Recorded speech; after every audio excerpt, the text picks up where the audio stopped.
Excellent. Well, today's June 14th, 2022, of our City Council work session calling to order. As notice to the public that we may go into executive session for legal advice on any of the agendized items. Roll call, please. Mayor Deasy. Here. Vice Mayor Sweet. Here. Councilmember Aslan. Present. Councilmember House. Here. Councilmember McCarthy. Here. Councilmember Salas. Present. Councilmember Shimoni. Here. Vice Mayor, will you lead us in the Pledge of Allegiance, please? Please stand. Pledge allegiance to the flag of the United States of America and to the republic which stands one nation under God, indivisible, with liberty and justice for all. Thank you. And the mission statement for the City of Flagstaff is to protect and enhance the quality of life for all. Councilmember House, our land acknowledgement, please. It's my honor, Mr. Mayor. The Flagstaff City Council humbly acknowledges the ancestral homelands of this area's indigenous nations and original stewards. These lands, still inhabited by Native descendants, border mountains sacred to indigenous peoples. We honor them, their legacies, their traditions, and their continued contributions. We celebrate their past, present, and future generations who will forever know this place as home. Thank you, Councilmember House. With that, we're down to agenda item 4, general public participation. And I do see we have one, John Newman.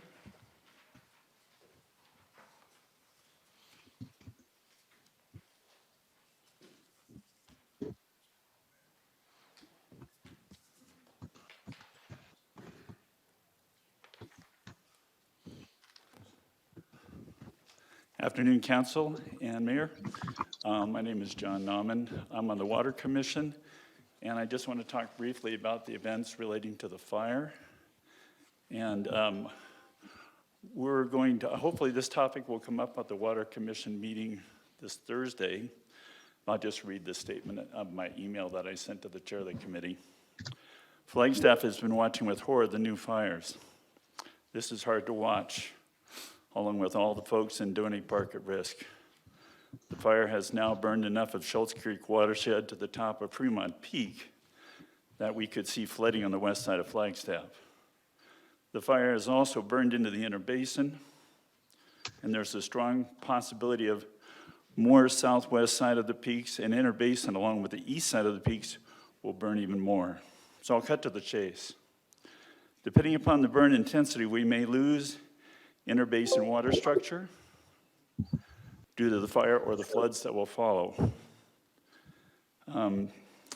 Also, Cheshire, Coconino Estates, and downtown, maybe south side, could be at risk of flooding in a few days, weeks, months, or a few years.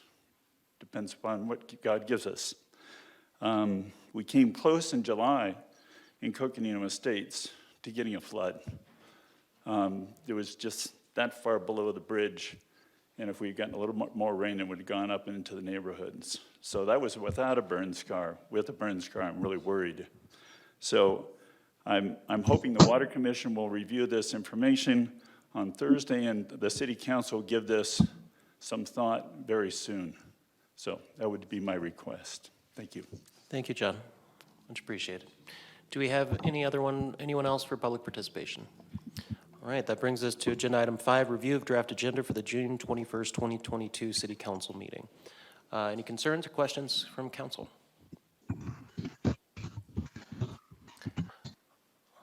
All right, thank you. With that, we're down to agenda item number 6, which is our proclamation for Juneteenth. If council, you'd like to come up front, and Ms. Harris as well, if you'd like to come, while your son.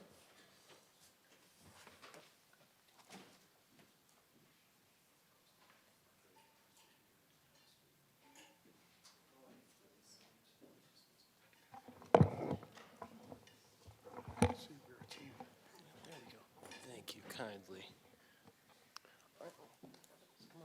You should be center stage. Oh, I should. Stand up straight. June 19th, 2022, best known as Juneteenth or Freedom Day, marked the 155th anniversary of the arrival of Union General Gordon Granger in Galveston, Texas, where 2.5 years after the Emancipation Proclamation, African Americans learned of the end of enslavement. America must never forget or repeat its vivid and tragic examples of African American history, which expose the dehumanizing impact of racial violence, from enslavement to convict leasing, from thousands of lynchings to racial massacres like Tulsa, Oklahoma in 1921 and Rosewood, Florida in 1923.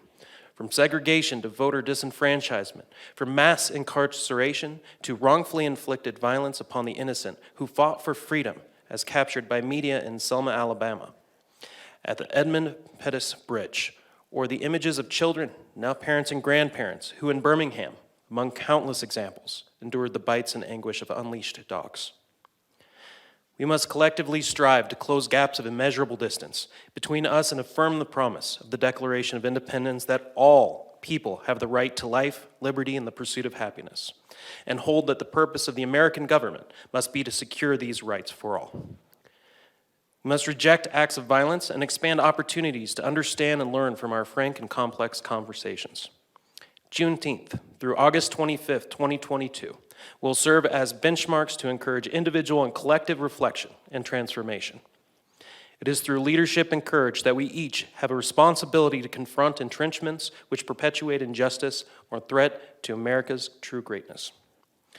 Therefore, I, Paul Deasy, Mayor of the City of Flagstaff, respectfully join municipal leaders across the country in spirit and solidarity, and by proclamation, I thereby encourage all citizens to honor June 19th through August 25th, 2022, as a period of reflection, cultural and public education, earnest assessment, planning, and commitment to end systemic racism and all forms of dehumanization which threaten equality and freedom for all. If you'd like to say a few words. Sure.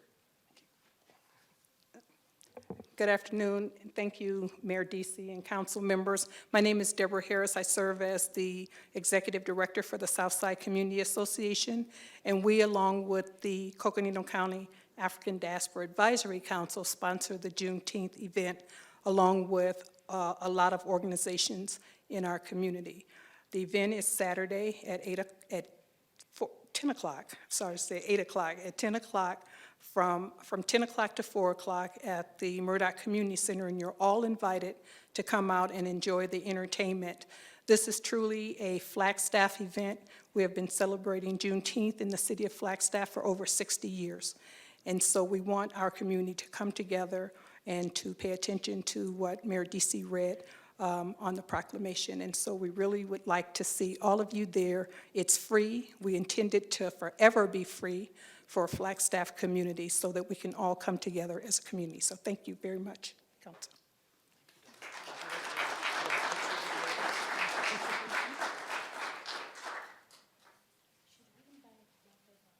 Oh, Dr. Guthrie, yes, please, come on, you can come on.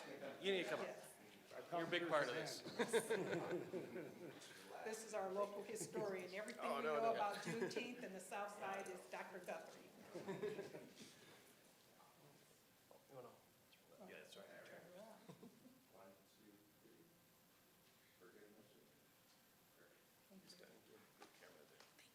I like your hair, by the way. Good color.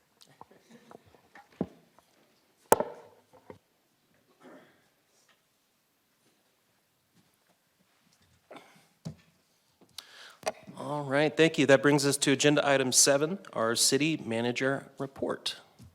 City manager. Thank you, Mayor. Thank you, Council. This report includes a few updates and then has appended to it a monthly report from sustainability and the latest from capital projects. That includes a map. With respect to the report, and I will call one item out for discussion, that's item 7A, but in no particular order, would like to touch on some of the contents in the report, including the Heart of Gold's Awards to our Assistant City Attorney, Robert Brown, and Executive Assistant Carol Harvey, each recognized by the Coconino County Victim Witness Services, which is now known as Northern Arizona Victim Witness Services. It's amazing I could read that because I don't have my glasses, but those two employees received the Heart of Gold Awards for their efforts in assisting victim witnesses.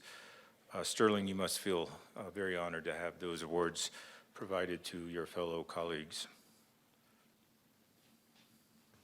I am. I appreciate that. I also just want to extend appreciation to Robert Brown specifically because he's going to be stepping into the role of acting city prosecutor, which he has done very well twice previously while searches were ongoing for previous city prosecutors. So Robert and Carol are just absolutely instrumental in keeping the prosecution section going.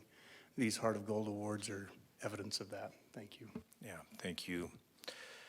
Also recipients of this prestigious award, we have Detective Joe Gilbert with our police department. And he's accompanied by Detective Todd Martinet, who was also awarded, both again honored by the Victim Witnesses Service of Northern Arizona for the Heart of Gold recipients. So City of Flagstaff was well represented in these awards with 2 recipients out of our legal team and 2 recipients out of our law enforcement team. Congratulations to all. One last time, I want to take note of a very cool event that occurred on Thursday. That was the very nice and well-attended send-off for Rick Barrett, who is now on his way into retirement. We wish him the best. A lot of good comments made and some speeches and accolades and lots of pats on the back, well-deserved.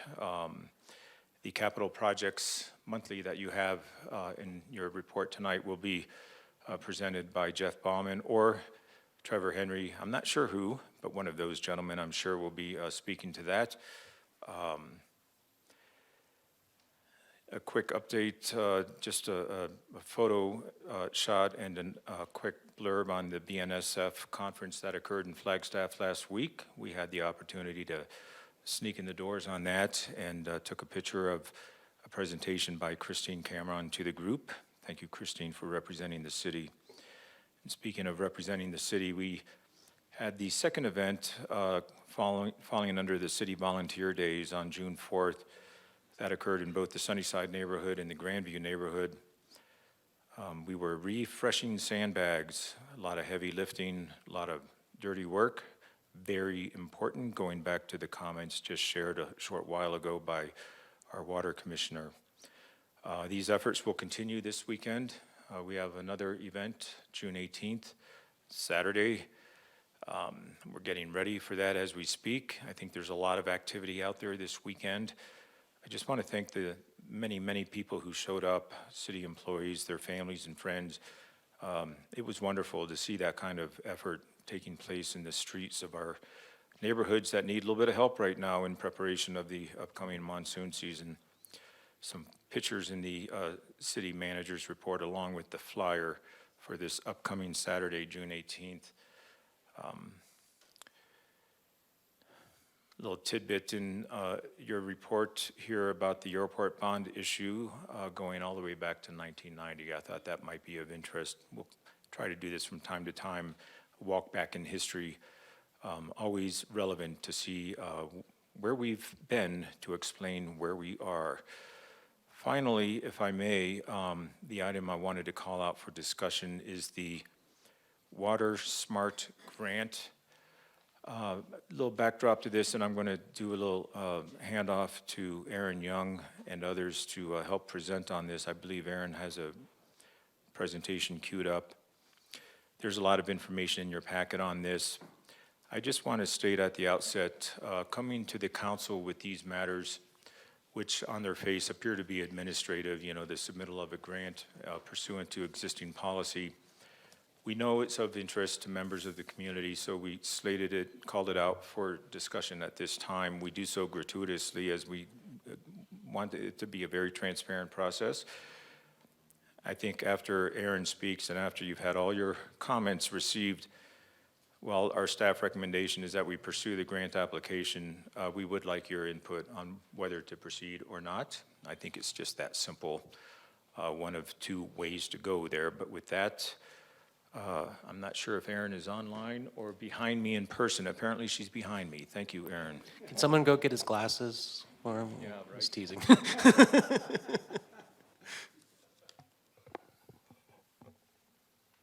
Thank you, City Manager Clifton. Erin Young, Water Resources Manager for Water Services, and I appreciate the opportunity to speak on this topic with you all tonight. It is important we get your feedback sooner than later because these are quite an effort to apply for.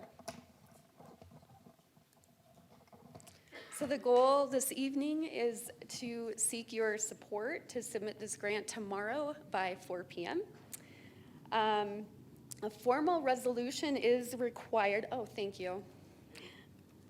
A formal resolution is actually required within 30 days of grant submittal, and because we have not applied for one of these in a really long time, we were not aware of that, City Manager Clifton, until yesterday, that we do need to have a resolution from City Council within 30 days. Demonstrating a financial commitment if we are awarded the grant. There will be an opportunity in a year to accept the award. So there are 2 more opportunities, to consider this grant and its award. So the purpose of this project is through actually the Bureau of Reclamation. Their mission is to manage, develop, and protect water and related resources in an environmentally and economically sound manner in the interests of the American public. The drought response program that we're applying under is called the Drought Resiliency Grant. It lists several bullet points on example projects, one of them being recharge and recovery, aquifer recharge and recovery. So right away, I'm like, okay, I think we have some projects that align with this. Our 2014 council adopted water policies includes aquifer recharge and recovery as an approach to drought mitigation, among other benefits. And aquifer recharge and recovery is one of the options through our designation of adequate water supply through the Arizona Department of Water Resources as a water management tool. So we'll be seeking what's called an underground storage facility permit and recovery permits through the state that legitimizes what we've been doing for actually 20 to 30 years. So I'd like to just kind of briefly explain the project. Let's see, I don't know if you can see, yes, you can see my pointer. So we're looking at a map of Flagstaff, and here we are at City Hall. Our Rio to Flag water reclamation plant is in the center of town. It discharges unused reclaimed water, so there's a lot of volume in the winter months and not so much volume right now because our customers are taking all the water we can produce. Water that is unused is discharged under the I-40, to the I-40 wetlands, and water flows for several miles in the Rio to Flag. And I'll just say, like 10 years ago, when I started working here, this was one of my tasks, was to get an underground storage facility permit for aquifer recharge and recovery. But it was very difficult to prove within that 2 to 3 mile stretch that aquifer recharge was occurring. So since that time, I've been collecting data to demonstrate if there are other areas in Flagstaff where aquifer recharge and recovery is feasible. And 10 years fast forward, I've collected a lot of data. I've talked with ADWR, and I believe we have a solid project. So we would need to move the majority of discharge to 2 new locations. We've identified along Lone Tree Road, Sinclair Wash and Bow and Arrow Wash, where we can discharge reclaimed water within areas where the geology seems to be very fractured enough that water is going down into the aquifer within a distance that we can demonstrate that with a number of tools, geophysics and groundwater modeling. This location was chosen because the reclaimed water line follows Lone Tree, and we had to find locations where we already had reclaimed water available. Otherwise, there'd be an added cost of building a reclaimed water pipeline somewhere else. So this was the most economical. The other part of the project is drilling a recovery well. We're proposing Canyon Del Rio as the location. We have 2 sites in the development agreement with Canyon Del Rio. I've met with them. We found a location that is favorable for them. The well is down gradient along with 1, 2, 3, 4, 5, 6. The wells shown in yellow are all existing wells that are within the recovery area of recharge. We'd be adding another well. The well drilling project of $4.3 million is our cost share to receive 50% match from the Bureau of Reclamation to install these outfalls. Part of the program is they want to support projects that are kind of above and beyond, maybe weren't planned, and this is definitely a project I do not have in the budget.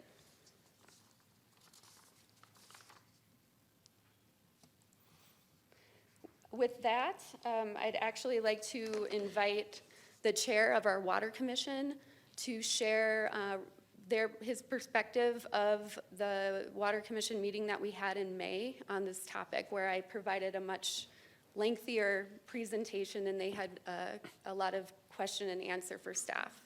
So with that, Chairman Riegelman, would you please come forward? Thank you. Thank you, Aaron, and thank you, Council. It's a pleasure to be here. I'm a relatively new chairman for the group, and it's exciting to be part of the city and the planning, the long-term planning of what we need to do with our water assets and our sewage and our stormwater is very interesting to deal with and manage. So I'd say we had a very robust meeting, and some of the key things that were really discussed are the following. First off, we want to make sure that if we receive this grant, this is not taking away material resources in other areas that are going to need support and focus as we go forward, sewage, stormwater. The feedback was that's not going to be the case. We're going to be able to do that and this at the same time.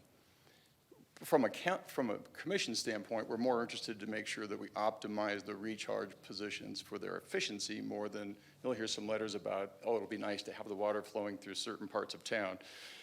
That's nice, but what I want to make sure is that we're very efficient in terms of where we're placing the water so we get the measurements that area needs, and we can also efficiently test for, are we seeing any other pollutants coming along? This is the key thing. Lots of discussion about CECs.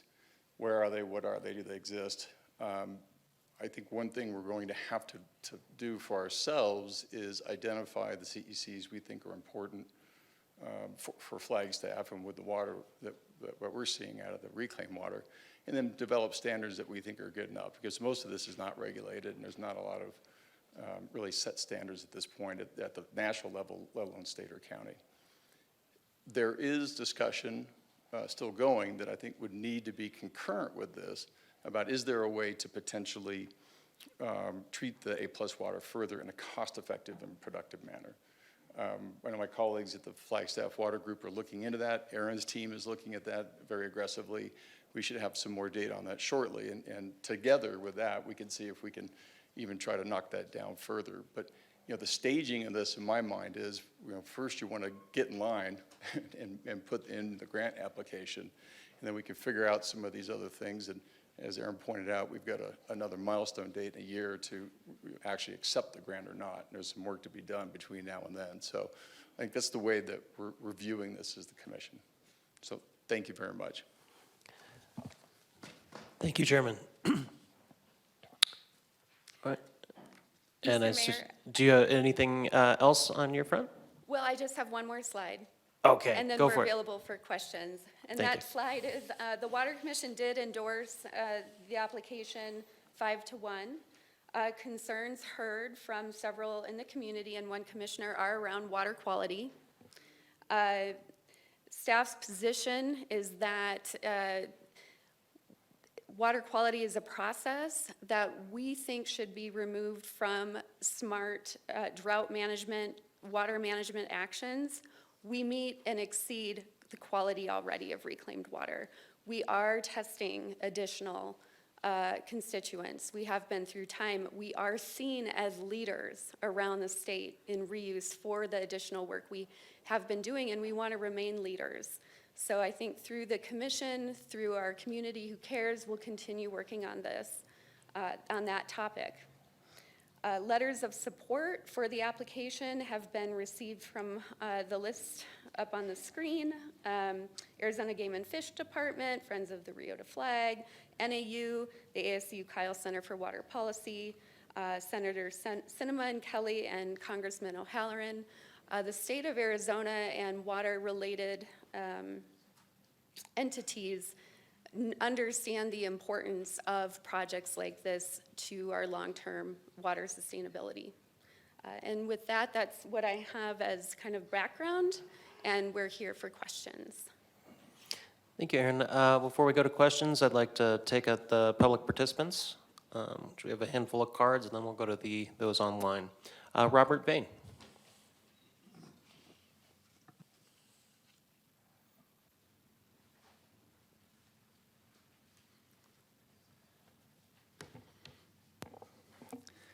Mayor and council members, my name is Rob Vane, and I'm speaking on behalf of the Flagstaff Water Group. Our group is opposed to the grant proposal in its present form. Here's why.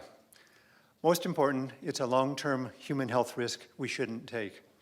Chemical contaminants in wastewater come from such things as pharmaceuticals, personal care products, herbicides and pesticides, industrial solvents, and flame retardants. Wastewater treatment plants, such as those in Flagstaff, focus on removal of biological contaminants and do little to remove those chemicals. The grant proposal is to purposely send reclaimed water, along with its contaminants, to the aquifer, where it may be re-entrained in our potable water supply through a nearby recovery well. The state would likely approve the plan, but we know that regulations are decades behind in protecting the public. PFAS compounds are the latest examples. Like DDT and perchlorate and glyphosate that came before, health impacts were ignored for decades, and now the proposed federal guideline limit for PFAS compounds is 70 parts per trillion. Does anyone think that PFAS compounds are the end of the story? Second, there are process issues with the grant proposal. The project is being proposed when Phase 2 of the Reclaimed Water Master Plan has not yet begun. If the city implements a stream bed amenity, it will be very difficult to remove if recommendations are made for smarter uses of the water. In addition, the proposal repudiates results of the Citizens Reclaimed Water Stakeholder Committee from Part 1 of the Reclaimed Water Study. That group defined and ranked 7 water system values and placed health and safety at the top of the list. They also ranked a list of reclaimed water alternatives. The top 3 all included advanced treatment, which is the key element missing from this proposal. While the rankings were preliminary, they were the most in-depth public outreach that Water Services has made to date. Third, there are technical issues. Hydrogeology at the percolation area is under investigation. We don't actually know filtration effectiveness and travel times to the aquifer. Finally, the Water Smart Grant requires 50% matching funds from the city. Water Services is proposing to use a previously authorized new well as the source of those funds. You've heard separately in bond proposal discussions, though, that Water Services has urgent wastewater treatment needs that may be a higher priority. Now, if despite my comments you believe you want to proceed, one of my colleagues or one or more of my colleagues will describe a modification to the grant proposal that we could support and that would place Flagstaff in a leadership position on water reuse. Thank you. Thank you, Robert. Ward Davis?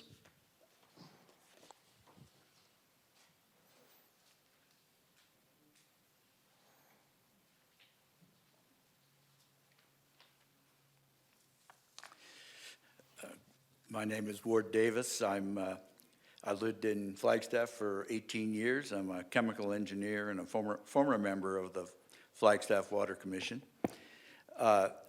We would love to support this wholeheartedly, but we really are concerned about the CECs, that we're aggravating the situation by putting it where more of it's going to come to us to drink. We know that the CECs have been found in our water, in our reclaim. The quantities seem small, but the amounts are enough to cause serious illness over years of exposure. And we know that they do adversely affect fish and amphibians that live in this water locally. You've heard that these CECs are not regulated, and that's certainly true. There's many hundreds of them, and there's really no practical way of testing for their effect on humans. The conventional regulations just don't work, where you're trying to quantify each contaminant, and the new methods just aren't ready yet. So not having regulations is not a reason to ignore the removal of the CECs. And as you've heard, the CECs are not removed in a normal treatment plant.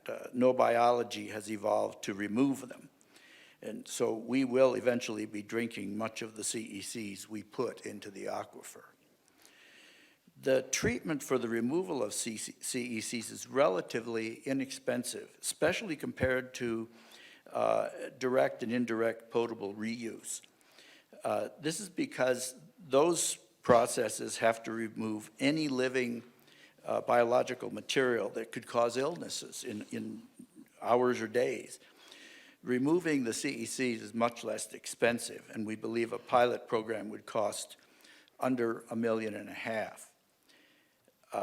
We've been following these for years, the IPR, the DPR, and especially the treatment for reclaimed water, because it's unusual. Other people aren't doing this regularly. So, we've come up with some plans. We think they're under $1.5 million. Just for perspective, the Water Services budget is $43 million, and the 5-year plan is $161. So doing something with the CECs seems to make sense to us. So we think that some form of CEC removal should be included. Thank you. Thank you, Warden. George Kladnick.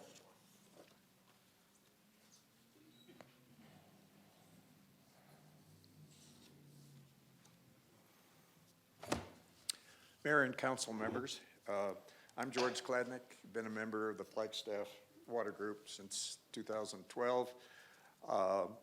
I'm a scientist. I have an extensive background in analytical instrument and laboratory testing field, as well as 4 years with U.S. Water.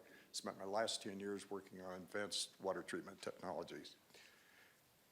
As you have heard from Rob Vane and Ward Davis about why the Flagstaff Water Group is so concerned about using A+ reclaimed water for sea aquifer recharge without further treatment, and why we're so strongly opposed to it, the fundamental issue is what additional treatment can be done to cost-effectively prevent aquifer contamination, even though current ADAC, A+ reclaim regulations do not require it now. The Flagstaff Water Group began informing Water Services in the city about new advanced treatment technologies commercially proven in the EU and Asia, but not used in the US over 5 years ago, which could be employed in pilot demonstrations to validate performance and cost advantages. The goal is to remove and destroy up to 99% or more of the CECs found in the city's A+ reclaimed wastewater before discharge without using any expensive forward or reverse osmosis membrane IPR or DPR methods. But funding hasn't been available, as you all know, to move forward on any of this. A lower cost way to remove and destroy CECs in wastewaters is to use a combination of advanced oxidation methods, ozone, electrochemical, UV, plus granular activated charcoal, depending on the composition of the CECs present. No one treatment train is adequate for treating all wastewaters. Pilots must be performed with different treatment technologies, first to determine which will provide the best overall cost-effective performance. This is why the Flagstaff Water Group is advocating a pilot or pilots with the newest advanced treatment technology be performed before the city selects any advanced treatment method for all reclaimed water before discharge for any use, irrigation, snowmaking, aquifer recharge, to prevent the environmental and human health risks they present. The Flagstaff Water Group spent years researching viable new wastewater treatment processes for all types of reuse and has been trying to assist water services in the city in determining the most cost-effective solutions to ensure a safe and sustainable water future for the city and county and the Native American populations that share the sea aquifer as our principal water source. 80% of all our water now comes from the aquifer, very little from Lake Mary, and this could get less depending on the climate situations.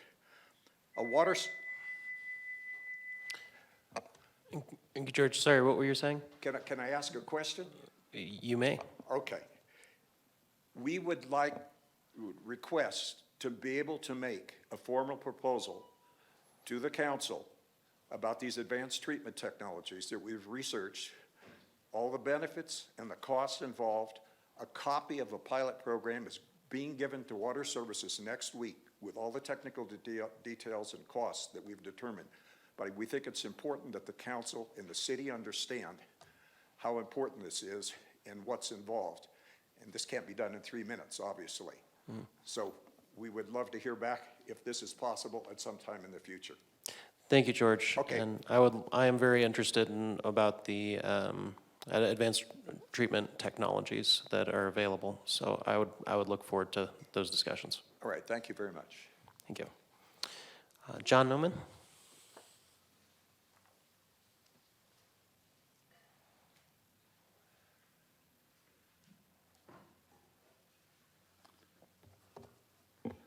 I'm speaking as a member of the Flag Water Group and an individual in this, so thank you again, Mayor and Council, for letting me speak.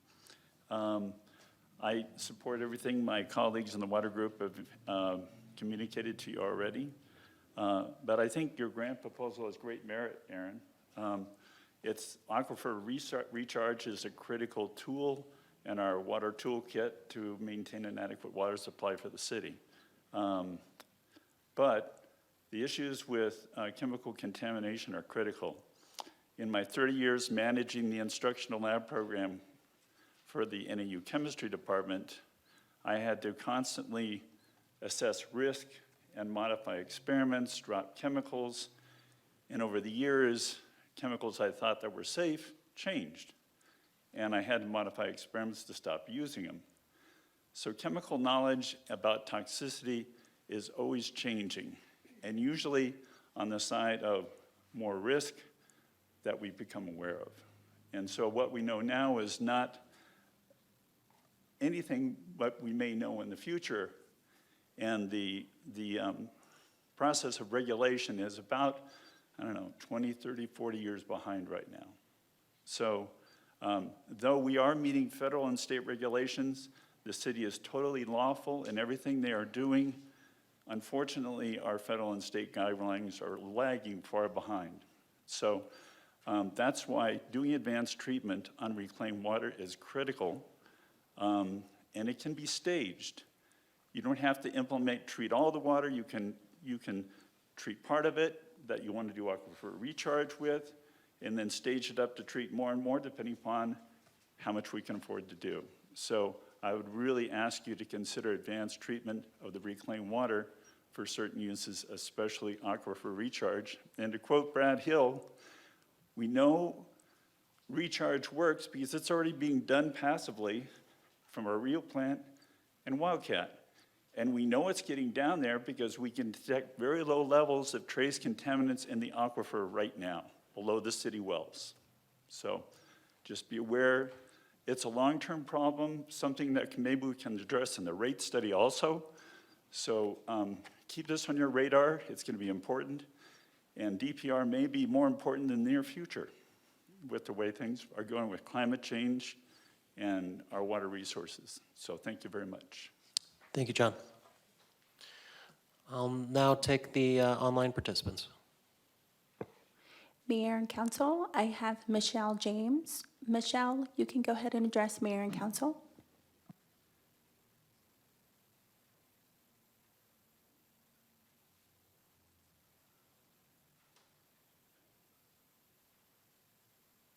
Michelle, you can go ahead and unmute yourself.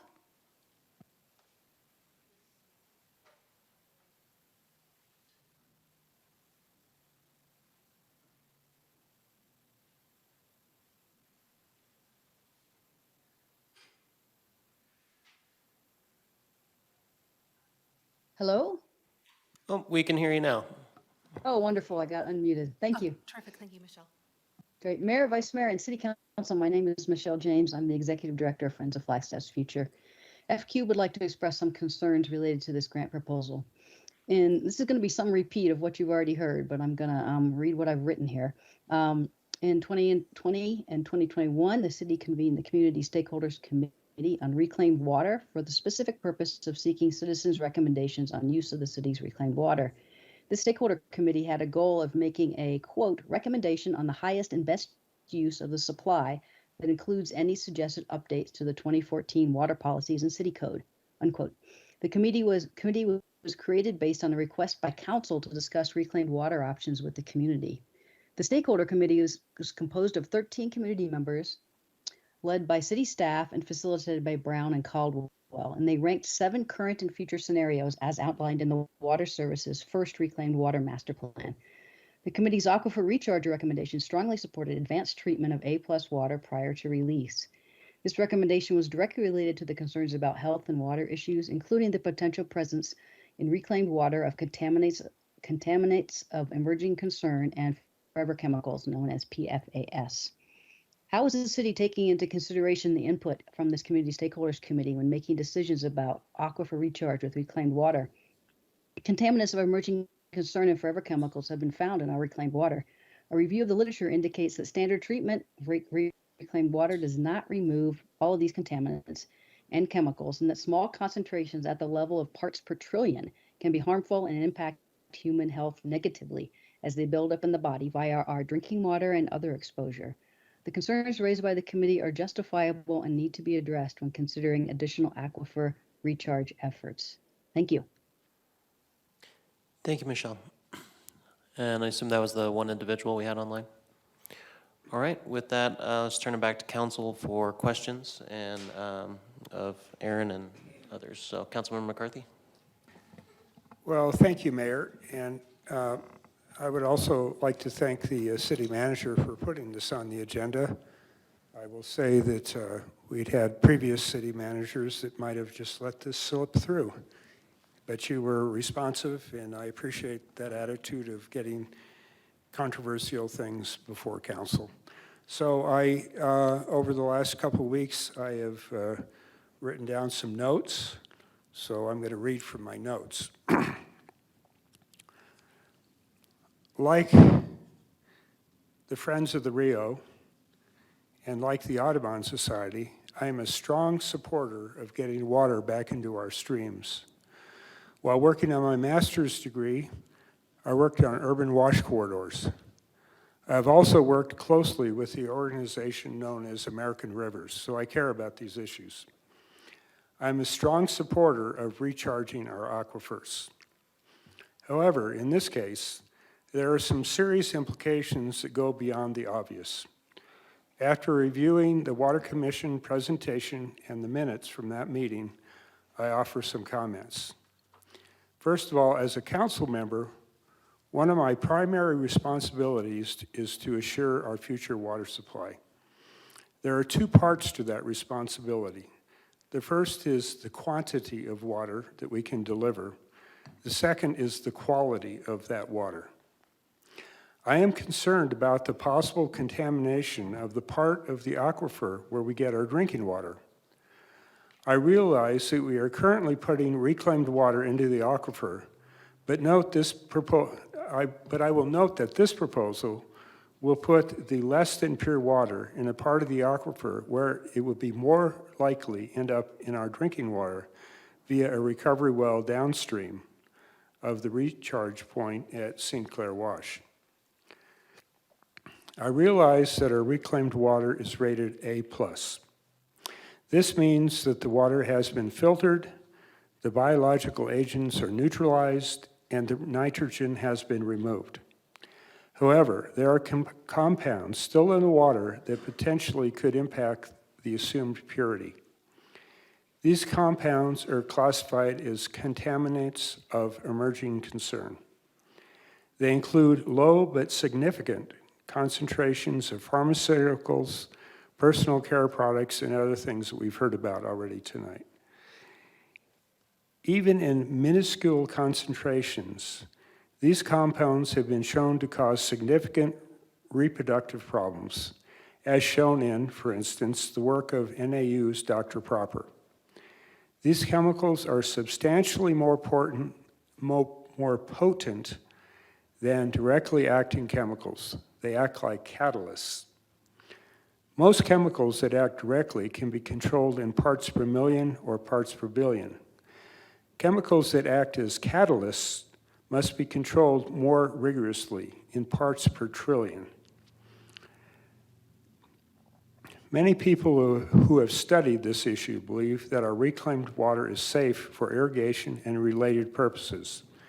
That said, when it comes to preserving the quality of our drinking water, I suggest that we take a more conservative approach. That is, we should be very proactive in protecting the quality of our drinking water supply. In summary, we should not risk contamination of our drinking water source. Considering rational planning, we are putting the cart before the horse. This project would dedicate reclaimed water before we complete the Reclaimed Water Master Plan, which will study how reclaimed water should be utilized in the city. The proposal is also inconsistent with the recommendations of the Reclaimed Water Stakeholders Group, which was sponsored by our Water Services Department. So in summary, considering the significant needs at our water treatment plant, the city matching funds for the grant should be better spent. I also question if the grant application could be directed to a project that we really do need. Considering the potential risks to the quality of our drinking water source, the project should not be done until our treatment processes address contaminants of emerging concern, which we have been told by city staff is more than 10 years away. Those are my thoughts. Thank you, Councilmember McCarthy. Others wanting to chime in or ask any questions? Vice Mayor? I just have a couple of thoughts. Thank you, Aaron, for the presentation.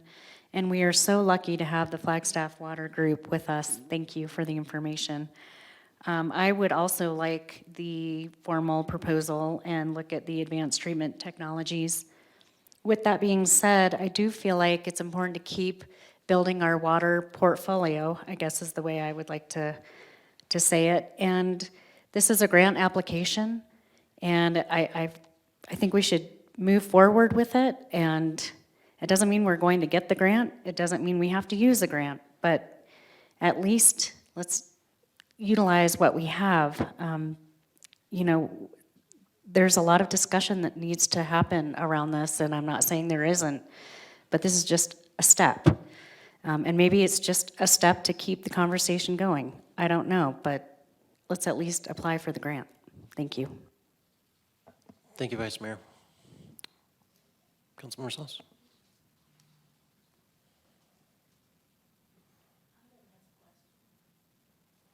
Councilmember Shimoni, if you want to jump in, go first. Sure, thank you, Mayor, and good afternoon, everybody. Aaron, thank you for the presentation and all those who have been engaged and commented tonight. Aaron, I'm just wondering, I'm sure you saw the email we received from Robert Bain and company with the 5 points illustrated. Do you want to quickly, or are you able to quickly kind of just hit your thoughts on each of those points? Councilmember Shimoni, I did look over the points sent. I don't have them in front of me to go sort of one by one. Should I bring up the email or? I can speak to it. You know, I actually have it in front of me too, if you want me just to kind of give you the highlights from each point. Would that be helpful? Let's have city manager speak to it real quick and Sure. summarize, and then we'll bounce off that. Thank you. I don't have notes in front of me, but I did read the email. The essence of it from the water group is in opposition to the grant application submittal.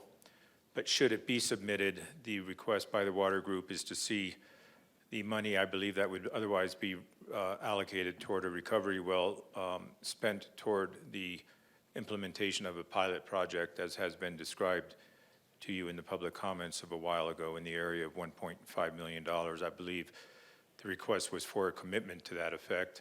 I'll go ahead and comment on that. I believe tonight council will be putting the final wraps on our budget, so we are committed for the upcoming fiscal year and would not, short of amendments to the budget, be able to simply do that this evening. And more thought and discussion needs to occur. Without getting into the weeds on the proposal, you know, the ask is to go forward on a pilot project with technologies that, as mentioned, have not yet been adopted in the U.S. And we do not take issue with the underlying intentions, but I think we all need to be mindful of whatever risks may be incurred by implementing a technology that has not yet been put into place, at least sanctioned by state and federal government, as has been noted, even though it has in some European countries. So that's the essence of it, is if we were to go forward with this, to have that as a requirement. I mentioned at the outset, I believe we have a couple of options here. One is to go forward and the other is to not. But to qualify going forward in some way is probably not pragmatic for us, especially with timelines and so forth. I want to emphasize that even though there's been considerable effort into this at the staff level, and I want to thank Erin and her team for that, we're okay with council direction in either way. We're just okay with it, and we're not going to lose sleep on this thing if the direction is to not go forward. We think it's justifiably in front of you for consideration because it is grant money, and we like to pursue grant money, but I want council to know that we're at your pleasure on this, whatever you want us to do. Thank you. Thank you, City Manager. I'll just wrap up my comments, if that's okay, Mayor, Yes. and just state that I think I like Councilmember McCarthy, do struggle with this. I like to see us further invest in this pilot effort to remove the additional CECs to the best of our ability before we do that direct insert back in aquifer treatment into our sea aquifer. I guess I don't feel fully comfortable with us moving forward with this, given the large amount of money that we're talking about, and without having first doing further efforts in regards to treatment. So that's where I'm at. But I'm curious to hear what other members of council have to say about it as well. Thank you. Thank you, Councilmember Shimoni. Councilmember Aslan? Thank you, Mayor. Thank you, everybody. I really appreciate this conversation. I'm really glad this has come before council for an up or down vote from the majority of council. I have already lent my support to this effort through my role as the chair of the Coconino Plateau Water Advisory Council. And that agency organization is one of the agencies that has signed on to this, I believe. And I just want to say that I really appreciate the attention that the Flagstaff Water Group is bringing to this. I appreciate the concerns that are being lifted up by Friends of Flagstaff's Future. I think we should be firing on all cylinders with this. I see a both and here. I think we can move forward with this grant application as is, especially given the timeline on this. But I don't think we should ignore the concerns that we're being presented with. They are legitimate, and they are coming from a place of really good faith. And I would be proud to be a part of a Flagstaff team that acknowledges chemicals of emergent concern and is doing all we can to prepare for them, to better treat against them, and to be placing ourselves in a great position for direct potable reuse as soon as possible. I do not think that these two things need to be working against each other. So I am in full support in my role as a council member of moving this forward, and I encourage other council members to move it forward as well. But again, I can't state it enough. I really do appreciate the points of view that are being brought forward out of great concern for the quality and character of our community's water. And these are legitimate concerns, and we should be working forward on all cylinders. That, I'm very much on the record over my first term here in council in supporting using recharge or water recharge to get the Sinclair wash up and running again. I think it's going to be an incredible amenity for our community.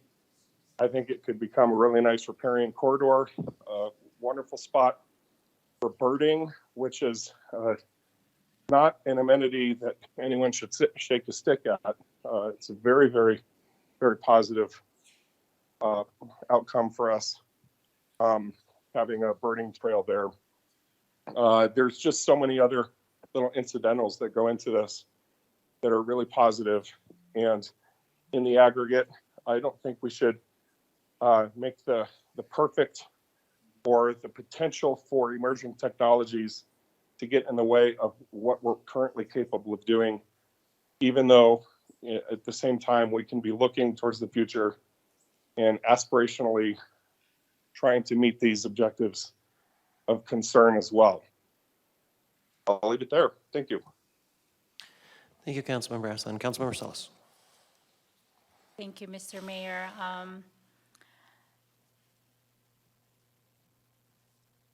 I duly note the opposition and concerns of the Water Group and the Friends of Flagstaff Future.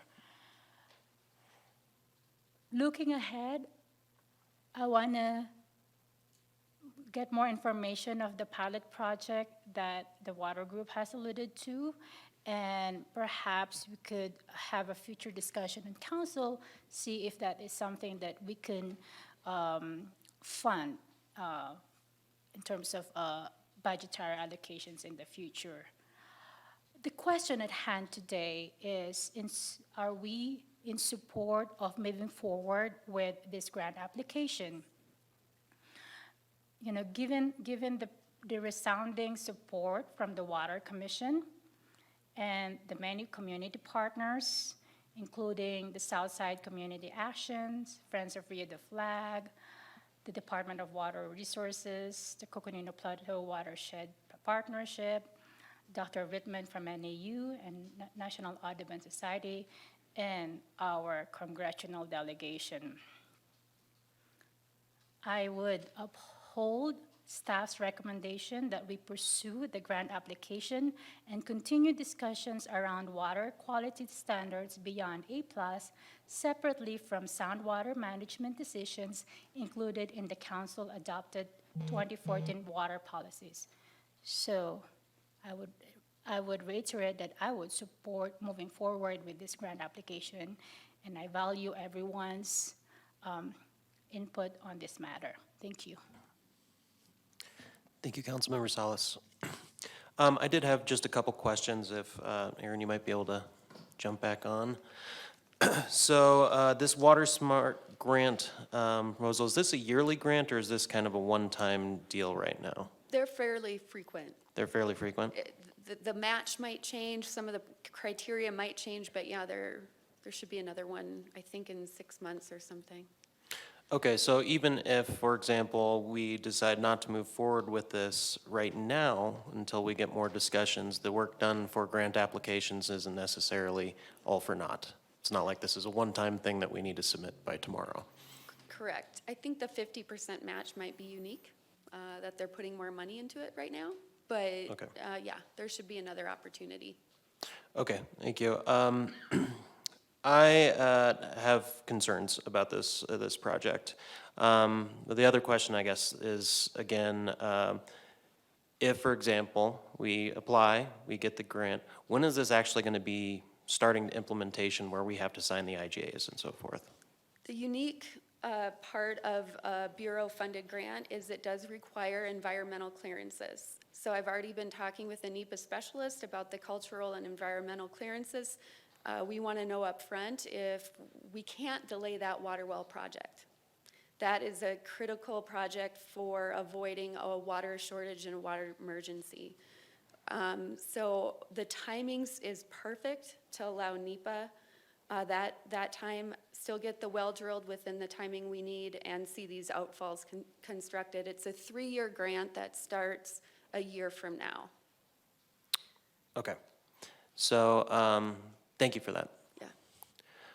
Yeah. Well, with information provided, I do have a lot of concerns with moving forward this without doing advanced treatment of that water before it goes into our aquifer. But I feel like we have some time to get through discussions. This is just a grant proposal today, an application that's something we may not even get.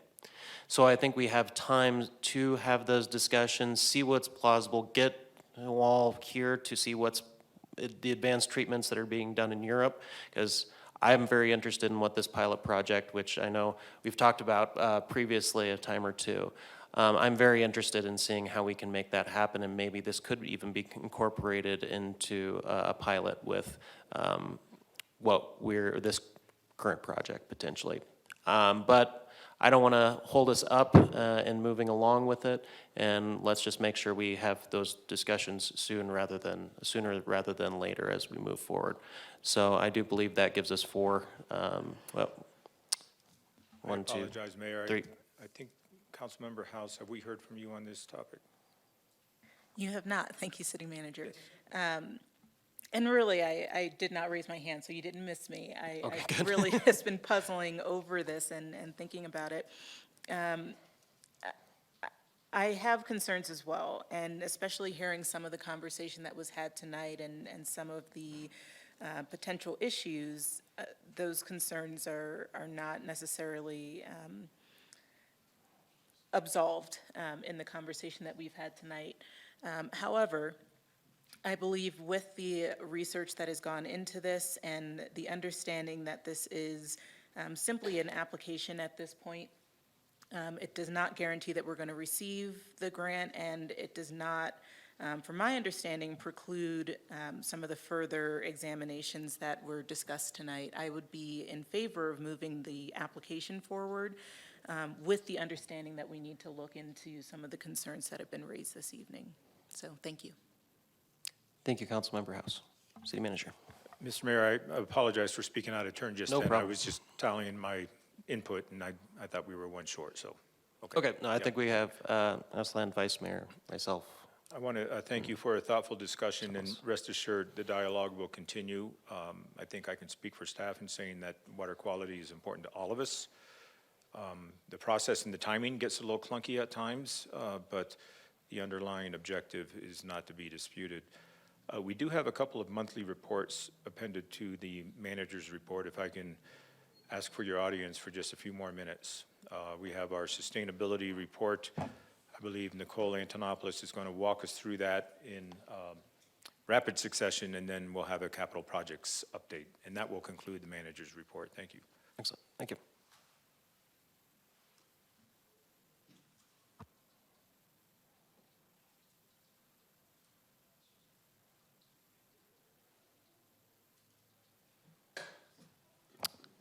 Is Nicole on? Oh, there we go. Great. Yeah. Good afternoon, Mayor and Council. Nicole Antonopoulos, Sustainability Director. Thank you. I wasn't sure if you were ready for me just yet. I promise to be very succinct. I know that there's a hefty agenda, but we do have some really exciting work to highlight from the sustainability section from the month of May. And first and foremost, sustainability has been collaborating with Boulder County, Colorado to create the Four Corners Carbon Dioxide Removal Coalition. And the council may recall that carbon dioxide removal is a key strategy in the carbon neutrality plan. In fact, it makes up more than 50% of our strategies to achieve carbon neutrality. And we have received unsolicited media attention in the month of May, and the coalition is working to pool private and public resources to accelerate carbon dioxide removal.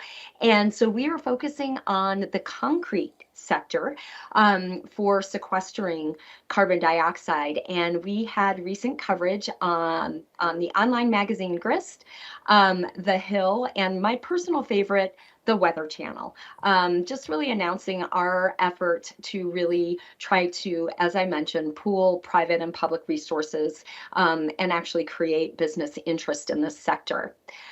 We've been talking a lot with the City Council about the Northern Arizona Solar Co-op, our second round, and I'm pleased to say that we already have 140 individuals signed up for enrollment in the residential solar co-op, and we're really excited to see what happens by the end of July, which is when enrollment closes. With that said, the council did hear a little bit of information from us during the Carbon Neutrality Plan quarterly update, but I just want to give a shout out again to the staff from the city, the county, Metro Plan, Northern Arizona University, Mountain Lion, and even ADOT that attended our Transforming Transportation workshop that we held in early May. This was a heavy lift for sustainability, specifically Jenny Neiman and David Wessel from Metro Plan to get this workshop put together. It's the first step in many steps to come.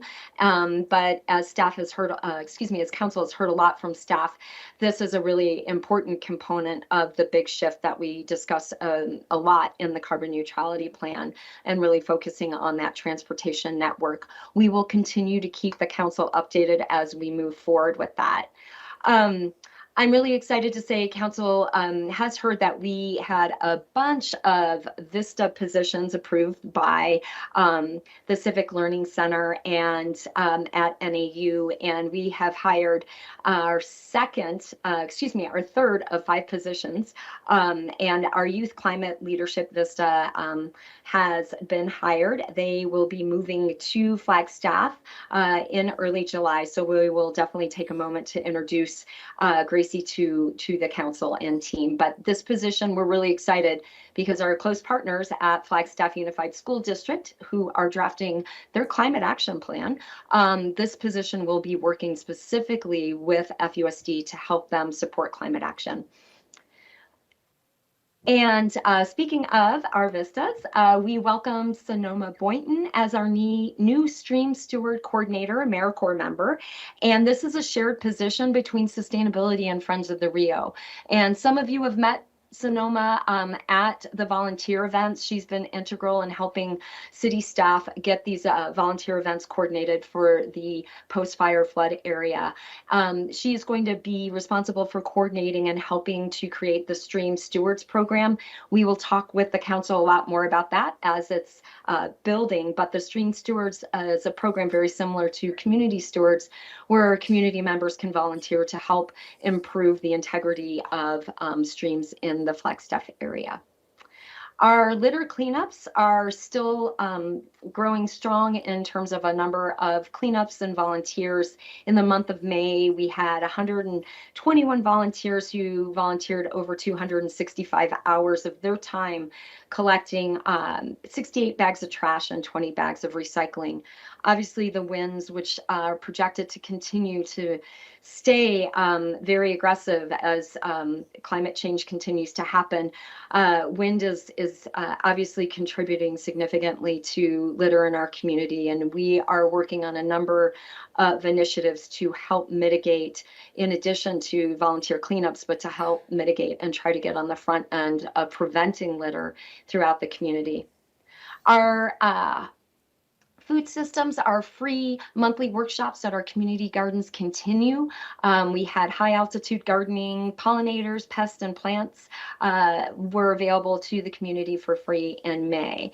And we hope to have some exciting news for the council next month in our food systems area. And then I'm just going to wrap up with our May drop-off day event because this is a really important opportunity for our community to not have to drive out to the landfill's hazardous products center, which is a fantastic resource for the community. But we've heard many times over the years that people do not like to intentionally make a trip out to the landfill.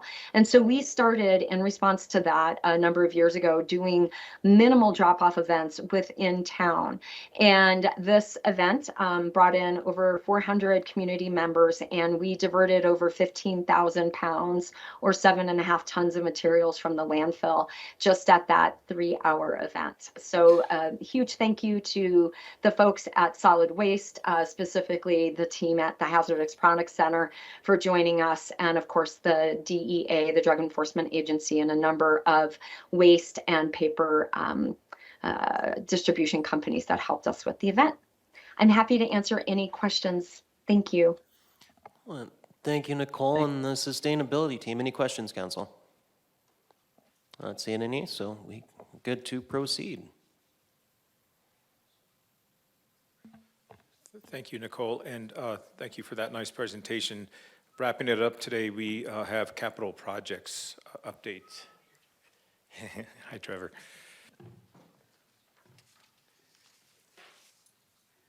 Your Honor, Vice Mayor, members of council, good afternoon. Trevor Henry, the Capital Improvements Engineer. So first, I just wanted to say, as well as what Greg had mentioned earlier, City Manager Clifton had mentioned earlier, Rick Barrett retired, and this was his last report, and I'm honored to provide this update for you. And I know he's watching, so thank you, Rick. He said he would be watching all our council meetings going forward, so I know he's doing that. So first and foremost, the pilot project, which is the separated bike lanes.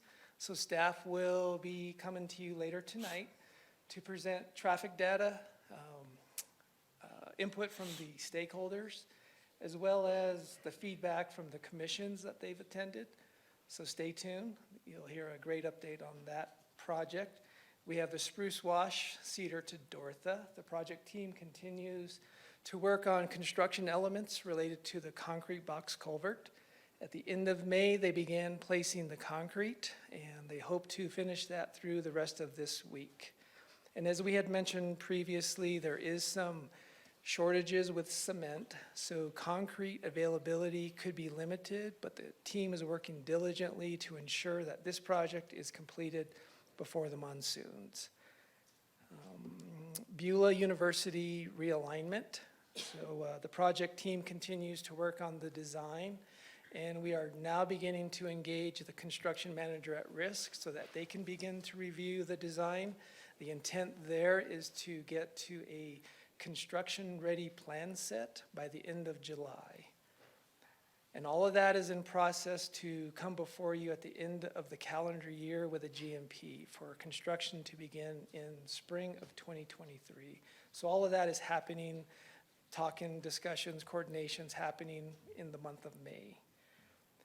We have the road repair and street safety projects. There's 2 of them. Actually, they're the last 2 of this program. It is in the Coconino Estates neighborhood, as well as the Cherry Hill neighborhood and the Canyon Terrace, which is just off of Schweitzer Canyon near Turquoise. So the work in Coconino Estates is phase 1 and 2. Those projects are wrapping up. We're hoping to be complete by the end of this calendar year. And so that is all roadway work, edge improvements, new utility lines, sewer and water that's going in. In Cherry Hill, again, same scope, same elements of work that will be provided there. That is actually completed for utilities and roadway. And they did conduct a final walkthrough on June 6th, and now they'll just begin to wrap up the closeout of the project. And the work on Canyon Terrace is complete as of May 31st. And that next step for them is just final closeout. Downtown Mile, so this project is a conglomeration of 5 projects within the downtown area, possibly 6, depending on how you want to break this up. But a request for statements of qualifications was released for the design of the project as well as mitigation measures related to BNSF. So that's out there. It was received back, and now the staff is reviewing and evaluating. Staff met with BNSF and Amtrak to kind of go over their rail improvements adjacent to the platform, which is there near the visitor center. So there's some discussion going on there currently. Staff also coordinated the development of an intergovernmental agreement with the Metropolitan Planning Organization for their funding contribution of $490,000. So that is a huge plus for us for this project. Rio de Flag project. So this project continues to progress with coordination and discussions between the city, the Army Corps, and BNSF. They are stakeholders. This project, we meet weekly, if not daily, talking about different components, different measures of how this project will move forward. So we've talked about the overall schedule, we've talked about acquisitions, we've talked about how this project will cross and be adjacent to the railroad right-of-way. So there's a lot of good discussion going on with this project. And again, it's daily that we're always talking with our stakeholders. The Lone Tree Overpass project, the staff met with BNSF and they talked about the 30% rail relocation design. So that's ongoing. That was about the first part of May that happened. The team presented to the city's commission on inclusion and adaptive living. Positive feedback received, so we're just progressing to get the outreach and to meet with commissions and whoever we can to present this project. On May 24th, the team was before you to present the economic impact study and then also the Eldon Road Loop concept. So that project did receive some feedback, and the team is continuing to work towards that direction and just begin the nature of that design. East Route 66 and El Paso Waterline project. This is a water services project related to aging infrastructure. This is on the east side of town, and for the month of May, the contractor placed 2,500 linear feet of 12-inch water line. So that's just a little over 100 feet a day in this area. So that's great progress being made there. Right now, they're going to work on the roadway improvements, which is roadway base and pavement for El Paso Road. And the project team expects this to be complete by the end of June. Library entrance. We did issue a solicitation for invitations for bids at the beginning of June. We're hoping to receive that next week, close that process, and then be before you on July 5th, before your council break, to recommend an award of this project, and then begin working towards completion by the end of the calendar year. Lockett Fourth Roundabout. On May 31st, we were before you with the design specifications, information about the project itself. We did go over Z crossings. We did talk about rapid flashing beacons. All of that is moving forward with our design consultant, who is managed by ADOT, but we do talk with them because we are part of the project team. We are planning, gearing up, talking about a public meeting that will occur at the library there at CCC off of 4th Street in Lockett. So we did promise to do some more outreach there, and so we're starting to plan and coordinate that public meeting. Butler Fourth Improvements, that project is moving forward. We did issue a request for statements of qualifications for the design service, and that was issued on May 20th, and that will close on June 20th. And then we will be back before you after your summer break with a recommended award to keep that project moving forward. ADOT Route 66 bridge replacement, so that's the project that's occurring outside. The over-excavation and the backfill beneath the new bridge is complete. That work will support the future Rio de Flag project. Once it comes there, we'll be able to remove that material and then place the box structure underneath. Right now, they're replacing the irrigation system as well as replacing the turf, the grass that's out there. So that's in progress. ADOT is expecting that to be complete by the end of June. And lastly is the John Wesley Powell project. On June 28th, we'll be before you to present the alternate alignment as you had requested on that particular nature, concepts, ideas, and any information that we have there. We're also beginning to send out information related to the alternate alignment to adjacent property owners. So they'll begin to see that information getting out there. And we do have a project website for the JWP project. It is on the city's website. If you go there, there'll be information that you can receive regarding alignments, outreaches, public involvement, and other aspects related to outreach in general. So with that, I'll complete the update. Are there any questions? Thank you, Trevor. Any questions? Councilmember Shimoni. Good afternoon, Trevor, and good afternoon to our former city engineer, Rick Barrett, who's probably tuning in. And congratulations to you, Rick, again. Thank you, Trevor, for the update. Couple quick questions. So just going back to Beulah for a second. So design is basically complete.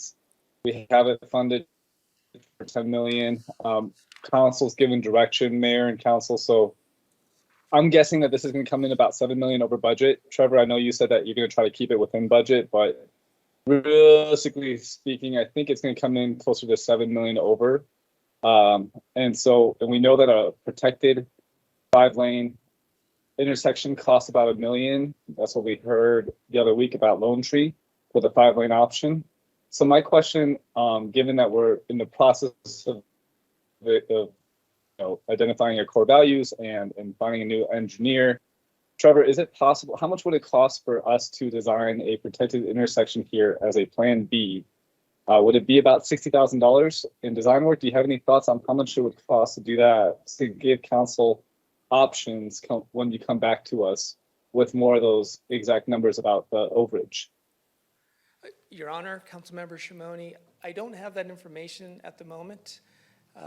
We would have to research that, but my understanding from previous discussions with council is we were given direction to move forward with the project as is. Now, again, I guess that's maybe another discussion that we would come back before you if that's changed, but staff's understanding is we are moving forward with the project as is, which features a roundabout. Correct. And I had a good talk with our attorney Sterling about this the other day.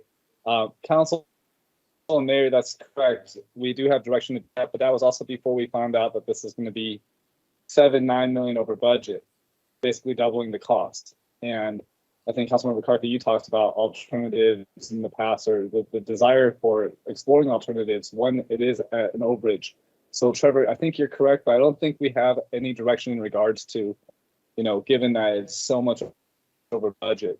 But I'm not too sure, city manager, how we go about getting that council direction, that majority. Do we email you if we want to talk about it, or how do we do this? City attorney wants to jump in here, so I'll kick it to him first. With respect to that conversation that Councilmember Shimoni referenced, the question was, is there a mechanism for having it back in front of council because it came in over budget? And my response was, which is to all of you, unless the council changes direction on it, staff is moving forward. Thank you, city attorney. City manager, and then. So I might be the only one. Go ahead. Sorry. Go ahead. City manager. Oh, I apologize, council member. I also wanted to know, because I think it's relevant to the discussion, but the capital projects team is working on a CCR to send to council with detailed information regarding the budget and where we are on this and where we think we're going to end up. So council did ask for more information on that, and that is forthcoming. Sorry for the interruption, Councilmember Shimoni. Oh, you're totally fine. Thank you, city manager. Mayor and council, I'm just concerned that we're going to be invested by the time we meet next. and then we find out it's going to cost 17 million in total. But at that point, you know, it's still, if we did go with a protected intersection as a plan B, it's still $1 million versus another 13 million. But I'm just trying to save our money before we get too invested in this. But out of respect that we do have council direction, I totally get why our team is moving forward. Just to me, when I see it come in almost twice as much or 1.5, I do have concerns. But I guess if we don't speak up as a majority, it's just a minority opinion that I'm sharing. Moving on to my other topic. So Trevor, in conclusion on Beulah, I'd love for us to explore a protected intersection simultaneously to give us a plan B. 7, 6, 7, 8 million over budget. I think it's realistic that we have a plan B in our back pocket. In regards to Butler widening, and this is the last topic I want to hit upon really quick. There's talk about roundabouts at the intersections. And I just asked Trevor, before we dive into that one too deeply, I'd love for us to really have a core value identifying process where we can really identify what are the core values that are going to design and be built around. Because it's all about trade-offs, right? And I feel like a broken record, but it's just a matter of what are our priorities. And so I think council should have a chance to weigh in on that before we get too far into the design of the roundabouts and whatnot. Just so that we can identify what are our core values of this project going into it, rather than doing it, you know, reactively later.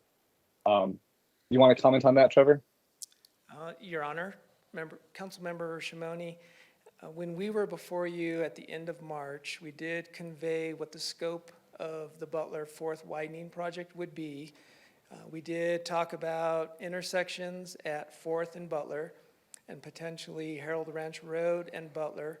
And we did identify a roundabout that had been in the works, had been talked with transportation staff, and that was the best scenario for how we were going to move forward with that project. And again, depending on how we go through the design, if council chooses to change direction, that is basically up to the council. If that needs to happen, we can go there. But the reason why we came before you on March 29th was just to get ahead of this, of currently what's happening now, second guessing and maybe looking for an alternate or a plan B, because staff would just like to move forward, get the project as endorsed by council on March 29th and continue that process to complete this project, which is part of 419, the transportation tax. And we just want to make a commitment to what we've heard to complete this improvement. Okay. I remember that meeting. I remember Jeremy, when I questioned him about the core values, it wasn't too clear as to what were the underlying core values, but I know that Jeremy heard from me that, you know, we need to explore different options. I guess my only comment is, you know, we need to be exploring, as Councilmember McCarthy said, you know, with 3 options: roundabouts, standard intersections, and protected intersections. So I'd say as long as we're exploring roundabouts, we should also be exploring protected intersections, because it's 2 different core values that, you know, we're wrestling with. But I look forward to those conversations, and I'm sorry to come off like I'm second guessing. I just know we're going through a growth experience and changing our ways. So this is what we're doing. Okay, thank you. Thank you, Councilmember Shimoni. I will just note, though, that a lot of these decisions have already been made. And one of the big factors that we are seeing in so large of inflationary costs in a lot of these projects is we keep going back to it. And we lose a construction season, and now costs are even higher. These decisions have been made, and our staff is working hard. And I appreciate, for example, on the March 29th, for bringing the council to the table, getting some direction from us for moving forward at a very early stage. So I trust that that will continue. Thank you. Thank you. All right. With that, sorry, Councilman McCarthy. So, City Manager, sorry to interrupt. So my understanding is on the Beulah roundabout, we're going to get a report on costs, et cetera, Yes. So after we get that, that could lead to another conversation potentially, depending on how council feels after we see that report. I do believe it will help inform any additional discussions that do occur, yeah. All right, so I can wait till after we get that report before I make any recommendations one way or the other. I believe so. I just can't commit to when that report is coming. I know that they are working on it as we speak. Pretty darn quick, right? Yeah. Thank you. Thank you, Councilmember McCarthy. Any further questions or comments on this? All right, then let's move on here to agenda item number 8, the Live Black Experience Update. Oh, Councilmember House. Thank you, Mr. Mayor. I do need to recuse myself from this conversation, so I'm going to step down from the dais. Thank you.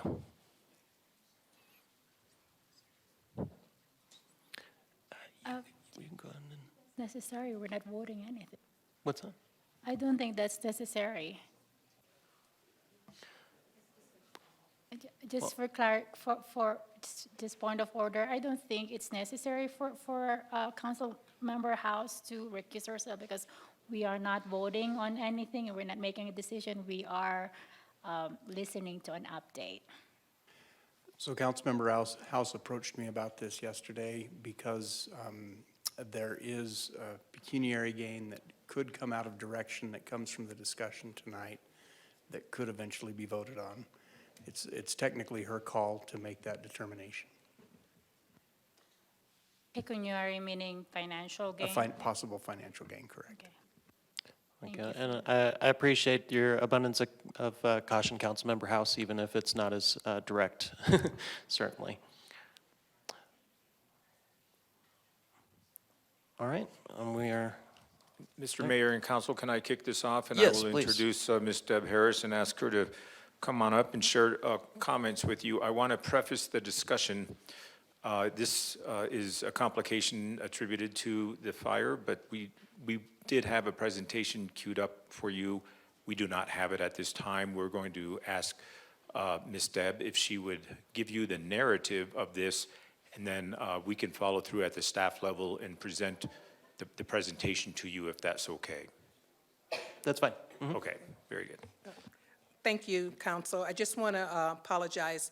We have a staff member that is the coordinator for the Live Black Experience Project, and she did not think she was going to be affected by the fire, but it turns out that she is.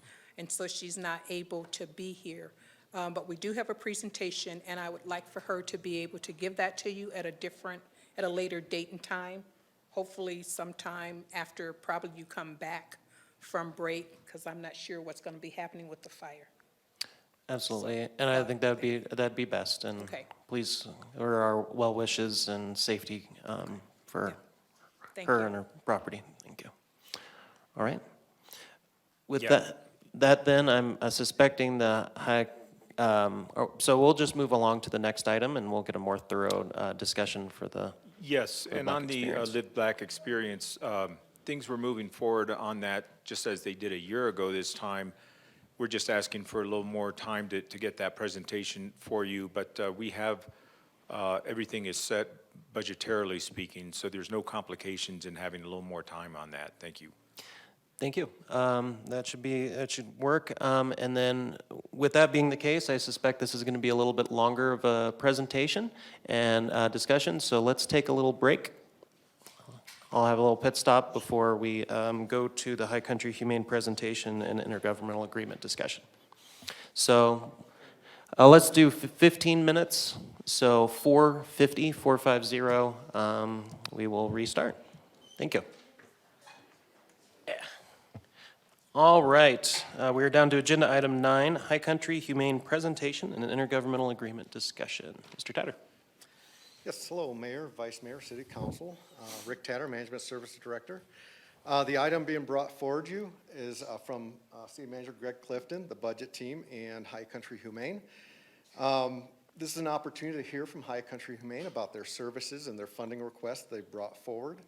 And also, staff will be seeking direction from council about amending the IGA, the intergovernmental agreement that we have with Coconino County and High Country Humane for animal shelter services. As you may recall, we had a discussion at the April budget retreat, brief discussion, and for consideration additional funding. And at that time, we did not approve any additional funding for the budget that you'll be passing next week. However, budget team has still been working, we're always working, and we looked at this topic and conversations within. We can find funding of $124,500 for 1 year of commitment for this increased funding. So should council want to move forward, that is where the budget team has found the resources within our contingency funds that were set aside in the budget process. So with that, that's all I have to say on the budget side, and I will hand it over to High Country Humane. Excellent. Thank you.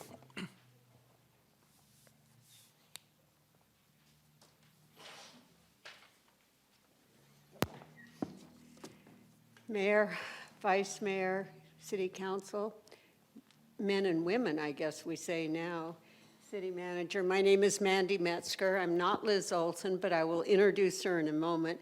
So first, thank you very much for having us on today. We know there have been lots of conversations, excuse me, and particularly want to thank you for the service out in the community with Fire Department and PD and EOC and everyone else that's working to keep our communities safe. It is horrifying, and there's some sort of gratitude and what do I want to say, calmness in seeing business continue as usual.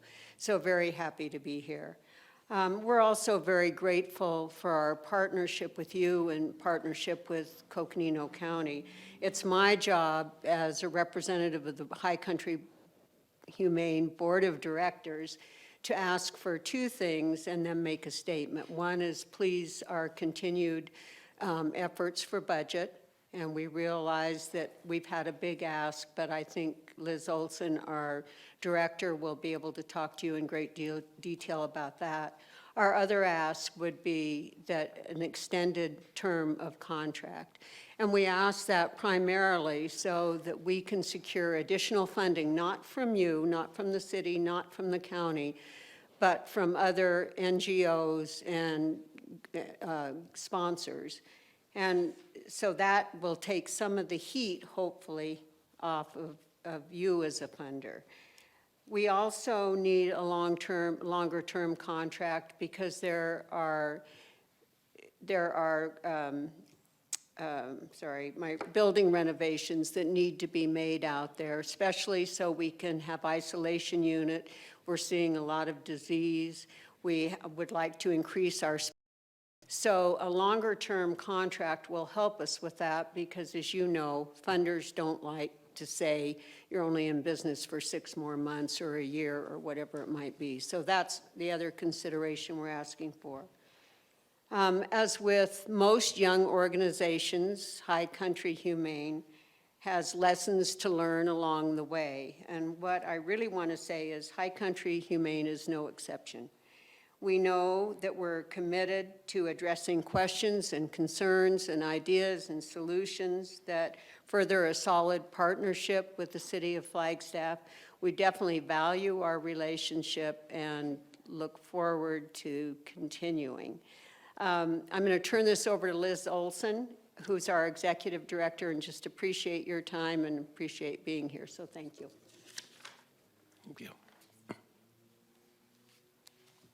Thank you, Mandy. Thank you for this opportunity. I'm very proud and appreciative of your time and to be here, Mayor, Vice Mayor, and City Council members. I have a short presentation, and I've had the pleasure of being able to meet with several City Council members previous to this, so I will go through what I've shared with you for transparency and clarity on our ask and where we are. So for everyone watching, again, thank you for everyone's time. To give some clarity, we are in a 5-year contract between the years of 2019 and 2023 with the City of Flagstaff and Coconino County as your animal shelter. We have several contractual services, which include animal intakes from the city and the county. Pet adoptions are required under our contract. Public low-cost food bank, which we offer once a month, is required under our contract. And public education. for several programs, including spay neuter, trap, neuter, and release, the CAP program, vaccine clinics, city and county ordinances, and those are, again, education requirements. Above and beyond that, High Country Humane has participated in the introduction of several programs that support the community based on what we know is a growing demand, and those include a TNR community fix and release program for cats. We do offer public low-cost spay-neuter at a limited basis right now because of the number of shelter animals we are seeing, but we squeeze those in as wherever we can. We offer a biweekly vaccine clinic, public low-cost vet care for residents of our community that cannot afford care, and we run a pretty robust volunteer and foster care program. These programs are funded by High Country Humane to meet the community's needs and the shelter's needs for low-cost vet care and managing our occupancy. I did like to give a reference for our intake growth. In 2020, the shelter saw 2,944 animals under our city and county contract. In 2021, we grew to 3,553 animals. About 40% of those are coming from the city, 55% are coming from the county, and there's a roughly 5% that come from out of county. We also do some additional services. So all of those public services I previously mentioned are brought into this slide, which show that we see an additional 7,600 vaccine clients, low-cost appointments, probably did almost 700 low-cost spay-neuter appointments last year. So in total, the shelter's intake numbers for not only contractual agreements, but for public services is growing. We saw with a single veterinarian, 11,206 animals and members of our community last year. We do like to share that with that growing intake number and those high numbers and growing demands, that we are really proud to say that our live release rate, the number of animals that we are able to save every year, continues to grow, even as our intake numbers grow. In 2020, our live release rate was 96.4%, and in 2021, it was 97.8%. And we are on track to exceed that number. We're at over 98% right now in the first half of our year. We can't say enough, and I will try not to get emotional because it's a difficult week, but our community has really stepped up for High Country Humane. We wouldn't be able to do what we do without the number of volunteers and foster families that help our organization. So to give you a brief overview, we continue to grow community support by growing the number of volunteers that we have, the number of foster volunteers we have, and the number of animals that we are putting into foster care. So as our intake numbers grow, we are also growing the number of animals that we are putting into foster care, as the size of our building is not growing. With that being said, we like to be very transparent that we do have some capacity concerns. In our building, annually, we feel that, and I did an analysis on our capacity for care, that High Country Humane in the building that we're in can house 2,500 animals annually. That's roughly 145 animals in the building. To give you a reference, today we have 300 animals in the system. There are no animals in the building because we've been evacuated. But when we do go back, we had over 180 animals when we went for evacuation on Sunday. So it is tight, and as we see intake numbers grow, there's more and more pressure on managing that capacity for care. We are struggling to manage disease in a building that has very few isolation options. We also are looking at more humane housing. Our building is relatively old, 25 years old. We would love to provide dogs more humane housing by doing indoor-outdoor kennels. All of you have been able to visit, which is lovely. All of those kennels indoors increase disease and just stress on the animals. We would love a separate housing area for puppies. Right now, we are, as you saw, I'm sure during your tours as well, we're housing puppies in the lobby, which can be very time-consuming to manage and just difficult on staff and animals. We would also love a place for small dog housing. as we do have a lot of small dogs that come in. The majority of our animals are larger dogs, not speaking of cats, but for dog housing, we don't have a separate area, so everyone's kind of mixed in, which again increases stress and disease. The cost per animal, which is a very reliable number for our market, is roughly $300 per animal. And that is the cost of care in a facility of our size and our demographic. Related to disease, in 2020, we did see a lot of disease. 77% of the animals that came in were having to be treated in some form or fashion for a disease. The top 5 diseases we see are Giardia, ticks, upper respiratory, which is like a cough, parvo, which is extremely contagious and deadly, and mange, and that's just the top 5. We were able to reduce those numbers this last year, but I think that has been a lot of hard work on the medical team to isolate, to manage protocols, and to work together as a team. So in 2021, we did see the number of animals that were being diagnosed for disease drop by almost 20%, which is wonderful. But we're still seeing a huge number of animals not fixed. 74% in 2020 and 2021 had to be spayed or neutered. So of that 2,900 and of that 3,500, 75% of those animals had to be fixed before they could go up for adoption. It's a very, very high number. Almost 2/3 of our population comes in not spayed or neutered. This is a slide about revenue, talking about our financials, again, being very transparent about where we are in our funding and how that relates to our ask. In 2020, High Country Humane raised $673,000 in private funds to support the differential in our contract and general operations of the shelter. In 2021, again, we are growing that number. We raised $855,000, which is 50% of our operating income. We separate out adoption fees, so we raised $204,000 last year in adoption fee income. And the portion of our contract, which we are currently serving, is providing $655,000 a year. This next slide, again, just gives you a pie chart that High Country Humane is raising 50% of the funds to meet general operating costs. The city and the county's contract is meeting 38% of those costs, and adoption fees, again, which are considered separate, are providing almost 12% of the operating cost. And there are a lot of solutions. Our population crisis in the city of Flagstaff and Coconino County, we know has to be addressed. We are feeling a lot of pressure to meet the needs of the community and to serve all of the animals that come to our door. We have observed, especially with that high number of animals that are not fixed, that the community desperately needs a low-cost spay-neuter program and low-cost vet services. We are trying desperately to meet all of those needs, but with our single veterinarian seeing almost 12,000 animals a year, it has been almost impossible to open up to the public in any form that we can keep consistent.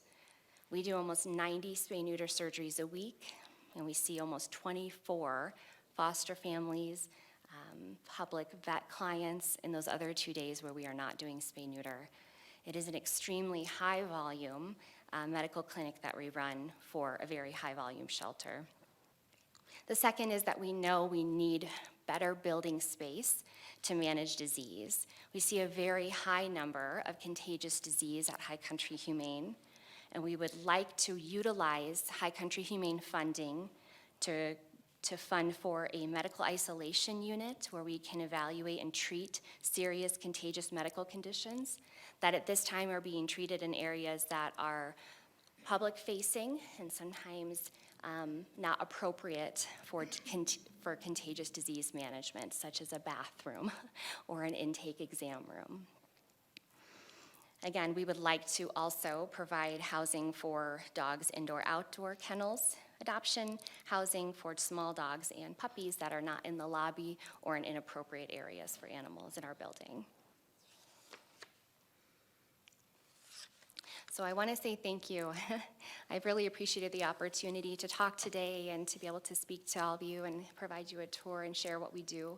We're really thankful for our partnership, and just want you to know that with transparency, we really look forward to moving forward together, and for this opportunity to extend our contract. So thank you, and I'd be happy to answer any questions you may have. Thank you, Liz, and really appreciate you all being here. Considering the circumstances that you've been facing the last 48 hours, the evacuations and how well you took care of that situation is so impressive. And to anyone listening out there, if you ever want to foster a puppy, I did grab one the other day at Fort Tuthill to try to help out. My wife did. She was like, we have to get one.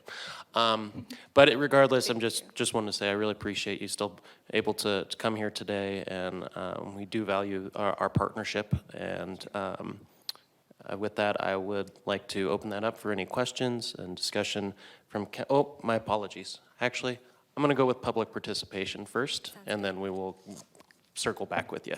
Sounds great. Thank you. All right, I have Susan and Marcus from the Art Cat Sanctuary.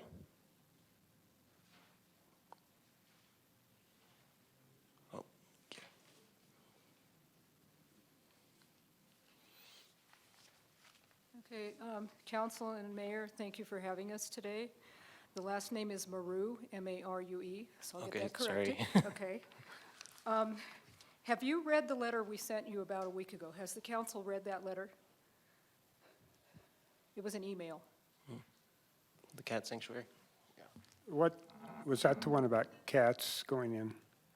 Being It was taken? from the Ark Cat Sanctuary, yes. Yes, I read that. Okay. I just want to know if you've read it. Okay, I've got a little debate in my mind whether to reread it or not. So let me go ahead and start in on it.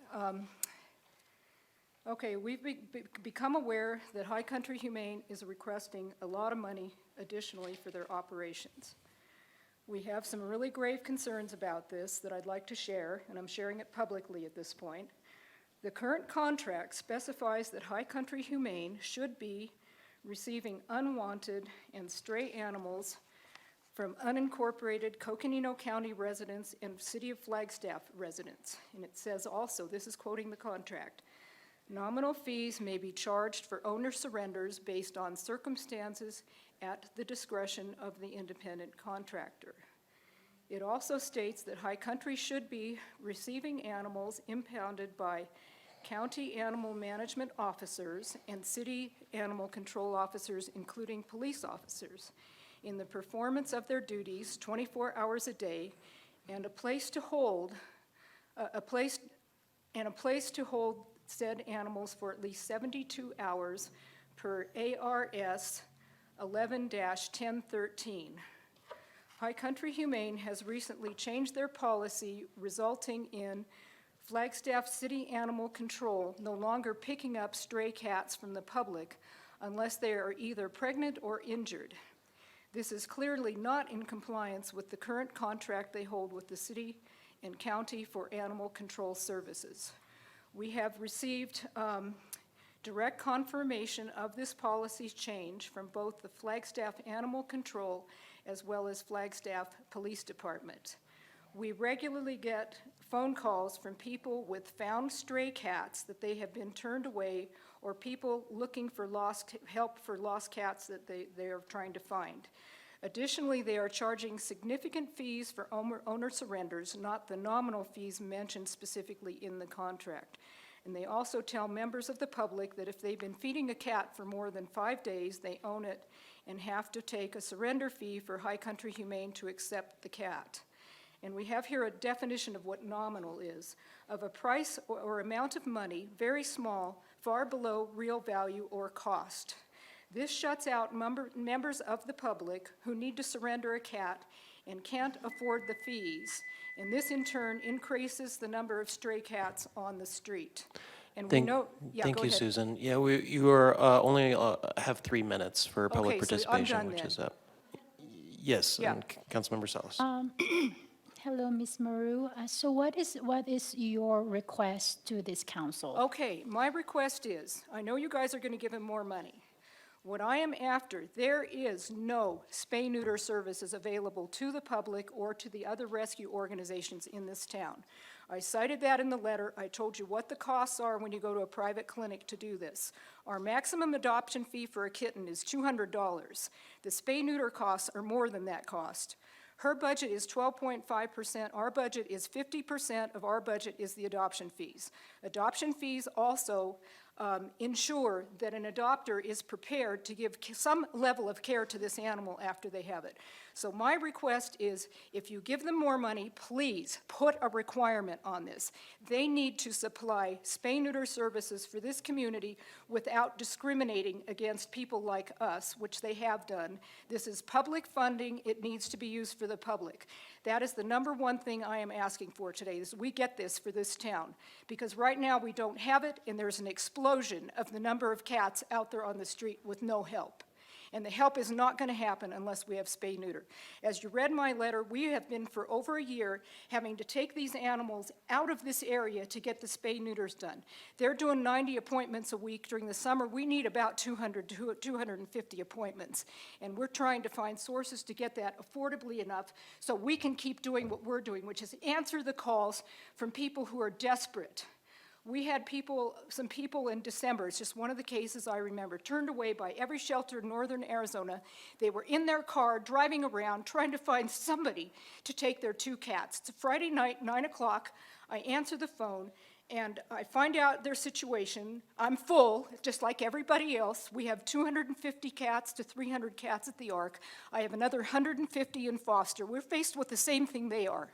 We don't have somebody to go to ask for more money. So we told the people, go ahead, bring your cats. They take a wrong turn on I-40, they head east. And they call me back, and I say, still go ahead and come. They show up at 11 o'clock at night.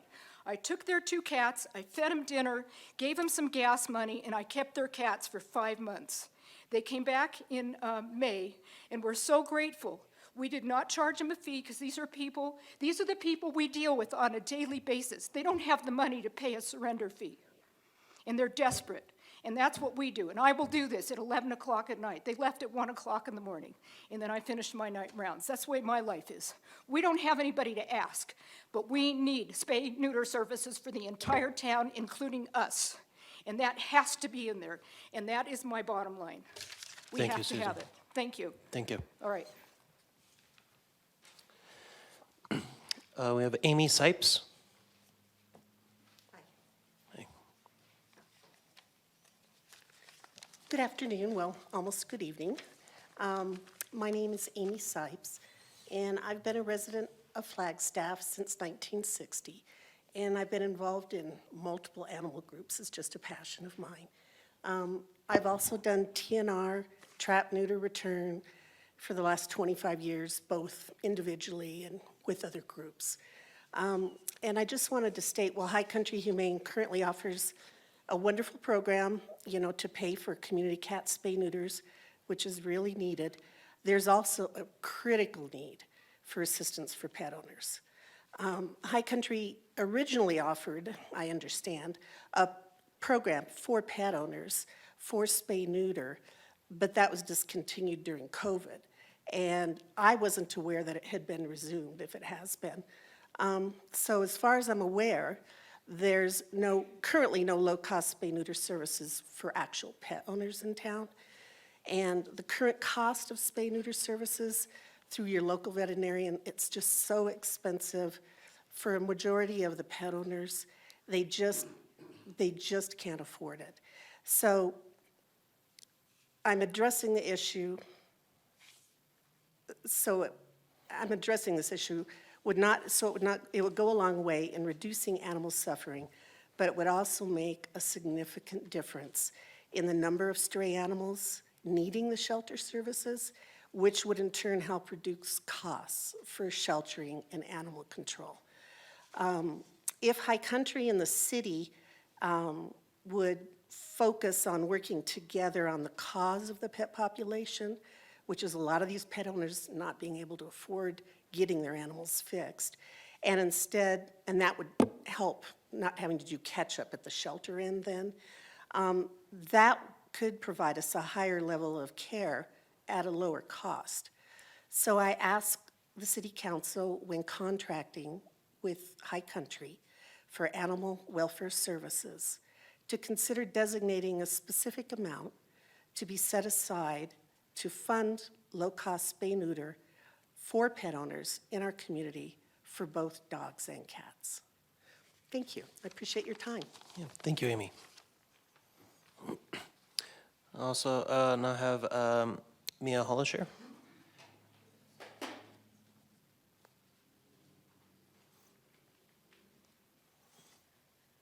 Hi, my name is Maya Holliker. Today I'm speaking on behalf of Michelle Ryan of Coconino Humane Association. It reads as follows.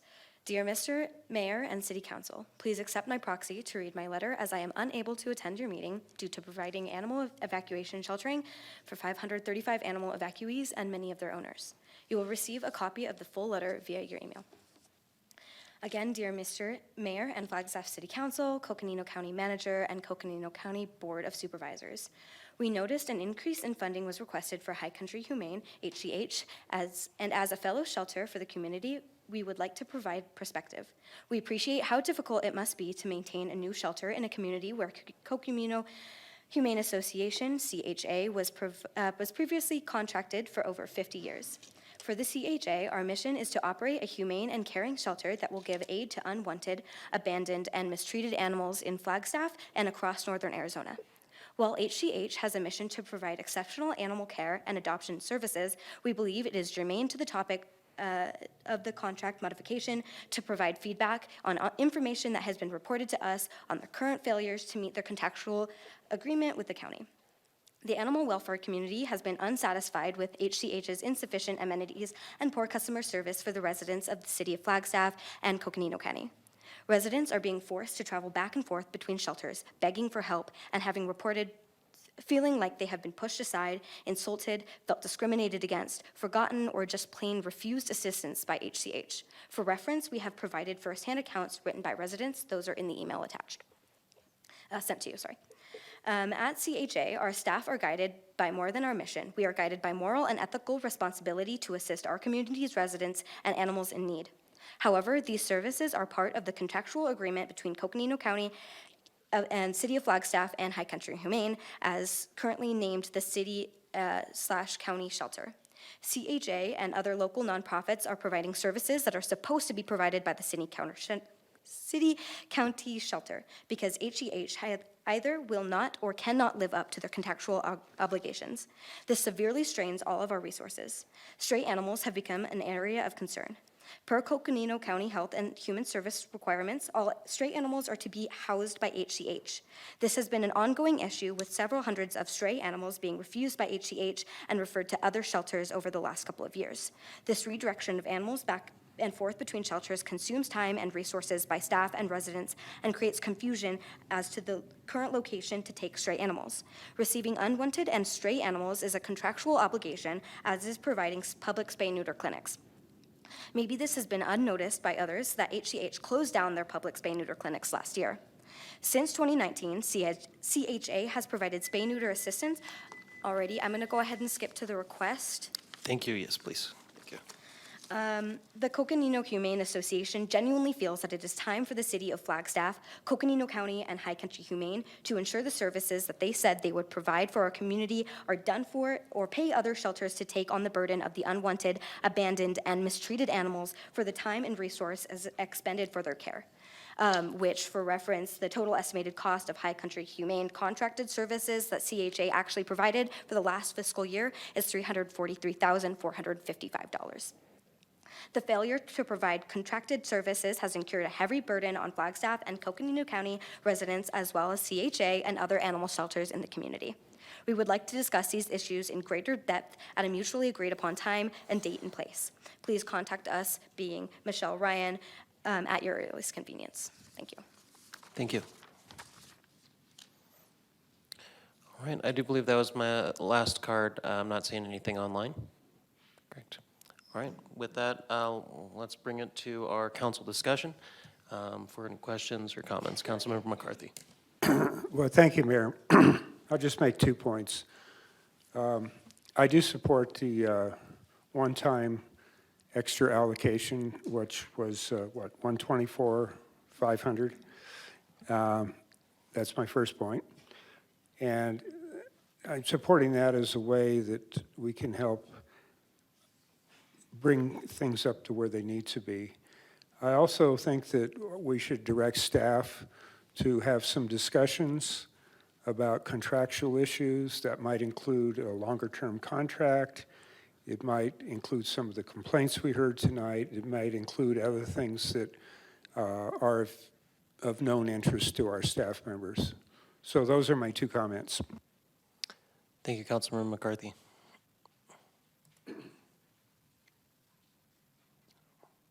Others?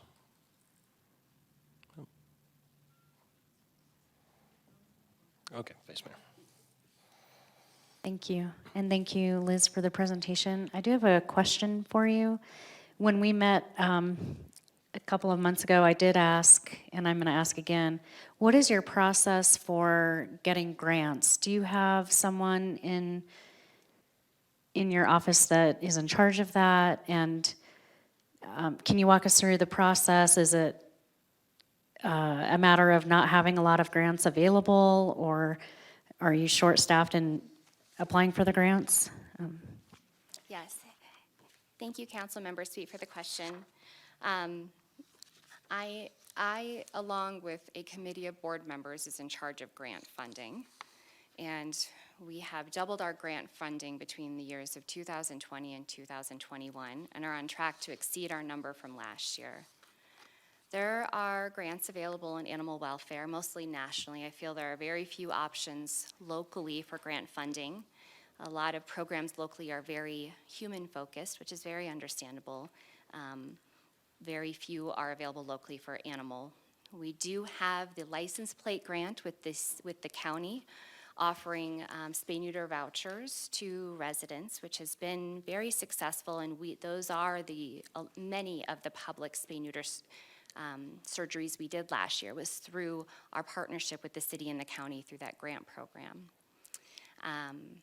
But we are actively seeking grants. A lot of times it also requires the creation of a program, and that can be difficult to manage on top of the daily demands being so high. But we are very focused on grant funding. It is a progressive effort, and we are growing our grant funding every year. A longer-term contract, again, will give us more stability to apply for bigger grants that are more sustainable. So we are very thankful, again, for this opportunity for an extension on the contract, not only because we certainly appreciate and value the partnership and this opportunity, but, again, it will increase our opportunity for grant funding. Thank you. Vice Mayor? Others? Councilmember Salas. Yeah.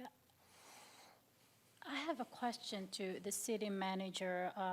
I understand that the discussion today is the contract with High Country Humane. However, being mindful of other nonprofits providing services like the Coconino Humane Association and the Arc for Cats Sanctuary. Is there any funding availability through our partner with United Way, or I guess I'm just thinking out of the box here. Is there any opportunity for these other service providers to tap into funding from the city? Thank you for the question, Council Member. I'm not sure if there is through United Way, but it would be easy for me to find out. So the follow-up would be, is the American Rescue Plan dollars we set aside for social services with the larger umbrella general area, is that available for a grant application process? I'm looking at Tatter right there, right behind you. Thank you for that, Mr. Mayor. Yeah. Thanks for the question. I guess I'm not following what you're talking about, the United Way funding. We did give them funding for some specific purposes, for some to distribute, but I'm not sure which ones you're talking about. Just referring to the contract with United Way in terms of distributing funding for local nonprofits. And of course, with the mayor's iteration of, we have ARPA funding with respect to animal shelter. Is that funding course through United Way as well? Or is there any other opportunity for the other service providers to tap into this ARPA funding? I'm not aware of any funding as part of ARPA that was designated for shelter, animal shelter services. We didn't have a discussion on. We did have the 150,000, I believe it was, that was set aside for general social services, like the other category of social services, as opposed to specifically food, specifically sheltering. I'm going to phone a friend and see if Stacy Breckler-Nags is on tonight. I know she's dealing with the fire issue too tonight, but if she's available, she could probably answer this a little better. Okay. Yeah, she's just not available. Yeah, to she'd get be that heading to the detail. community I'd have to meeting. look to see if we already awarded that and if they can't go to United Way. I'll have to follow up on that. Okay. Yes, yeah, thank you so much. Please look into that. And I Yeah. think there's another category for just general assistance to nonprofits. Yes. Okay, we'll look into those categories for Yes. these considerations. Thank Yep. you. And with that, Mr. Mayor, I'd like to provide a comment. I do understand, and of course, having toured the facility, and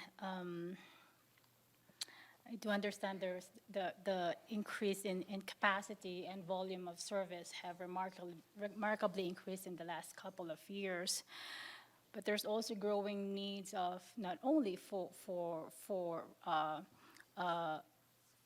pet owners in the city of Flagstaff, but throughout the county, there's need for a low-cost spay and neuter services.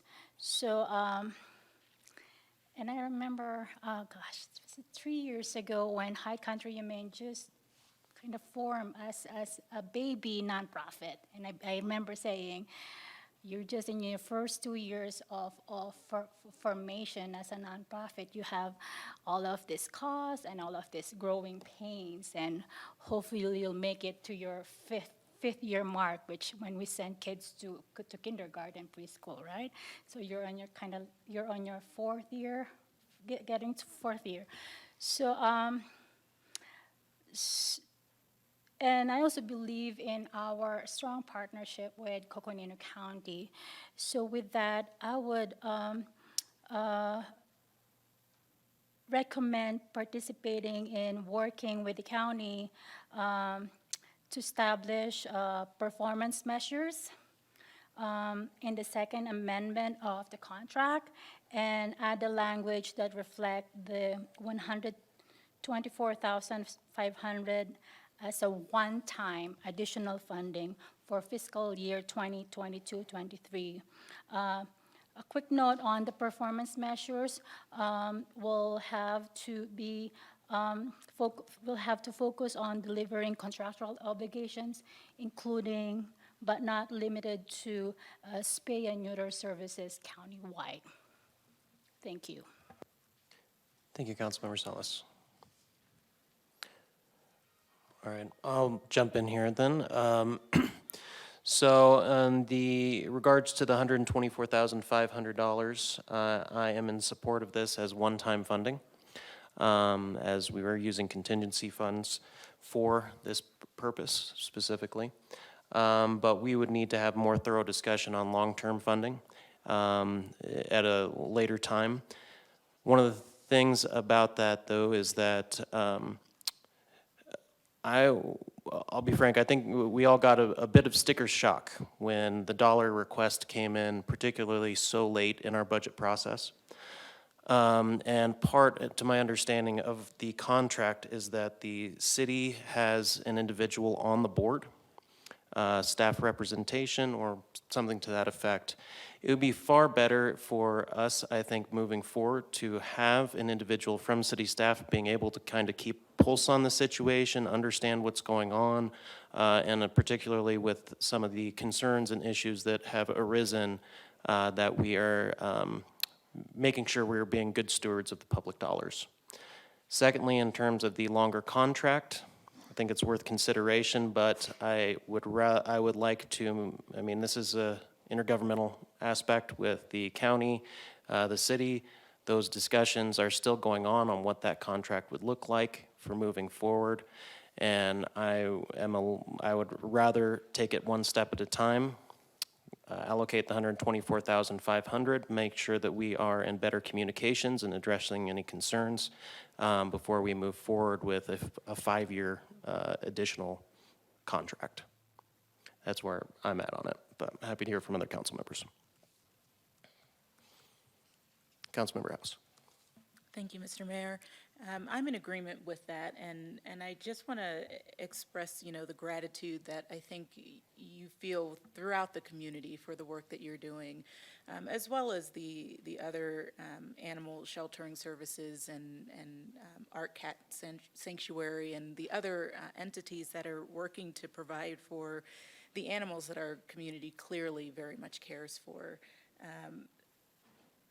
Part of the consideration that I think we're all taking tonight is ensuring that as we're putting forth funds in this partnership, we are being really good stewards of both community funds and ensuring that those needs are being met. So it's a conversation that I definitely want to see moving forward, and a lot of things that we're taking into consideration. But I just wanted to really make sure I took the time to express that gratitude for what you're doing, and hoping to see more support for it going forward, and more support for those different needs that were being presented tonight as some of the concerns that were shared. So thank you. Thank you, Councilmember House. Vice Mayor? Thank you. I too would just like to say thank you for all that you do for our community. The 2 evacuations you've had recently and how you have moved through that is just phenomenal. And if I could help adopt every dog and cat for you, I would. You have community support. I see how hard you all work, and it's noticed, so thank you. I would like to proceed with the proposed one-time increase in the additional funding. And I do believe that having a city staff person on your board would help further the communication so that we're not at this point, we can kind of plan better for next time. I see our community needs a lot in this area, and from you and from others, and I would like to tackle that, but in a methodical and precise way. And I think getting someone on your board would maybe start that conversation going down that road. So thank you again for all you do, and that's it. Thank you, Vice Mayor. Councilmember Shimoni? Thank you, Mayor. I think Councilmember Aslan was ahead of me. Okay. Yeah, if you could use the Caesar cues, it helps me order it a little better, but Councilmember Aslan. Either way is fine. I appreciate that, Councilmember Shimoni. I just wanted to piggyback on what was just said. High Country Humane does have my support. You also have my personal dollars, and I have many of your animals in my home. That partnership is really important to me. It's something that I highly value, and I think the service you provide to the community is invaluable and quite necessary. I do want to just reiterate that I share some of the concerns that were presented this evening from the community. And I really think we need to put our heads together and come up with some better solutions to this. Really getting at the underlying problem of why we're having stray animals in our community is elemental to the long-term success of these efforts and to mitigating the incredible burden that you're feeling. These spay and neuter clinics need need to happen. They need to be accessible. You know, I've had to drive to Phoenix before to neuter a cat, and it's just so cost prohibitive. And it is one of the single most important and critical things we can do to combat unwanted stray animals in the community in the first place. This should be a critical component of any strategy. I also think, you know, it's low-hanging fruit here to invite a representative from the city of Flagstaff onto the High Country Humane Board. I think that's an important element moving forward. I will say that my support today for the one-time funding is a definite thumbs up, but continued support is contingent upon High Country Humane's ability to answer to that request. And I think it's a good thing moving forward to have someone from the city on that board, just to address some of the ongoing concerns and provide the perspective and basically the representation from the tax dollars that are being asked for and utilized. So in short, thank you so much for what you do for the community, for what you do for these animals. It is important to keep them in mind, and it is part of public safety and community health to make sure that we're on top of this in the best possible way. And I love what you're doing. I think there are some critical needs that definitely need to be answered for. And I look forward to the continued partnership and the continued brainstorming and resource and information sharing and wisdom, horizontal wisdom sharing that could be gained through board membership. And I look forward to seeing that occur. Thank you. Thank you, Councilmember Aslan. Councilmember Shimoni? Thank you, Mayor, and hi, everybody. Big thank you to the team at High Country Humane for all that you're doing and being with us tonight. There's some really low-hanging fruit things that my colleagues have mentioned that I'm going to echo in regards to board membership. I think communication is so critical for our partnership moving forward. And I think that's a easy way to kind of get that jump started. You know, I really want to thank the team at the ARC Cat Sanctuary and those who emailed and spoke up tonight. We need to hear from your experiences, and we need to hear about the struggles, you know, and that's part of the communication as well. Do I think that justifies us not supporting High Country Humane tonight? I don't. I think we should support High Country Humane with this one-time funding that we're discussing, but I think we need to start working through some of these hurdles and struggles that our community is wrestling with on these topics. I know drop-offs and pickups are a big point of need and of issue. And so I'll keep it short and just say I support the funding that we're discussing tonight through this intergovernment agreement with the animal sheltering services and for animal sheltering services. And I look forward to better communication moving forward and better collaboration in addressing the solutions. We really need to address solutions here. Thank you. Thank you, Councilmember Shimoni. With that, is that sufficient direction at this point for staff to move forward? Or is there anything else you need from us? I believe we have sufficient direction from council. Thank you. Thank you, Lieutenant. Yes, you may. Sorry, but on behalf of the Board of Directors, your comments about having a liaison, whether it's staff or a board member, or I think right on, we talked about that early on. I think as we were building the board and creating the shelter, it may have gotten lost. This last year has certainly pointed out how much we need that. So just appreciate you bringing that up. And I think I can speak safely for the Board of Directors that we definitely are open to that. So I just wanted to reassure you because we see communication challenges as well. And so a good think tank is always a better solution. So thank you. Thank you. All right. With that, we are ready to move on in our agenda to agenda item number 10, which is the Butler and Beaver Pilot Bike Program updates.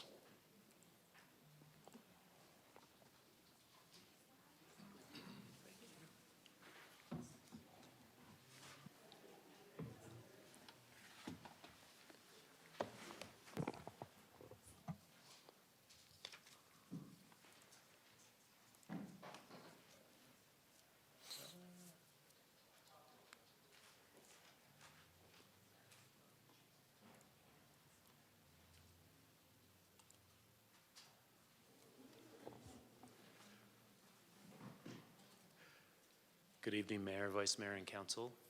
Jeff Bauman, City Traffic Engineer and Acting City Engineer. This evening here to talk to you about separated bike lanes in our Butler and Beaver pilot bike lane programs. Closer.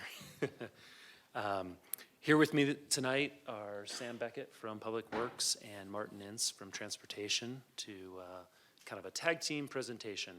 And what we're going to go over tonight, this presentation is essentially a summary of the project report that my team put together over the last couple of weeks. And so I'll just jump right in. You'll remember we received a citizen's petition last summer. And in response to that citizen's petition that was looking for the petition asked for several different bike-related improvements. One of those improvements that we identified was this pilot program, which was separated bike facilities. That direction came in July of 21, and the direction was, let's get these installed before the snow flies. So we just had a couple of months. So July 21, we got direction, and we immediately jumped in kind of a two-pronged approach. One was, how are we going to get this designed and constructed in time? And what types of data collection, what do we need to do to make this a successful pilot where we learn a lot of information from before and after studies? So a lot of work right immediately jumped in, and here's what we decided for the pilot program. As I already mentioned, there's two phases, Butler and Beaver, and am I still? The pilot program, oh, I can hear it now. The pilot program, again, is two phases, Butler and Beaver, and here's some of the things that we decided were important to collect before and after these separated bike facilities were installed. So we collected speed and volume data on, mostly on Butler, but we did collect some data on Beaver Street as well. We realized we needed to collect stakeholder input and public input, so we did a community survey after, and we've been reaching out to the Transportation Commission and the Bicycle Advisory Committee.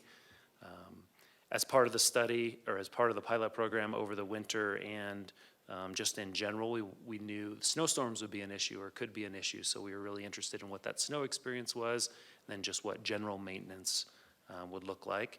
And we want to review crashes to make sure we didn't create anything that was a lot different than what we were experiencing out there today on those streets.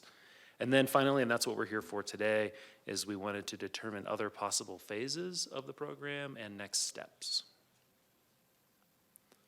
And with that, I turn it over to Martin for a slide or two. Your Honor, members of the council, Martin Ince, Multimodal Transportation Planner. So separated bike lanes in different configurations have been used in other communities for about 10 or 15 years now, so we're starting to see a good body of studies and data coming back from those efforts to give us an idea of how they work and what works well and what doesn't work as well. And I'll just hit a couple of the highlights of what that information shows. If you're interested, there's more detail in the report itself, including some of the references to the studies that I'll just touch on. And we include this slide and include this information in the report and in this presentation to kind of remind us of why we undertook the project on Beaver and Butler in the first place. So experience from other communities and some of the benefits that separated bike lanes have provided include making bicycling comfortable for more people. So we know that the interested but concerned segment of the population, for example, finds a little bit of separation from traffic to be much more appealing and comfortable as cyclists or would-be cyclists. And in fact, in a number of communities where separated facilities have been installed, they've seen a corresponding increase in ridership among bicyclists. Second, separated lanes can benefit all roadway users. So there's safety data here that suggests that there may be a reduction in crashes of all types on streets where there are separated bike lanes.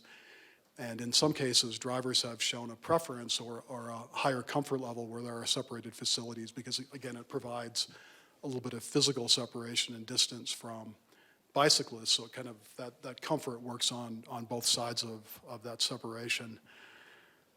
Third, we know that separated bike lanes are preferred by bicyclists, and we have survey evidence from other communities as well as evidence from our own survey that shows that, again, bicyclists and, more importantly, would-be bicyclists prefer to have some separation from traffic. Generally, the more the better, but even a small amount is beneficial. Separated bike lanes are part of an overall low-stress bikeways network for Flagstaff, and here the important word is network, so we're planning this at a citywide or system or corridor level rather than just kind of focusing on individual streets or roadway segments. And then finally, we know that having a robust bikeways network helps Flagstaff support some of our other community objectives, and most principally here, of course, is our carbon neutrality goals. This slide's intended to give you a little bit of context on where the pilot projects on Beaver and Butler fit into our larger draft plan for bikeways, an overall bikeways plan for Flagstaff. And that plan has a number of different features. First of all, it's intended to be low stress. In other words, we want it to feel comfortable for bicyclists of all varieties and stripes. No matter what your ability or experience or comfort level is, we want you to feel comfortable no matter where you're riding. Second, it's intended to be comprehensive and complete, so we want to cover all parts of town. We want to give access to all destinations in Flagstaff and all neighborhoods. Third, it's organized into a hierarchy, so we have primary and secondary routes that form kind of the backbone system. And in fact, on that map, on this slide, the purple and the dark blue form that backbone system of primary and secondary routes. Fourth, a bikeways network is comprised of a variety of facilities, and these can vary in how much separation or how they're configured on the roadway. So in some cases where streets are low volume and low speed, we can use shared facilities, and this might include bike boulevards or bike routes. It also includes shared lane markings that we've used in a few places around town. We consider dedicated facilities like bike lanes or buffered bike lanes where bicyclists have their own space in the street, but they're still proximate to traffic.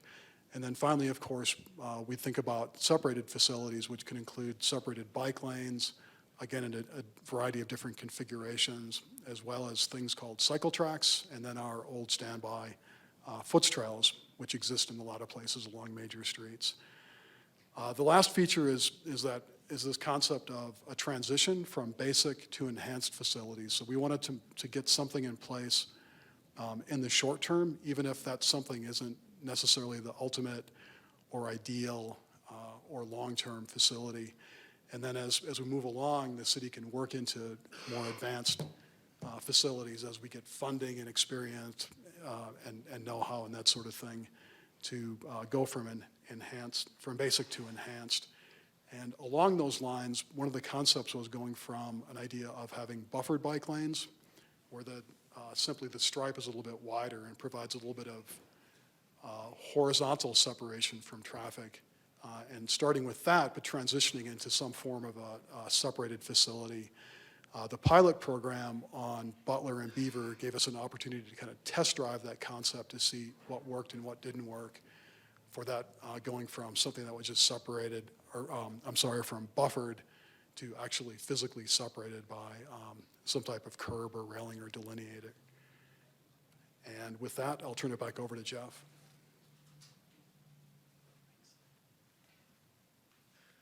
Thank you, Martin. So I started to jump into this a little bit, but so we received council direction in July and jumped into design, trying to figure out the pilot test, which I talked about a little bit, and then also try to figure out how are we going to get this design, get this installed in such a short time frame, because you've been here long enough, you've seen how our normal process works, and it's the right process, but it's just a long process. So we ended up just jumping into this, and we had transportation engineers out measuring streets and doing the design internally, which saved quite a bit of calendar time. It took a lot of staff time, but it saved a lot of calendar time. And then we worked with the procurement folks and were able to use the job order contracting method. So that's the JOC method you hear sometimes, much, much quicker process. So we were successful in getting these facilities, both Beaver and Butler, installed in November, by November. We had to take one shortcut, and that was the pavement markings. All of the green pavement markings couldn't be installed with their typical thermoplastic or epoxy because of temperatures and because of timing. The contractor just couldn't get them in quickly enough. So they were painted, and you'll notice today that the paint is almost completely gone in many locations. And that is scheduled to be replaced, I think it may be next week. If it's not next week, it's a week after. So we're really close to getting those refreshed. And those pavement markings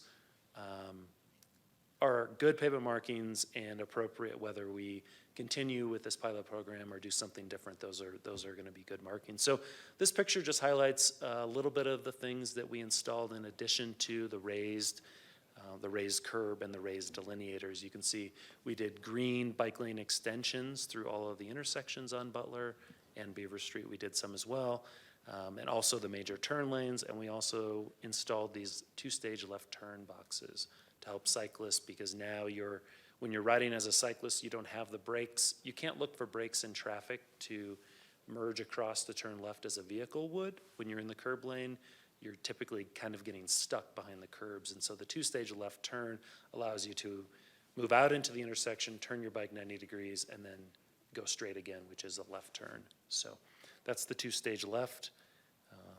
I think I covered all of that slide. Here's some pictures of before and after. I think most people have seen what this looks like, but on the left is Butler Avenue before condition in the top and Butler after. Hard to tell that the lanes changed, but the lanes did shift over. If you were in town when we actually implemented the project, we obliterated all the striping on Butler and then restriped, and everything moved over a little bit to create a little more space for the bike lane and for that separated facility. In the middle, you can see in the field, those are pretty fresh pictures because that two-stage left turn box looks really good, and the bike lane extension as well. And then the final image is just up by the hospital. Nothing too significant about this location, but you can see the different facilities in place there. So getting into some of the information that we collected for the pilot program, and this slide in particular is for this is for Butler Avenue. We collected speeds on Butler because we were interested in if this new bike facility and the changing lane widths was going to change operating speeds. And you can see essentially unchanged, 34, 35, 36, 35. So virtually the same. That's westbound, the top line, and eastbound, the bottom line. The next thing, the other Butler Avenue is the bicycle volumes.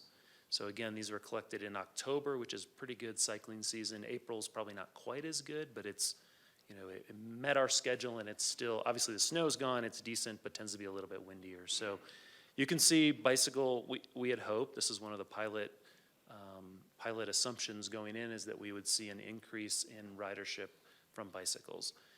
If we checked again in October, we may see year to year with exact conditions, but you can see in April, we didn't really see an increase on Butler Avenue, and the first two lines are 12 hours, so the way we collected this data is we set out, we have a GoPro on a stick, and we kind of hide it out there, watch for 12 hours, and then we have an intern run through those to collect all of the bicycle counts. We've recently bought some new equipment so that we can do these kinds of counts automatically with road tubes that are specifically made for bicycles. So we've recounted Beaver Street, and I'll mention that when I get to that slide, but we've recounted Beaver Street with some better equipment. So that is one of the limitations of these bicycle counts, is it's only one day.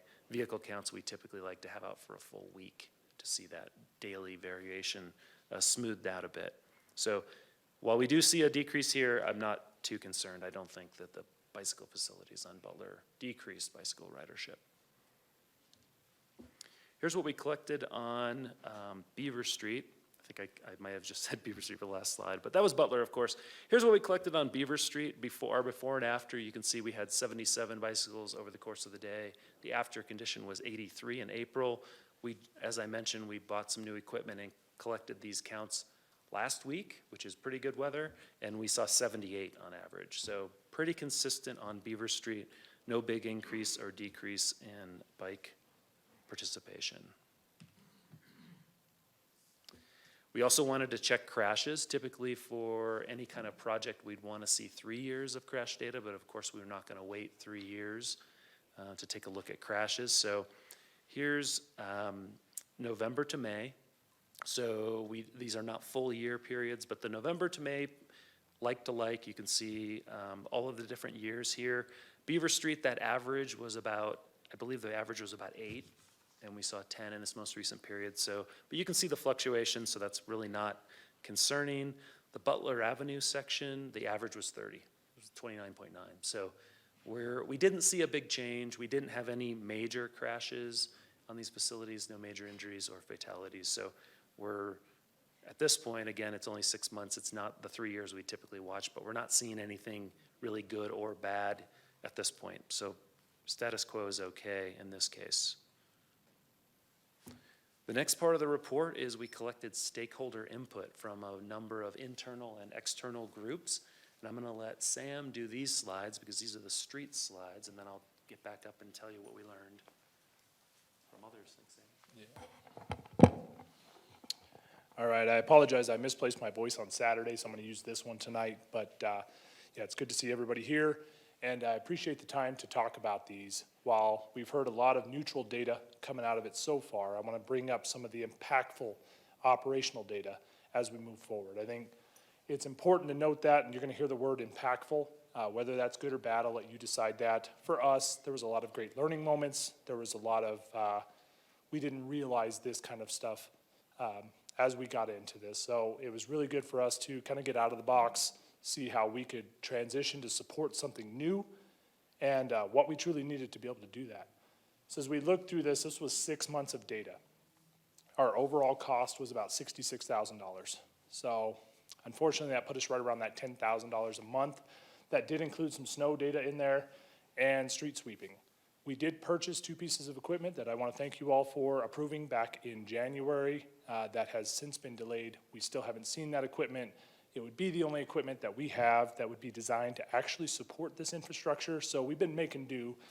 We had to cut some wheels down, make them a little skinnier on some equipment, but we got it in there and we're working on those pieces of it. But again, it was just impactful on the operations as you start counting all of the hours put into this and all of the dollars put into it in just 6 months.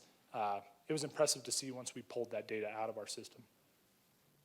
We do use a system called Cartograph. We use it for all of our maintenance projects in the city, so we can keep track of those operations and understand what those needs are from year to year, where we can enhance our programs, and where we're falling short.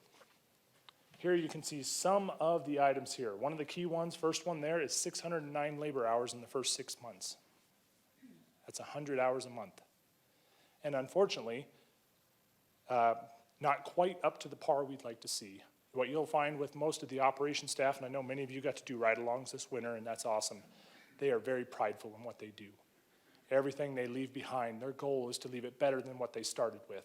And it's a competition between them to see who can do a better job. So unfortunately, at 100 hours a month, there is some disappointment that we don't have it up to maybe a beautification standard we'd like to see it to. And really, we're kind of in a standpoint or a standoff there where there's not a whole lot more we can do at this point to support that. So unfortunately, we're just not quite getting there where we want to, but we're trying to find creative ways to enhance that. In those 6 months, 609 delineators were maintained. What we saw, and what many of you probably saw, is most of the delineators, the first ones we put in, would not withstand an impact during cold weather. They would shatter, they would bend over, they would never come back to their original state. So we had to go in and remove them. What we found is if we just took the delineator off, which was broken or laying there, we had to go in and actually remove the base from the curb, otherwise it left a sharp object behind. So we had to go through and remove each one. Unfortunately, when working on these curbs, you have to set up a lane shift, just because it is unsafe to have anybody working right there off the edge of the road, back to traffic, trying to get this done. So it does add a bigger operational ask when you go out just to remove a delineator. The 73 delineators were replaced and 151 delineators were added. The important piece on that was working with Jeff, we were able to find a more resilient delineator that could take an impact.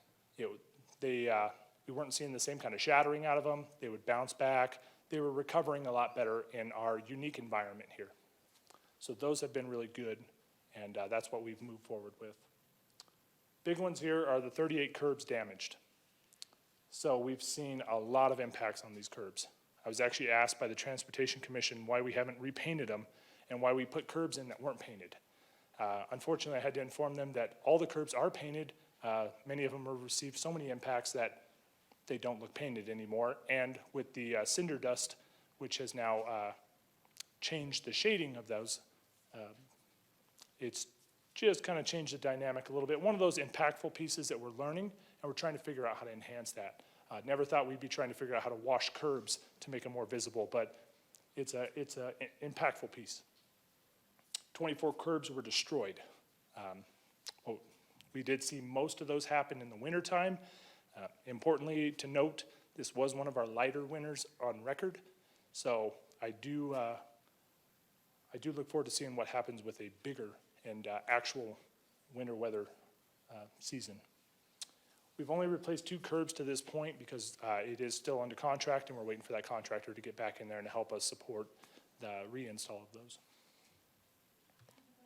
Yeah. Yeah. It's in that slide. So zooming in into the, thank you, Sam, for Mr. Beckett for your presentation. So zooming into the screenshot of that work order, so the last column says other, 7,395. So is that amount plugged into your total cost? It does. Okay. Yep, and Thank a lot of that has been supplies and other materials needed to support this. Some of those were our shop cost. What we found is when curbing got destroyed and it wound up in the bike lane, the snow machine did not realize it was in the bike lane and it sucked it into the snow blower. Being that we only had one snow blower for that, it was almost catastrophic for that. So some of those costs were associated with that.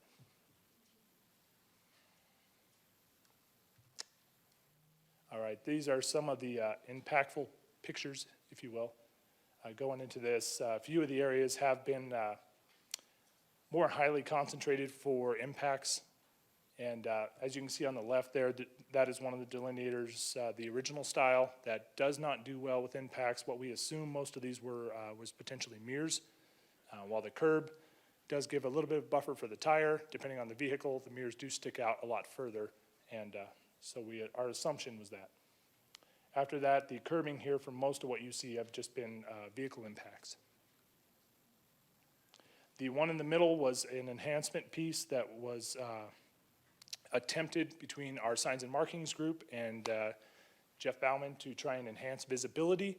However, after a few impacts, you'll see there's almost a diamond looking tape on there. That tape wasn't a reflective tape to try and enhance visibility. It did work for a short period.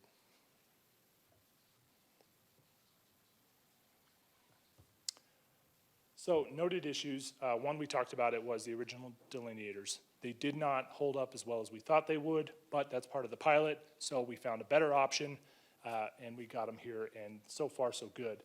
Top picture, top left is the original, top right is the new platform we went to.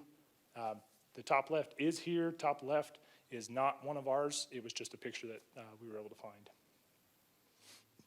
One of the other noted issues was narrow lanes. So I know many of you got to ride with our snowplow operators this past winter, and that's fantastic. And I hope that that gave everyone a perspective on what it looks like to be in a 10-wheel dump truck or a 6-wheel truck plowing snow. Well, by narrowing these roads, in a perfect world, if the truck could run perfectly parallel with the curb without touching it, within an inch or two, you could stay in your lane. But in a snowplow, that's almost unfeasible. At best, you're going to get within that foot range, which put us a foot at minimum into the other lane to our left.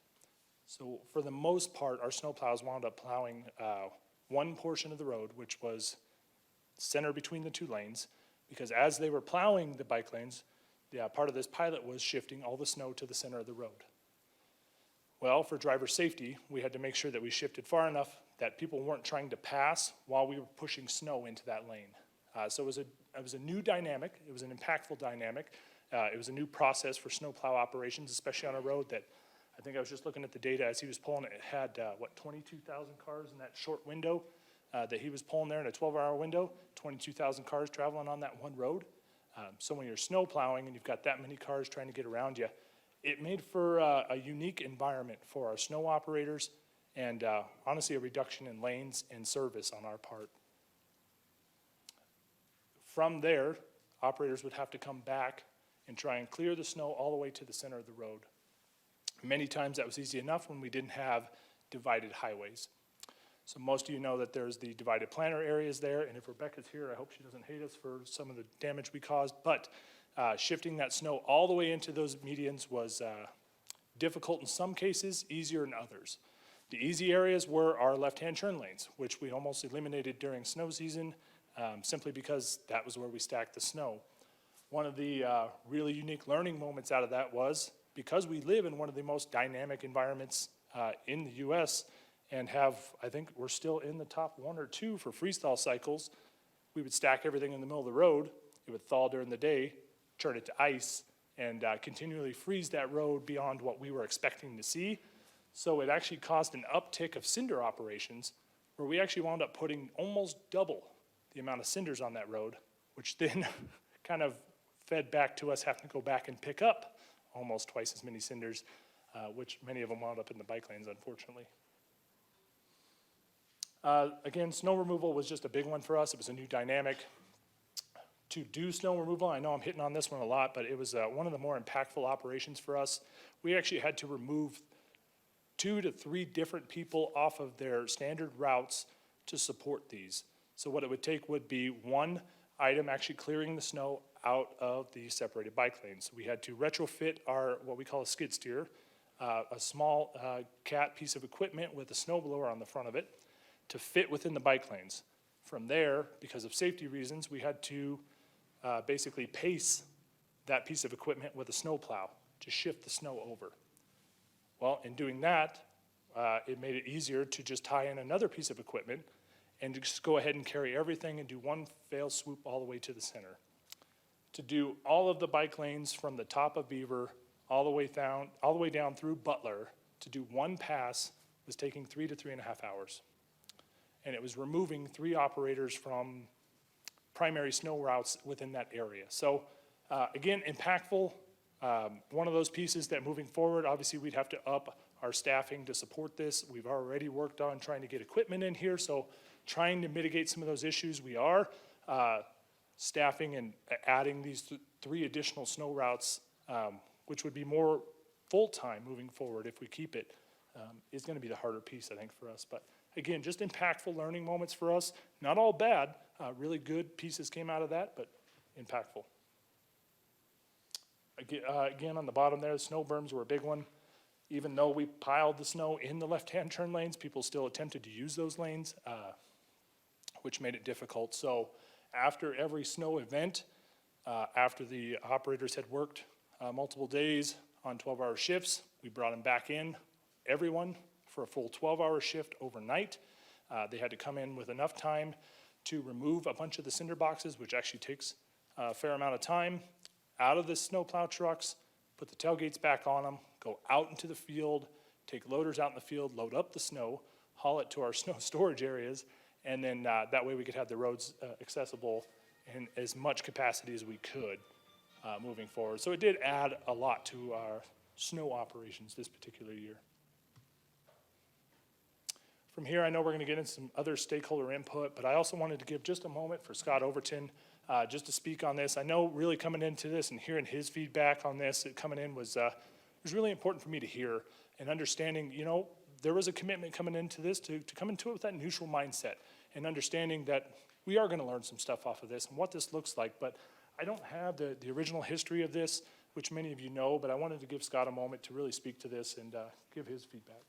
No, thank you, Sam, and I appreciate it. And I'll cover some of the solid waste slide as well, as it's in Public Works. And I go back and wanted to make a couple comments. This did predate Sam's arrival at the city, and really I was a part probably of the initial conversations, and I remember making a commitment to the council and to the community that we would give this an honest effort. And you know, no one in the group had the attitude to you know, undermine it or do mischievous behavior. And I really want to give a big amount of credit to our signs and marking supervisor, Greg Crea, He really took this one as his primary projects and focus. Not only did it have a lot of marking elements with his small team, but the snow operations piece. And Sam touched on it, and if you got to see it, it was pretty impressive to watch him try to maneuver this. But Greg spent so much time, and then we were able to get Adam Miali out of our office and get him into a tractor and help support the program when we couldn't get enough operators on those shifts. But I think some of the feedback that we also received was, and Sam touched on this early, was that the pride in the workmanship was lacking because we couldn't get there fast enough. And when the 22,000 cars came down the road first, they just became a higher priority, and it is what it is. And unfortunately, that element of the bike lane really became more delayed, and we definitely got that feedback into our calls and into our feedback from the citizenry. But while we're here quickly, I wanted to, again, thank Sam and their efforts and Greg's consistent efforts as a supervisor. Very, very impactful from Public Works. But we did get with our solid waste group. We talked with them as they had recycle and trash collections on this route as well. The reports we got back and the feedback were, of course, they can't get out of a travel lane to try to collect carts that are located on that street.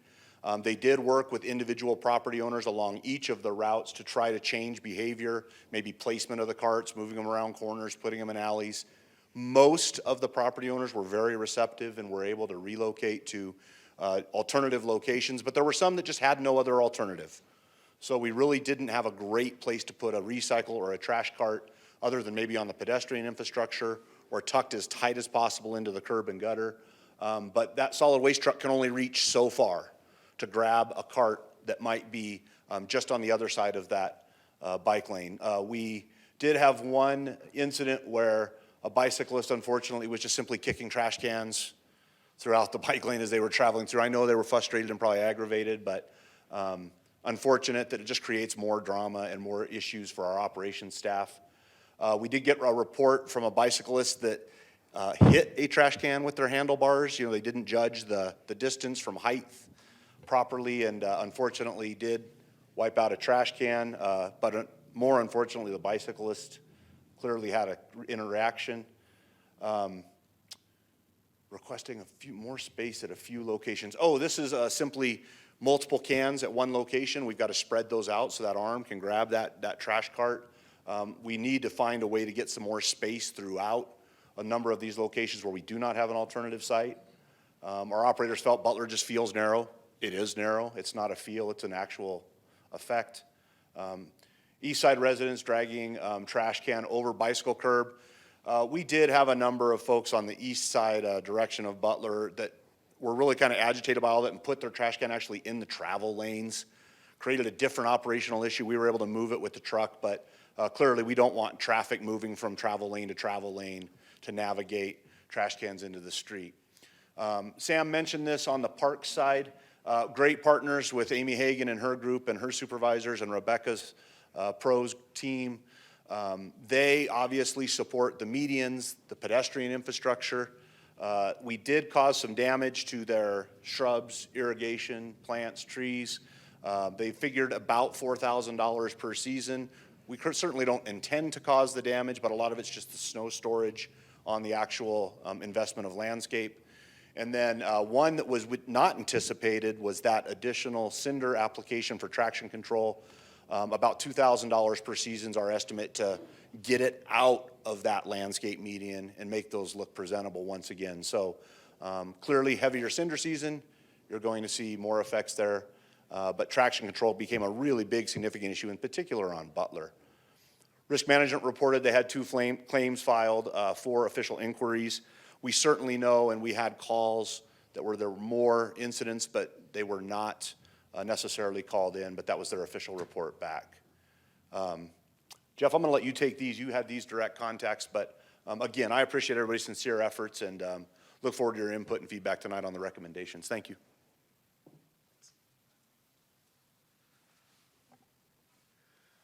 So as you can see, we did pretty extensive stakeholder input. It was both people we thought we wanted to talk to, and then just, you talk to one group and they go, hey, you should talk to those guys as well.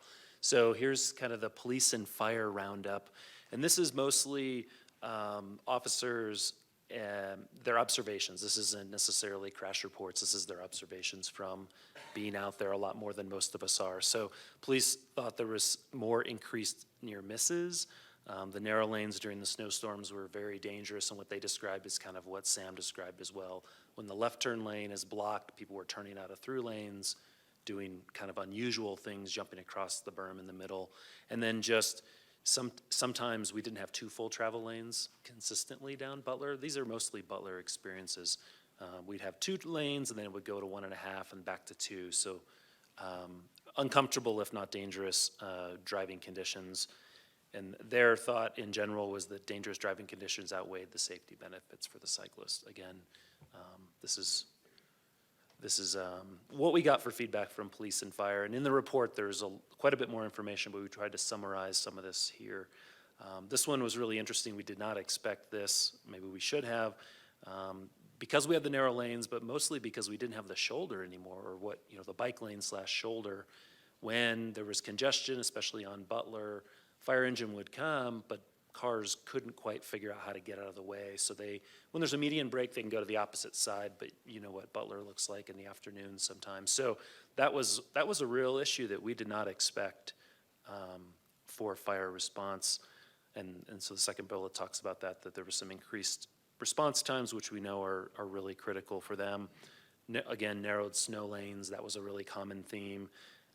And they observed cyclists sometimes using the travel lanes. So this trash carts in bike lanes continued to be an issue. I think where we've settled is that the trash cart needs to be as close to the curb as possible, but sometimes when the truck sets it back down, it's not perfect, or the wind blows it around a little.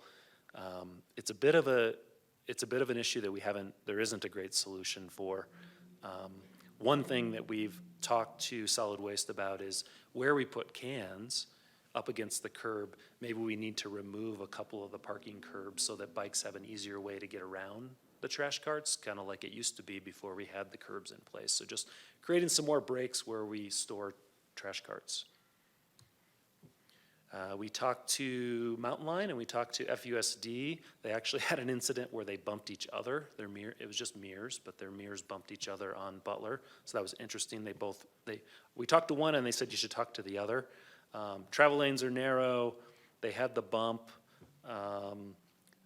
Mountain Line, again, reported bicyclists driving in the travel lanes during snow events. So there was a couple of different reasons. And of course, that's perfectly legal. ARS allows you as a cyclist, if the bicycle lane is blocked, you can move over to the travel lane. That's acceptable, but that was happening. Witnessed drivers running over curbs, broken delineators. In general, Mountain Line obviously is very supportive of the project, but they did have these issues with operations. So I won't go through them all. They're kind of similar and somewhat expected from some of these. Let's see, community survey. This is Martin's slide. We're kind of back and forth here, but Martin took the lead on the community survey, so we'll let him go through this one. Thank you, Martin. Thanks, Jeff. So we did put a survey out to the community via the Flagstaff Community Forum, which is on the city's website. It's our online medium for public engagement. It was open for a short time. You can see only 3 weeks, from May 2nd to May 23rd, and we received 602 responses, which, judging from other surveys that we've done over the years, it's a very high response rate. Typically, we're in the low hundreds to 200, 300.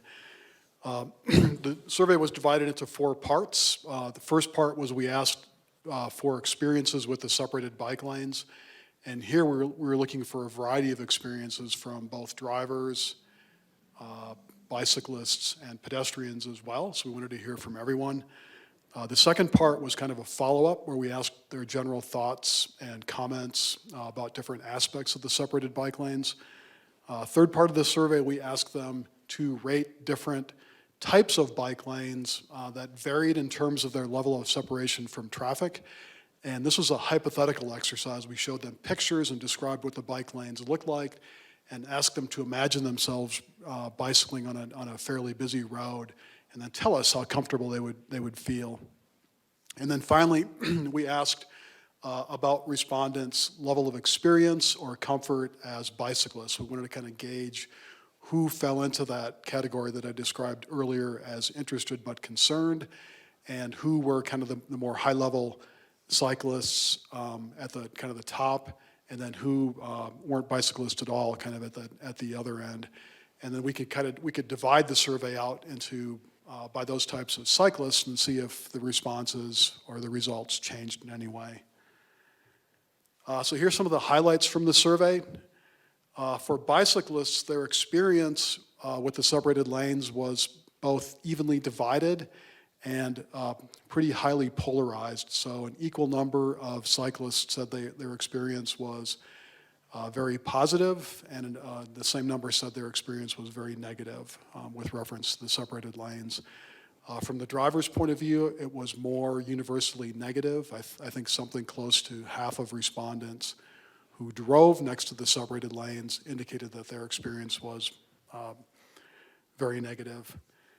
We did find some evidence in the survey that the separated lanes can help cyclists feel more comfortable, and in fact, evidence that it encouraged more people to ride on streets like Beaver when there was some separation provided. Some of the positives that we heard from the survey were that users felt it enhanced safety. For bicyclists, it prevented vehicular encroachment into the bike lane. There was generally better accommodation and more awareness for bicyclists on those two routes.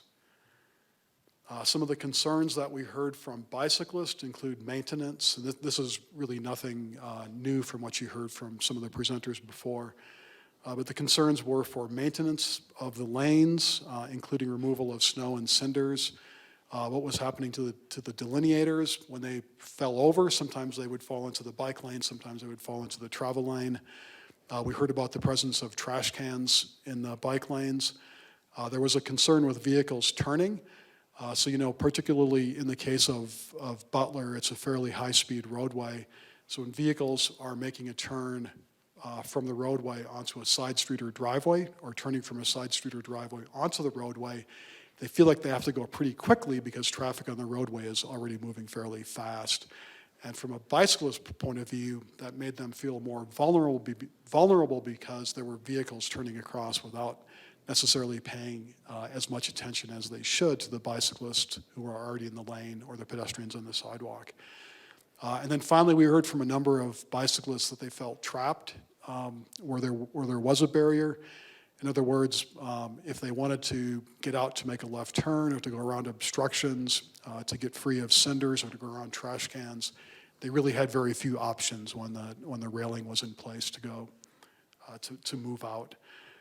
From drivers, some of the concerns that we heard were the narrowness of the lanes, some of the same concerns about maintenance and snow removal and delineators, and again, the same issue of being able to turn from particularly Butler onto side streets or driveways, and then from side streets or driveways back onto Butler.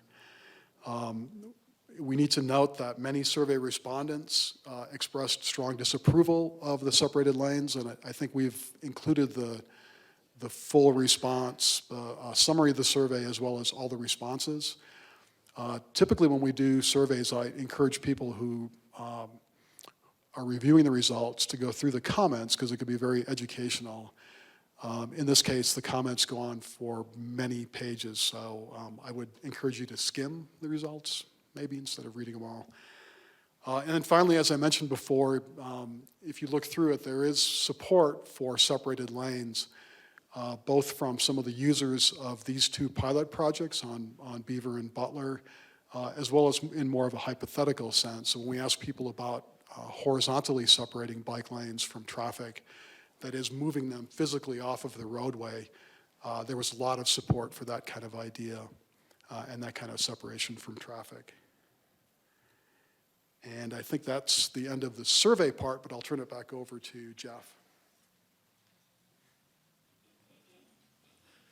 So here's a cost summary. This goes through both the installation, which are the first couple of lines. That third line is what I mentioned earlier in the presentation, coming back in the spring, now summer, with the permanent final pavement markings, also additional, and then we get into some of the maintenance things that Sam had mentioned. So the new delineators, the maintenance, the snow operations, the sweeping operations, Public Works Administration, and that median restoration. So To date, we're at $931,000 roughly for the pilot program over the first 6 months, and that does not include the tool cap purchases. So that does not include the equipment purchases for the maintenance, the specialized equipment. Here's our recommendations summarized. So this is the first page of recommendations. So we talked to the Transportation Commission, and I'll say that our staff recommendation has continued to evolve as we've talked about this more, as we presented to these commissions, and you'll see on the next slide, if you had previewed our presentation, it's modified slightly. But here's what we learned from the Transportation Commissioner where they were at. They were recommending removing the curb and delineators from Butler and turning Butler into a buffered bike lane. And I have some images of what the buffered bike lane is. Martin mentioned it. But generally, it's the travel lanes stay about the way they are. We remove the curb and we add a second white line on the surface. So it's a double white line treatment. Not quite sure what we'll get because the pavement width changes quite a bit throughout that corridor, but it's probably it could be 18 inches in some places and it could be down 12-ish inches in other places. So in that range. And the Transportation Commission was supportive of keeping Beaver Street the way it is because most of the feedback we heard was related to Butler as far as the negative feedback. And the Bicycle Advisory Committee recommended keeping Butler and Beaver up for at least a year. They like to see it up throughout the whole summer, see if we could get some of that bicycle ridership up and see if some of the maintenance concerns start to alleviate themselves. And we talked through in more detail with the commission's small modifications to the curb placement. So some of the starts and stops, some of the garbage can, trash can things that I mentioned, a handful of changes. We talked to them in detail and they were supportive of those. And then here's kind of the summary of staff recommendations, and it's pretty lengthy, and I did modify this slightly in that first bullet from when I submitted it a week ago. So keep the separated bike lane pilot project on the one-way portion of Beaver Street. The two-way portion tends to have a lot of the same issues that we described on Butler Avenue for the maintenance and operations folks. So keep the Beaver Street portion of the one-way, which is Columbus all the way down to all the way down to Butler Avenue, essentially. And then continue to analyze the maintenance and operational impacts of adjusting the delineators and curb limits and continue to collect that bicycle ridership information. As I mentioned before, we have some new equipment so we can do that much more efficiently and effectively. And then for Butler Avenue, we're recommending removing the parking curbs completely for the whole limit of the pilot program, which is Milton to Sawmill, and replacing that with a buffered bike facility. And again, 18 inches in some places, probably a 12-inch buffer in other places, which is fairly consistent with recommended practices. I think ideally you get to 18 inches, so we'll be a little under, but we kind of get what we get with these retrofit conditions. And this approach is consistent, as Martin mentioned, with the AT&P or the master plan of progressing from these lesser facilities, going from a bike lane to a buffered bike lane, and eventually the long term, when funding became available or grant funding, to the horizontally separated, which is getting the bike lane completely back of curb. That's the ideal condition long term. And then we'd also recommend a third step because that was part of the original pilot. What do you want to do next? We're recommending that we look at extending the buffered bike lanes on Butler Avenue from Sawmill all the way over to the interchange or Ponderosa Parkway. So removing the curbs in the section from Milton to Sawmill, adding buffered, and then buffered all the way out to Ponderosa Parkway. So a restripe of that facility. And that is the end of our presentation. Thank you for our kind of back and forth. And then I do have an image if you're interested, just to make sure you know what buffered bike lanes look like. So these are a couple of images they both actually were pulled from Portland. You can see the one on the left is really nice pavement, kind of a fresh condition, and the one on the right is more of a retrofit condition in a city, looks like city center. It's interesting, the one on the right you can see has a buffer from the travelway on the left and has a buffer from the parked cars on the right, which is good practice for door issues. So this is our recommendation, more like the left image for Butler Avenue. And that is it for us tonight. Happy to answer any questions. Thank you, Mr. Baumann, and the team. And we do have 5 public participants online, so I will take those before we go to council. Mayor, I have our first public commenter, John Daly. John, you may go ahead and address Mayor and Council. Thank you. Can you hear me all right? We can hear you. Please proceed. Great. Thank you, Mayor. Thank you, City Council, and thanks to staff for that presentation.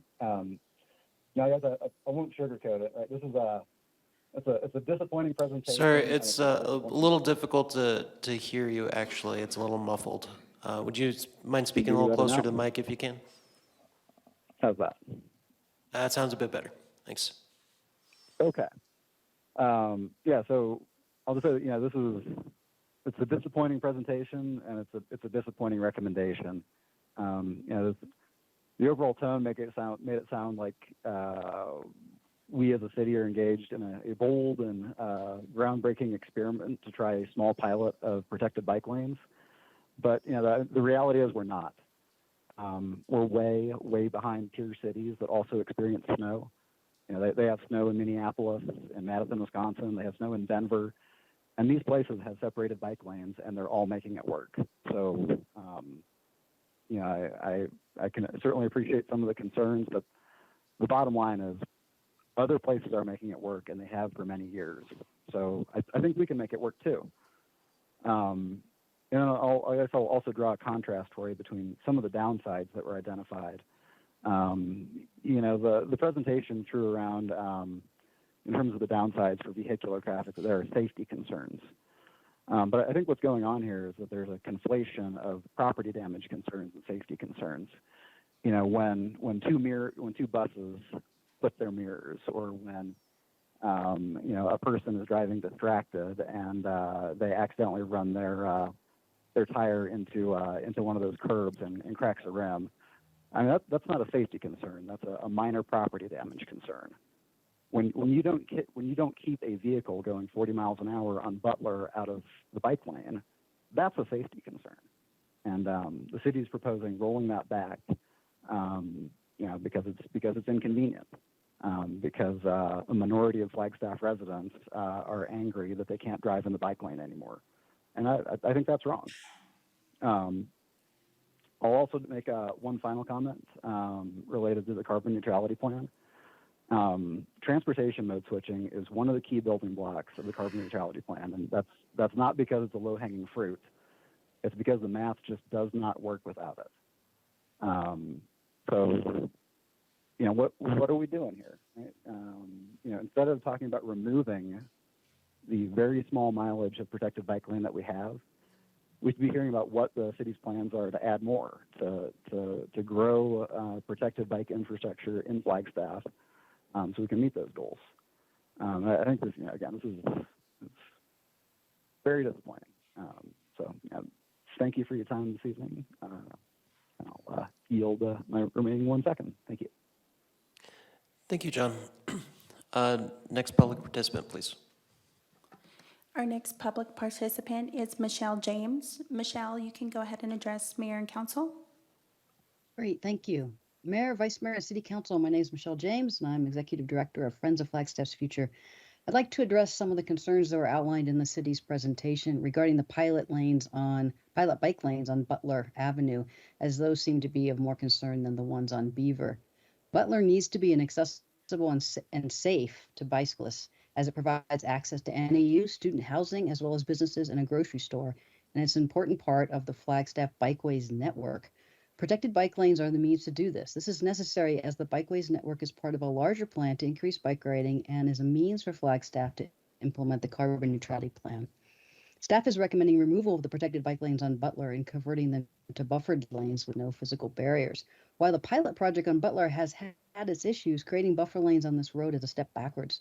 I suggest that council and city staff explore other options, such as reducing the posted speed limit on Butler to 25 miles per hour, better maintenance of the barriers, strengthening or changing the materials used for the barriers, increased education for drivers and those that live on Butler, as well as bicyclists. In addition to these options, please consider a longer-term solution, such as adding a wide raised bike path, a widening of the sidewalk, for instance, on both sides of the road, similar to the trail along Route 66.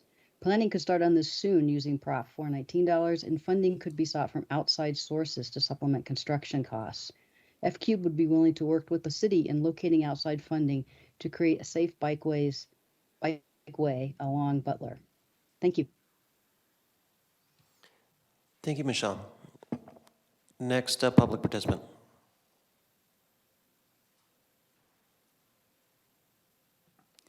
Our next one is Dre Adato. Dre, you may go ahead and address Mayor and Council. Greetings, Mayor and Council. Thank you for the time. We'll just go as Dapper Dre. Most of you know me, survivor of the bike crash on May 28th. I also agree that we should keep any kind of infrastructure. It gives visibility to cyclists. I will echo Michelle's comments in regards to short 25 mile per hour Butler speed limit. I think I watched Martin Ince's crash data presentation, and Butler and San Francisco and Butler and Beaver intersections have probably some of the most crashes historically. Make those in particular as safe as possible, not just the bike lane, keeping that, but also making the intersections, because that's where most of those accidents actually happen. If you make those as safe as possible, that's going to be better for everybody. The other place where the most crashes happen, we're on Milton. We all know to avoid Milton altogether. That's never safe or good for cyclists. So I'm not advocating for any money spent on that, but if you could redirect it to Butler and Beaver. And as most people have also spoken in regards to the carbon neutrality plan, the climate emergency declaration by the City Council, we have to start getting people on bikes. We have to start considering people in alternative forms of transportation. Everybody loves to complain about congestion in Flagstaff. Nobody likes to do anything about it besides create more lanes, which we know induced demand is only going to put more cars on the road. How do we get more cars off the road? Giving people options. How do we give people options? Making it safe. And educating people. If you really want to get into people's minds, into people's knowledge of what's happening, you have to have education and discussion. There's only one program that happens once a month, and that's Bike to Work Month, and everybody puts a Band-Aid on what we're trying to do. Why aren't there videos about how to get around safely? Why aren't there videos supported and placed on the city website about how you travel in different modes, whether that is walking, whether that is driving, whether that is biking, and making it safe and accessible for everyone to see those. And education and outreach is the way to do that. We got to get into schools where kids are turning 16, try to get them not to buy a car, get them on a bicycle, get them to walk, get them to bus. But you have to start having the education form, and you have to fund that. If you're spending $1 million on infrastructure, but you're not spending any money on outreach, how are you actually going to change the minds of all the people who are transporting themselves and trying to get them to transport themselves safely? So my advocacy is for education, discussion, and outreach. Put some dollars there. We might get further than just putting infrastructure on the streets. Thank you, Dre. Next public participant, please. Our next commenter is Anthony Quintel. Anthony, you can go ahead and address Mayor and Council.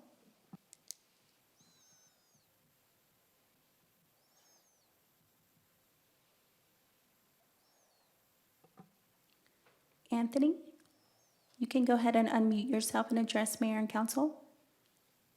Okay, I didn't realize I had to unmute myself now. Can you hear me all right? Yep. Please proceed. Okay. Council and Mayor, we are pleased that the council chose to implement the separated bike lane pilot program, and we're grateful to the staff for their efforts as well. It is apparent as much was learned from this experiment. Before we address the actual issues at hand, we want to stress that whether or not the city dedicates resources to safe and effective bicycle infrastructure should not be decided by a semi-formal online poll. It is apt to reflect that many people are averse to change, and many people are merely opposed to bicycling infrastructure for indefensible personal reasons. These are not valid concerns, nor should they be humored as such. We support keeping the current design in place for Beaver as recommended by city staff. Bear with me 1 second, please. The issues and concerns with Butler command not a reduction in safety measures for cyclists, but rather a redoubling of efforts. It is interesting that the level of damage caused by the vehicles veering into the delineators and curbs. The destruction of these inanimate objects speaks to the challenges cyclists face daily. It is not lost on us that the challenges expressed by staff included a lack of solutions when they were unable to block the bike lanes with snow. It is the job of the city to find solutions for all modalities, including bicyclists and pedestrians. Again, this issue requires more effort, not a backward step. An alternative that we do support would be elevating the bike lane to the grade of the sidewalk, thereby creating an approximately 10-foot wide paved urban trail on each side of the roadway. It is imperative that this path be integrated with crossings in keeping with NACTO and other guidance on this type of infrastructure design. This improvement should address many of the concerns with maintenance while bolstering cyclist and motor vehicle safety. It would be acceptable in the meantime to address site-specific concerns with the current implementation to mitigate mountain lion, school bus, and maintenance concerns while lowering the speed limit on Butler. It is apparent that some motor vehicle users are frustrated that they're unable to maintain the posted speed limits. So perhaps lowering the speed limit to something more reasonable, we suggest 25 miles per hour, for narrow lanes and a densely populated area is in order. We do support extending the project to at least Ponderosa Parkway. Adding some taint to the roadway under the guise of creating quote unquote buffered bicycle lanes is a step backward from this demonstration project and will leave bicyclists more vulnerable to the numerous distracted drivers using the roadway. Thanks for your consideration. Thank you, Anthony. Do we have any other public participants? One more. Mayor, our final public commenter is Sam Meyer. Sam, you can go ahead and address Mayor and Council. Thank you and good evening, Mayor and Council. I'd like to echo what everyone has said on this call before me, that removing the separated bike lanes and going back to buffered would indeed be a step backward. And since others have spoken eloquently about possible solutions, what I'd like to share is my personal experience riding Butler as a commuter every day. And what I found really notable from the survey data is that drivers expressed concerns about how badly damaged the curbs had been and how quickly damaged they are. And as a cyclist, I can tell you that as I was on my way to work or to run errands, what I felt was abject terror. It is terrifying to know that many drivers on the road do not see cyclists as a legitimate form of traffic, do not respect painted lines, and don't even respect small curbs when they are trying to get where they need to go with no concern for other modalities of travel. I can understand very intimately the frustrations expressed by both cyclists and drivers about this pilot project, but I agree that the solution should be to provide more safety and better infrastructure for cyclists that reduces the potential for harmful or even life-threatening interactions between cars and bikes. A painted buffered bike zone doesn't do that in any meaningful way, and I think we're all aware of that. I also want to say that I've noticed that there's often an undercurrent to these conversations about pedestrian and bicycling infrastructure that suggests that this kind of infrastructure is optional, and I would like to strongly suggest to Council that it is not. The bicycle is the most popular form of transportation in the world. It is accessible to those who do not have the means to own cars or who share cars with other family members. By choosing continually to elevate the needs of drivers, who are people generally in a specific kind of class, over the needs of the entire community, the Council reveals its class blindness as well as its lack of true commitment to the carbon neutrality plan. I just want to say that when you ride Butler every day like I do, you see some people like me who are affluent, middle-class people trying to get to work because we feel, we want to make an environmental impact. But I see far more people who are reliant on their bicycles, who are riding from the construction site near the new credit union, still wearing their construction helmet, presumably because that's the only way they have to get home. I really urge you to think about those people and their needs and their safety, and not so much about the concerns of drivers and their desire to go fast. Thank you. Thank you, Sam. All right, I do understand this is our last public participant, so we will at this point turn it into council for discussion, questions, and anything on that.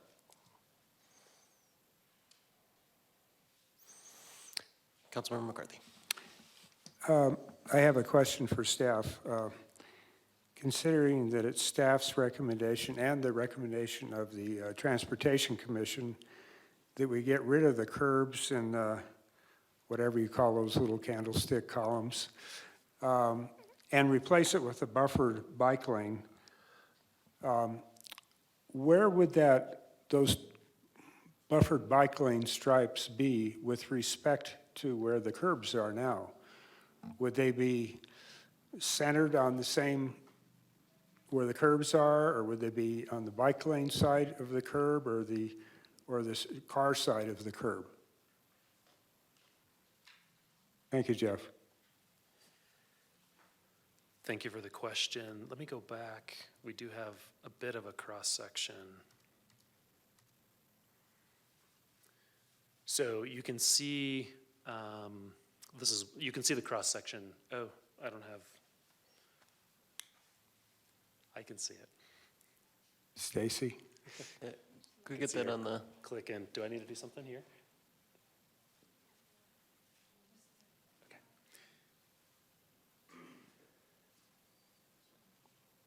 Hold. There we go. It's gonna pop. And that's okay if it won't come back. Oh, it will. Ta-da. Okay, thank you. So you can see the configuration here, and this is one of the narrower sections. This is Beaver Street shown in the image, and on the left side or the west side, you can see the lanes are 10 feet, 8.5 inches, and the bike lane measured to the middle roughly, and I think that's the middle, that is to the edge of the curb. So the curb is 7 inches wide, and the stripe today is offset from the curb on the car side an inch or two. So that's 6 inches. So even if we took the new white stripe and put it right where the curb is, we'd end up with a 12-inch buffer. If we move it into the bike lane a little bit, we can get to the 18. When you say the curb, do you mean these temporary curbs with the poles on them?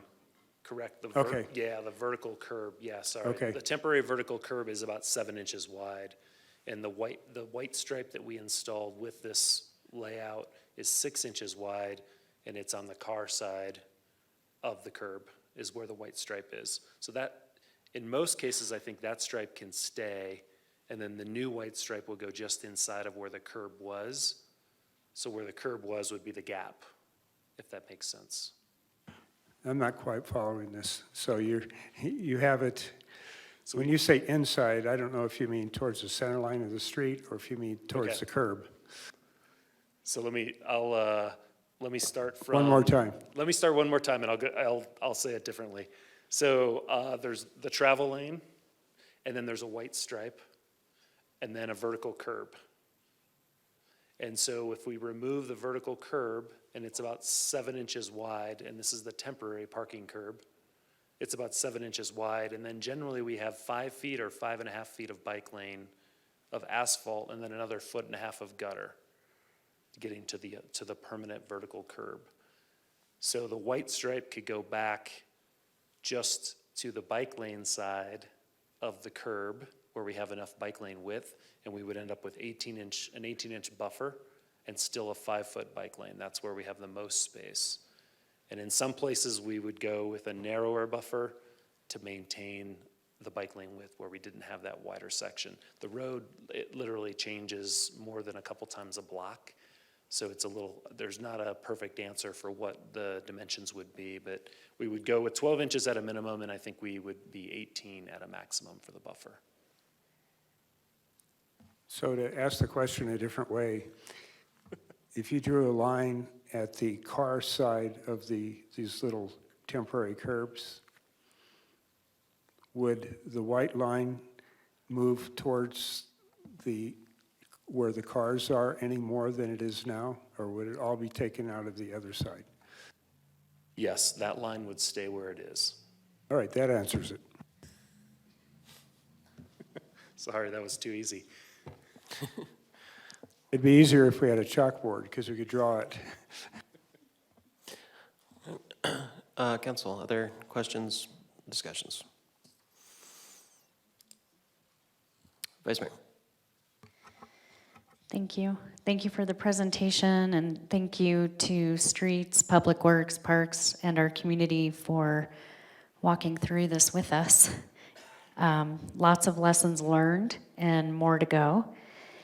I'm a new-ish bicycle commuter, and I do use the separated bike lane on Beaver. And honestly, I will say I feel more comfortable on my bike, and I think it has promoted me riding it almost daily now. I was asked when I attended Rick Barrett's retirement if I had ridden my electric bike, and I said, no, I'm not gonna ride it on Butler. Just food for thought. So I think we do have some work to do to, I don't think what we're doing is working. It's costing, it's providing safety issues, but I don't think we can just say, let's revert to something else and forget about separated bike lanes on Butler. And I don't think that's what we'll do ultimately. A lot of the issues that were brought up in the presentation, I have witnessed and had to dodge the delineators as I'm riding in the bike lane, cinders, etc. So I understand all of that. I guess my one question that I've been having, and just riding my bike more often, I notice things differently, and one is the bicycle markings, so the green paint. You were mentioning that you're going to be redoing that in the summer. Is that throughout our city? And I realize now how important that marking is. And if you go up, and someone referenced this, if you go up San Francisco, those markings are not there to let the vehicle know that that is a through bike lane. So wondering on the green paint and how we budget that moving forward and how we keep up with that. And this is a challenging conversation, but I appreciate that we took a step. And how do we learn lessons if we don't try it? So thank you again to everyone who's been diligently trying to get this through. Thanks. Thank you, Vice Mayor. Councilmember Shimoni. Thank you, Mayor. Oh, I'm sorry. and- Yeah, inviting Bauman up here again. My apologies, and I'll get right to you, Councilmember. I guess I went on too long, but the green markings, can you? So, yeah, sorry, there were so many of us through the presentation, but I did mention the green Butler Avenue and Beaver Street. So those were painted, which was a temporary installation. We've got the contractor lined up, and again, it's next week or the week after. I think it's the 20th, so that is next week, to redo Butler and Beaver markings only with the thermoplastic, and that was one of the line items that you saw in the budget here at one of the slides. For ongoing maintenance, I might turn to Sam or Scott to talk about how their ongoing maintenance process works.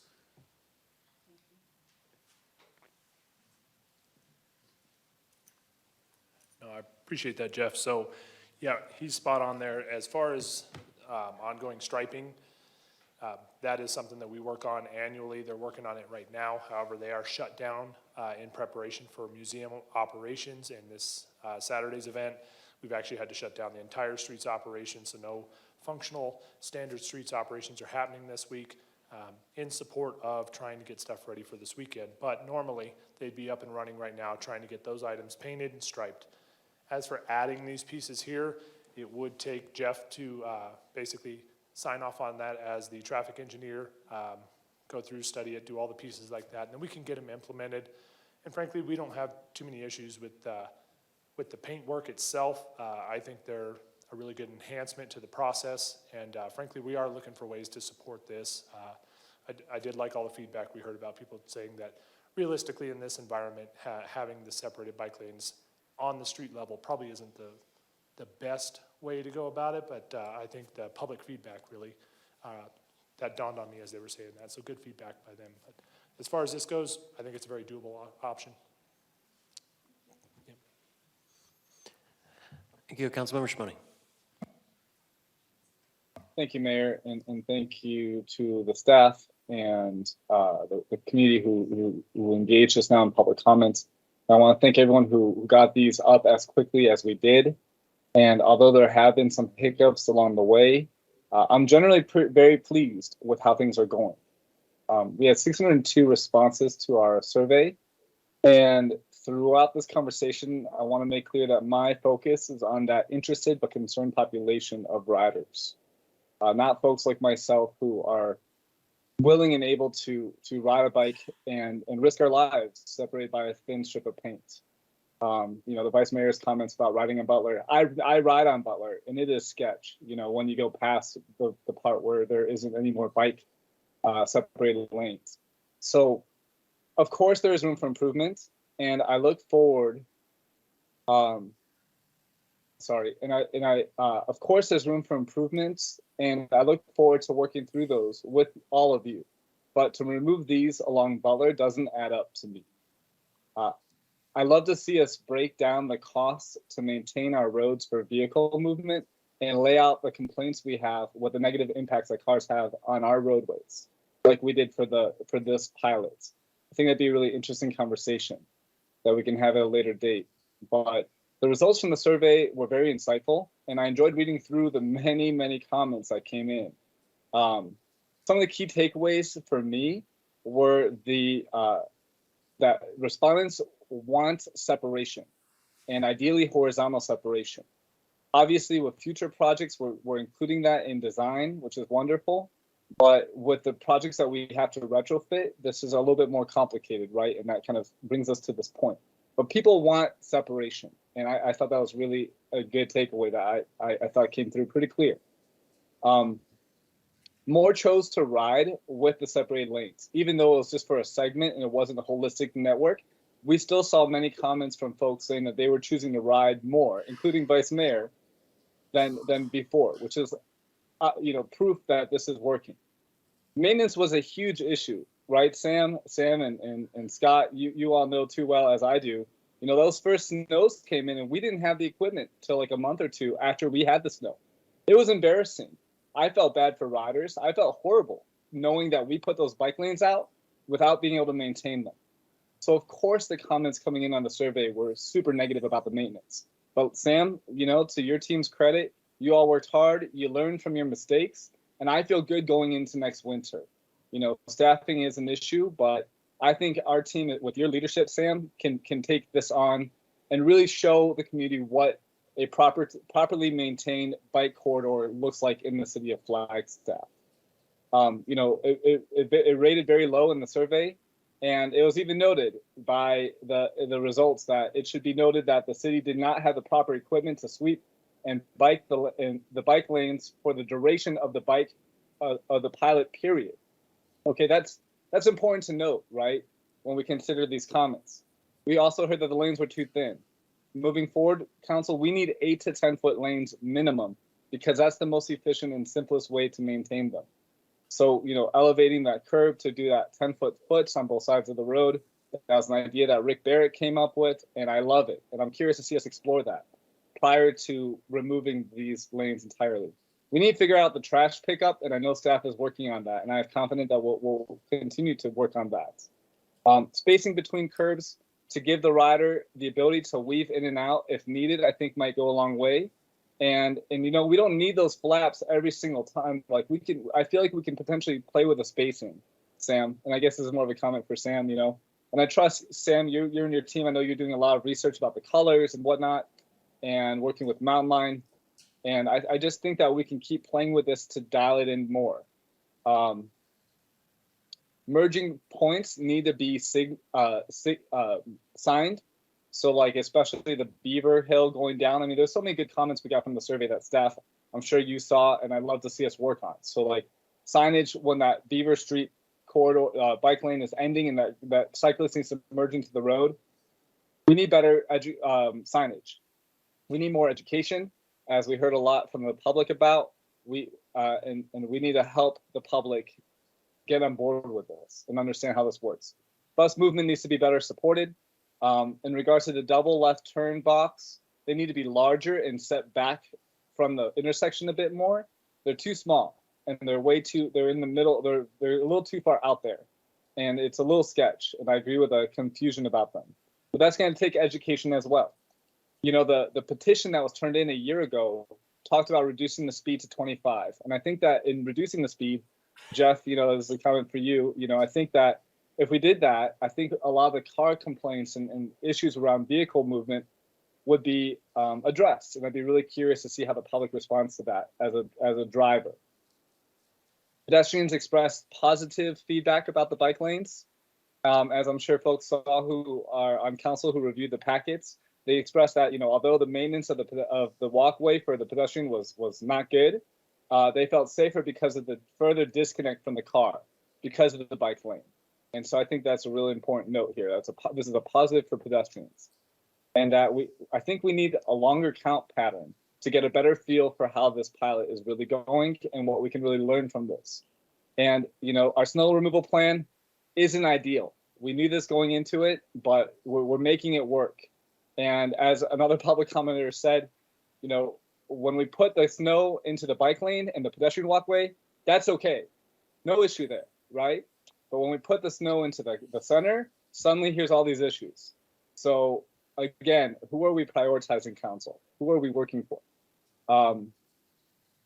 I really want to see us explore the elevated option that Rick came up with to build a 10-foot pass on both sides of the road. I think that's a real good solution that kind of checks all the boxes of the issues here. And I'm gonna read this really quick. This was part of the survey in the packet. It said, general thoughts and comments. Separated bike lanes help cyclists feel more comfortable and can help encourage more people to ride. More than half of the respondents who bicycled in the separated lanes reported that the lanes made them feel somewhat comfortable or very comfortable. For those who rode in the bike lanes, about 40% said they were somewhat or much more likely to bicycle on Butler or Beaver as a result of these bike lanes. They're working. I don't know why we're talking about removing them.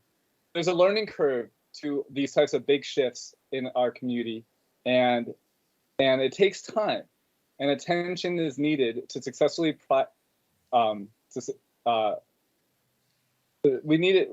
attention is needed before we decide to remove these. You know, Scott, you mentioned an honest effort. You know, I'd really like to see that honest effort last a little bit longer than the current effort. The citizen petition calling for many of these points and more had nearly 1,000 signatures in just over a few days of collecting, if you recall.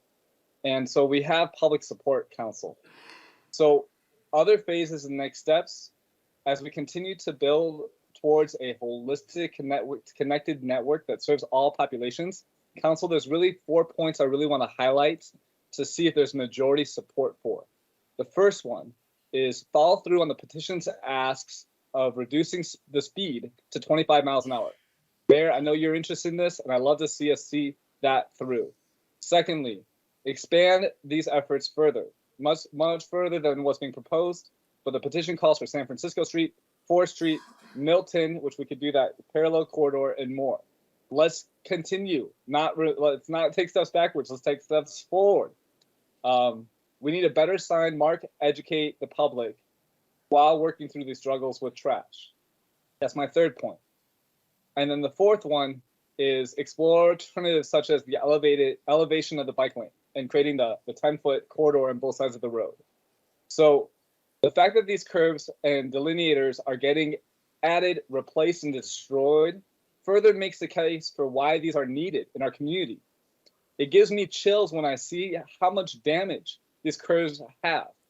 And I'm grateful as a cyclist for this separation and for the curve taking that beating rather than me, the cyclist, or any of my other peers that are out there, right? So it will be a real disappointment to see these lanes removed. And I'm really hoping to see us not only further embrace these lanes, but continue forward. So I'm looking forward to the rest of your comments, Council and Mayor, and I'm really hoping we can not just remove these, but build upon this. Thank you. Thank you, Councilmember Shimoni. I'll give my 2 cents here. One of the things about the Butler Avenue is that we, when we're talking costs, have over $500,000 of sunken costs into this project and only 6 months of data to really evaluate their efficacy. One piece of data that kind of got overshadowed by all the other numbers is that during the study period, crash data obtained from our police department found no fatal or serious injury crashes reported since the barriers have been installed. And that was personally the main motive for, I think, well, most of us in putting this together. It's about the safety, it's making sure that people are not hurt seriously on that stretch of road. So, not to belabor too much here, so I will just say that I personally am in favor of the Bicycle Advisory Committee's suggestion to keep Butler and Beaver for at least 1 full year for further data collection and review. As stated, we still don't even have all of the equipment we need to, that we've already ordered and put together to maintain these. I think people's perceptions, once they get into, once they know what they're dealing with now this year, after kind of the experiment of seeing it for the first time, will allow people to kind of adjust. I'll give an example. I mean, does anyone remember the first time they went through a roundabout? How many circles did you do before you got out of it? Seriously, it's new infrastructure, new ideas, new approaches. Take some adjustment from the public. I'm not willing to pull those curbs out right now without more data, without that customization to this different type of model. I will say, though, that I'm not looking to expand it right now either. Let's get more data from what it is, and then I would like to investigate more the elevated bike lanes, because that really seems like the solution here that we're all looking for, rather than just pulling up and moving backwards. And when we're talking about the expansion from the corridor where we already put those curbs in, I'd like to see what the elevated bike lanes would look like for the rest of the stretch of Butler between Sawmill and Ponderosa Parkway. Is that feasible? What would it cost to get the bicycles off the road for that stretch rather than pulling curbs and double paint striping? And that's where I'm at, and I think that touches on most of what Councilmember Shimoni was looking at. I would also like to know a little bit more about the speed limit potential for reduction, right, in that stretch. What would that take? I know we have codes, we have other considerations to deal with that, and I would just like more information in that particular suggestion before I can fully support or anything of the sort. So, all right, other members of council. Councilmember House. Thank you, Mr. Mayor. So I will make a confession at the beginning of my comments that I am not a bicyclist. There are reasons for that, and I won't go into them now, but I'm one of those pesky people that relies on a vehicle for transportation. However, I note that because in looking at the survey and looking at these options for these stretches of roads, as a motorist, my recommendation in my comment as a citizen was to expand, not to draw back these bike lanes. And it's not because of necessarily it being easy to navigate the roadways driving alongside of them, but because I feel that sense of increased safety in knowing that there's that distinct separation between myself and someone who is riding their bicycle in that lane. I think it would be a mistake to take a roadway where people are already feeling unsafe and remove a structure that is increasing the likelihood of safety on those roads. I know it's challenging, It's one of the main roadways that I have to travel frequently. And I know it's difficult, both as a biker and as a motorist. But I think the challenge is not to go backwards, but to figure out how to more effectively go forward. I'm definitely interested in pursuing that option of the elevated lane. There's so much benefit to that. Not least of all is the fact that it seems to be a recommendation that makes those who are riding their bicycles along that corridor feel a lot safer. It increases their visibility. It, I believe, would diminish some of the other issues that are presented in that area. So I fully support that idea. And again, I'll just reiterate that, you know, as far as Councilmember Shimoni's recommendation of expanding the program, I want to look towards that as an option. I'm not saying that it would be my direction now that let's expand it right now, but I definitely don't want to take it back.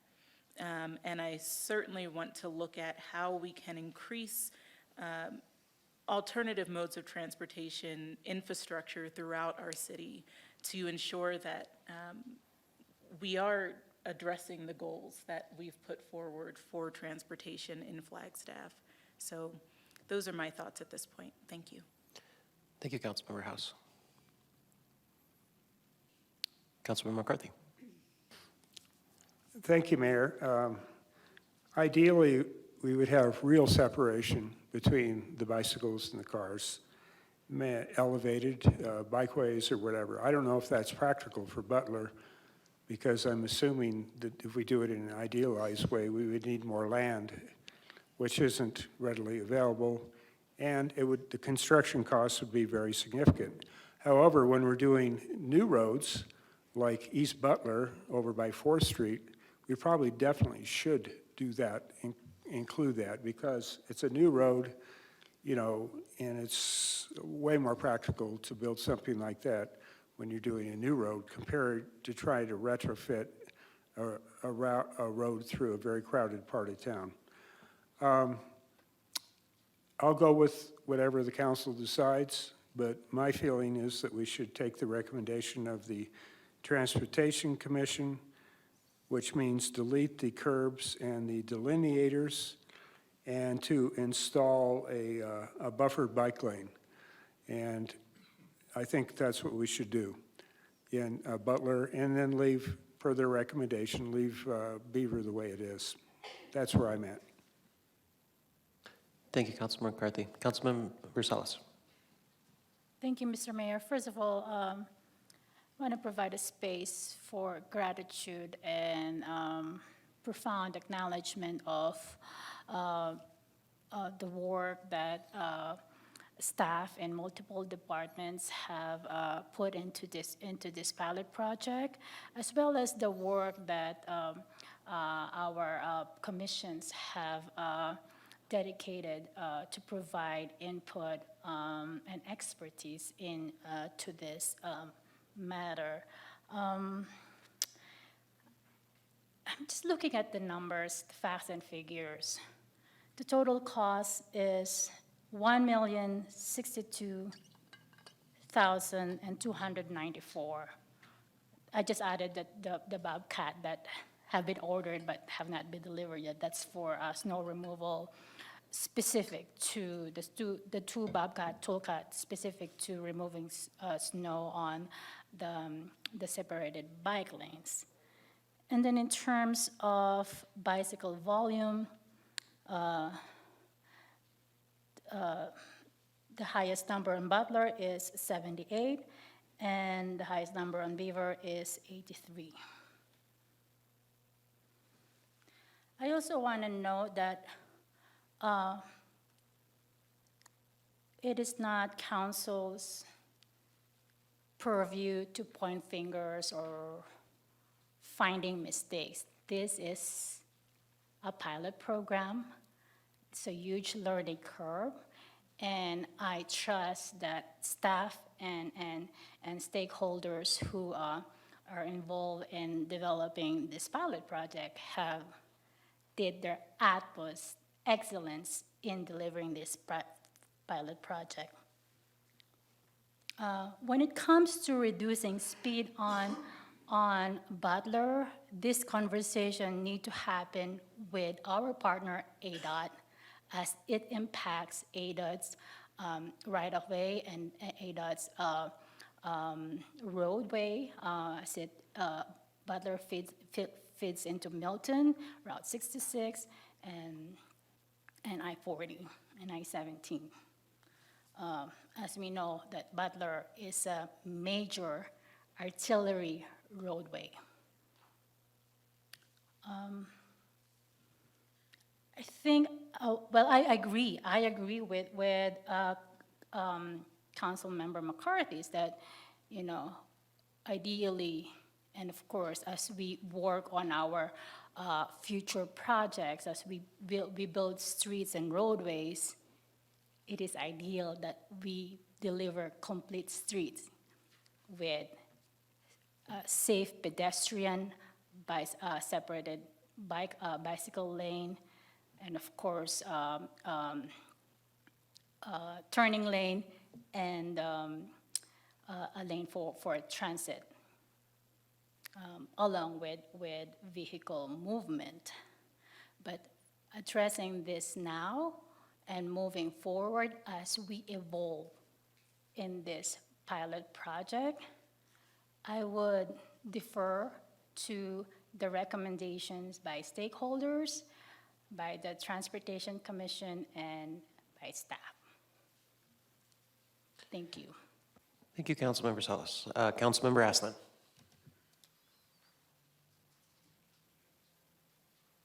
Thank you. So, wow, this is interesting. From my count, it seems like we're at a 3-3 crossroads here. And I was hoping to weigh in a few minutes ago, but that's fine. I don't mind breaking the tie here. I think I'm gonna, my sensibilities side with Councilmember Shimoni, Mayor Deasy, and Councilmember Howes on this. I'd like to see us put a little bit more effort into gathering the data we need. I'd like to see what happens when we actually have the equipment that we've ordered that's been backlogged. And I think we need a little bit more time for the public, the driving public and the riding public to settle into the novelty of this pilot program. And I don't want to belabor that point too much. I really enjoy the thought of exploring elevated roadway or bike lanes through there as a more permanent solution. But I do want to back up for a second, and I just want to really applaud city staff, leadership, and city employees who jumped on implementing this pilot program without complaint, and with just a real can-do attitude and a spirit of curiosity, and with the best of intentions in terms of trying to figure out the outcome. I think the recommendation tonight is from city staff.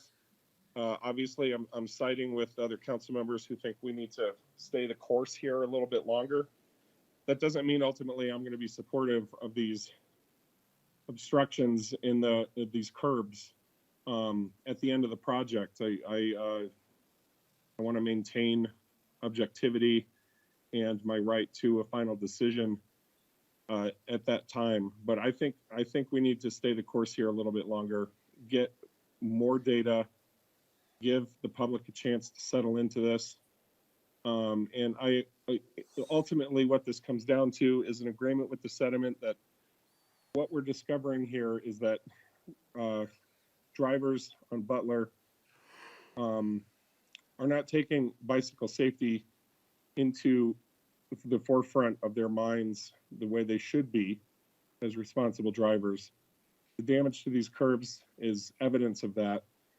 And I just think we need to be moving forward and not settling for some kind of retreat on this. It's very nice that we've been able to implement this pilot, and I want to see something positive come out of it. The fact is, we have to do something.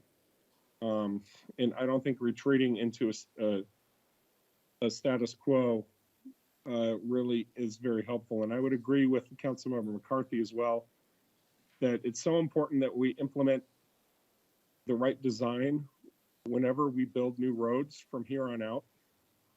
It's absolutely critical so that we don't have to have these challenges and solve these puzzles later on, and we don't leave those problems for other councils to have to figure out. Butler's always going to be an important route for both cars and cyclists, and we owe it to future cyclists and commuters of all types to find the proper solution to this problem.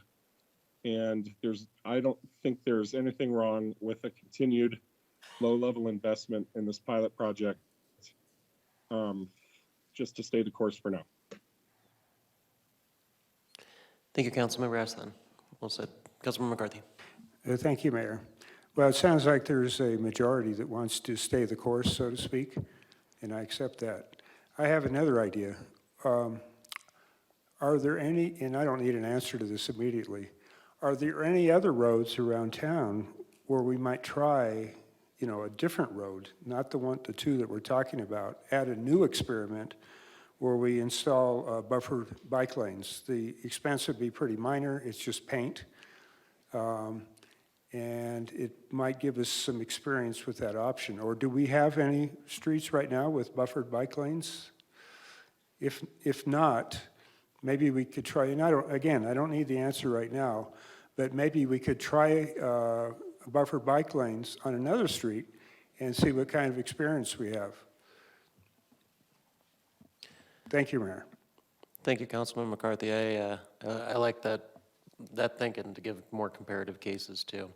Well, the whole idea here is to go out and get more experience, more data, more information, and I think that would maybe accomplish that. That's worthy of discussion on that. And one thing just came to mind when you said that was Cedar Avenue. But just throwing it out there, Bauman, if you wanted to come up and. Thanks, I was just gonna jump in with, we had suggested Butler Avenue, just continuing doing buffered bike lanes from Sawmill to Ponderosa Parkway, that we think that's very feasible there, especially without the median. So that'd be my first suggestion. I know Martin has been working on, as he mentioned, short-term projects, so he has some other ideas as well, but that would be one that we've already thought about for your consideration. Thank you. Councilmember Shimoni? Thank you, Marion. Thank you for that, Jeff. I think it's an interesting idea if we had the two parallel, like let's say we had the protected bike lane and then it went into a buffered bike lane. And then we could really get a sense for where the community feels about the two and the different comfort levels. But, Mayor and council members, I just wanted to thank you all so much for the comments and the support for these bike lanes. I was really concerned coming into this meeting and that we might be removing them after today. And I'm just grateful that we're not, and that we're giving them another chance. I hope staff can really get behind them and really start bringing forward, positive solutions to making them better rather than kind of going back to the status quo, as others mentioned. I'd also love to see us, I think there was majority for a lot of these points, but I just wanted to kind of circle back, Mayor, really quick. I'd love to see us actually do some better education. I know Sarah Langley has been working on videos, but I don't think anything's been produced yet. Both videos and posting, educating the public about how to best utilize these types of corridors. I think we need better signage, again, to improve comfort and safety. And I love that I believe I heard majority support for exploring the elevated option. So Jeff, let's do it. Let's find out some details on numbers and I love that for that to be part of the next conversation is what does that elevated option look like? What does that cost? What are the complications, et cetera? I don't know if there was a majority support for the speed reduction, but I'll remind us that was part of a petition with 1,000 signatures or close to 1,000 signatures. So Jeff, I'd love for that to be part of the future discussion as well as at least what the concerns are about reducing the speed limit to 25. But I think that would be a real win-win for the drivers and the cyclists if we did reduce the speed to 25, and it'd be following through on a promise that this petition asks us to do. And then in terms of new experiments that folks are talking about, Councilmember McCarthy, I love that you're thinking ahead, and Councilmember House and others. I'll just remind you all that we funded 2 design efforts, one on 4th Street and one on Riordan, to be a parallel to Milton. We funded that through 419 ATMP, or sorry, 419 money. So this next year we'll be designing those 2 corridors. And I think that that's just really a matter of paint more than anything else, and political will. And so we're right on track to getting those done next, Mayor. I love your idea about Cedar, but I'll tell you that, 4th and Riordan are already funded in terms of design work. So let's see that through. And that's going to be really easy, right? We have the right of way. So just wanted to say thank you, and thank you to staff and everybody for supporting this and taking this to that next level. As a cyclist, I can't tell you how much I appreciate it, and I really look forward to seeing some better quality maintenance of that corridor. So Sam, thank the team for me, and thank you, Sam and Scott, for taking this seriously and prioritizing us, the cyclist and the pedestrian, and not just the vehicle and the maintenance we do on our streets. Thank you.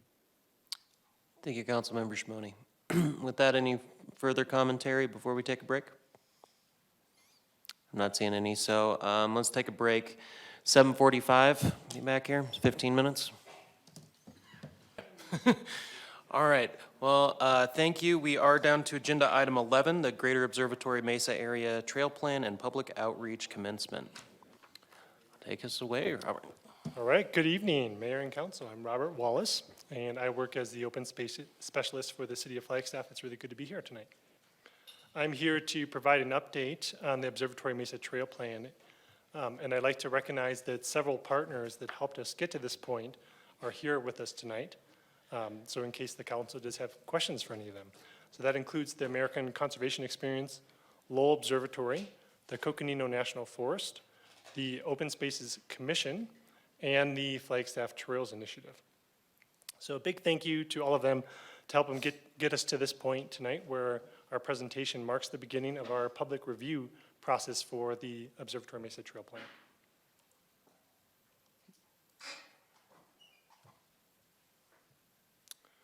The topics that I'll speak about tonight during the presentation is what location the plan addresses, why the plan was created, how the plan was created, and how it addresses preservation and recreation, what the plan proposes, and what the next steps are, including when and how the public can take part in the development of the final version of the plan, and an opportunity this afternoon or this evening for the City Council to provide feedback.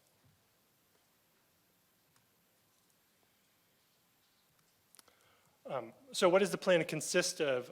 The Open Space Program has worked with partners to develop the first draft of what we're calling the Greater Observatory Mesa Draft Trail Plan. The proposal provides potential direction for managing property for recreation and preservation. The location of the plan focuses on the city's regional preserve, Observatory Mesa Natural Area, and that's the area in the bright green that you can see in the map there. This is the city's largest open space preserve, around 2,200 acres. It also offers recommendations for neighboring properties, primarily addressing Lowell Observatory, private property, the area that you see there in blue, and abutting Coconino National Forest, the darker green color that you see in the map. So as you hopefully can see on the map, the focus area is the location just west of where Thorpe Park is located. And because of the Observatory Mesa Natural Area's location, it does have the potential to serve numerous neighborhoods. So why was this plan created? In 2013, voter-approved funds were used as a match for the Arizona Growing Smarter grant, and the city thus owns the Observatory Mesa Natural Area. But because grant funds were utilized to purchase the acreage, a grant agreement was bestowed to the Arizona State Parks and bestowed them a conservation easement over the property. So this requires that the acreage be retained forever as conservation land, and requires the city of Flagstaff to provide the right to engage in and permit engagement in recreational uses of the property. So this plan was thus drafted to support those agreed upon agreements.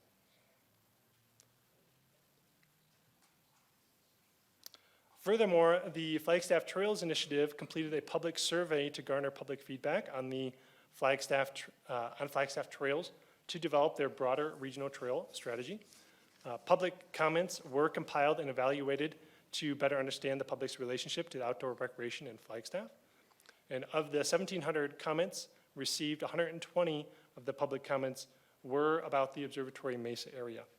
And those were distilled by FDI into the following 5 recommendations: to construct a new stacked loop system on the Observatory Mesa accessible from the downtown Flagstaff and Thorpe Park to help address local demand and unauthorized trails, to connect Fort Valley and Observatory Mesa to help link the 2 popular areas, to adopt unauthorized trails on Lowell Observatory property as part of the Observatory Mesa system improvement, to evaluate unauthorized trails on Observatory Mesa for closure and restoration to reduce impacts and reduce redundancy, and to connect the Fort Valley area to with a Foots commuter route on Observatory Mesa that partially uses existing roads.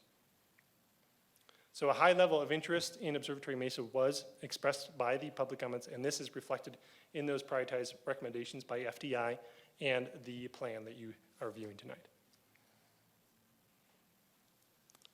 So our first step in drafting the proposal was to conduct a current condition assessment of the city's property. The assessment included analyzing existing parking, roads, trails, trailheads and access points, signage, wildlife corridors, sensitive watersheds and springs, sensitive species, cultural resources, guiding documents, and neighboring property use. During this assessment, it did become apparent that the management of the city's open space is rather difficult to separate without addressing the neighboring lands that are currently being used by the public for recreation and as access corridors to the Observatory Mesa Natural Area. Thus, in addition to the Observatory Mesa Natural Area, the plan also makes recommendations regarding private Lowell Observatory property and Coconino National Forest property. So as we know, Lowell Observatory is privately owned and operated, and Section 17 was deeded to Lowell in 1910 by the U.S. Forest Service. And though the primary mission of Lowell Observatory is to pursue the study of astronomy and to provide astronomical educational opportunities, the observatory has always permitted walkers and bikers to enjoy its property. And the observatory is interested in retaining substantial undeveloped space for the benefit of their campus and the community. With this goal, Lowell Observatory has been working with the city to include a Lowell Observatory Trail Systems, or LOTS, on the privately owned Section 17 that would complement the overall plan. Those recommendations are included in this proposal. And just for clarity, I'll state here that because of the 1910 Act of Congress deeding Section 17 to Lowell Observatory, the property does have restrictions on land use types, and Lowell cannot guarantee any trail recommendations in this report to be permanent improvements of their property. However, they certainly are excited to be working with us and are looking forward to hearing the community's feedback on this. The Coconino National Forest 2018 Forest Land and Resource Management Plan, generally just known as the Forest Plan, provides direction for the management of the forest surrounding Flagstaff. The Forest Plan provides integrated multi-use and sustainable yield of goods and services from the forest to maximize the long-term net public benefits in an environmentally sound manner. Following the Forest Service directives, the Coconino National Forest is supporting this plan by reviewing the draft and potentially approving a special use permit for the construction and maintenance of trails across jurisdictional boundaries. So because this plan lays out possible goals for both federal and private property in addition to city property as we move forward and start to solidify the details of this plan with public input, the final plan will still require some certain amount of flexibility to accommodate other management priorities. The area currently receives around 20,000 to 30,000 visitors per year and offers a broad array of recreation. Current use includes only 5.8 miles of formal trail, providing access to the city's 2,200 acres. And although the area receives substantial recreation use due to its proximity of neighborhoods and downtown area, it does have limited trails. So in addition, the site is heavily used by the broader Flagstaff community as well. The current designated trail system provides minimal access to only 2 out of the 4 sections owned by the city. And as a result, the area does show effects of unmanaged recreation and public use, including visible signs of deterioration and degradation such as the proliferation of user-created trails, off-road vehicle damage, and trail width expansion. In 2019 to 2021, a comprehensive survey of the area identified approximately 15 miles of user-created unauthorized trails. And these legal trails created really from the desire of recreational opportunities can be highly impactful to sensitive resources and also can be confusing for users as well. Here we have a map that summarizes the existing conditions of the area, and you can kind of see that the unauthorized trail and abandoned roads really forms a convoluted network of paths in this area.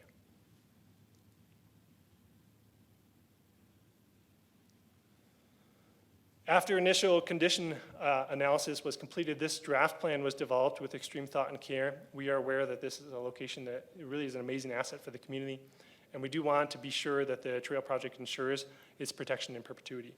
So the plan draft attempts really to accomplish two main things: to identify strategies that will benefit the preservation of the area and wildlife that use the location, and incorporate those strategies into the draft process, and to propose a trail system design for implementation in the Observatory Mesa Natural Area and adjacent properties owned by Lowell Observatory and Coconino National Forest.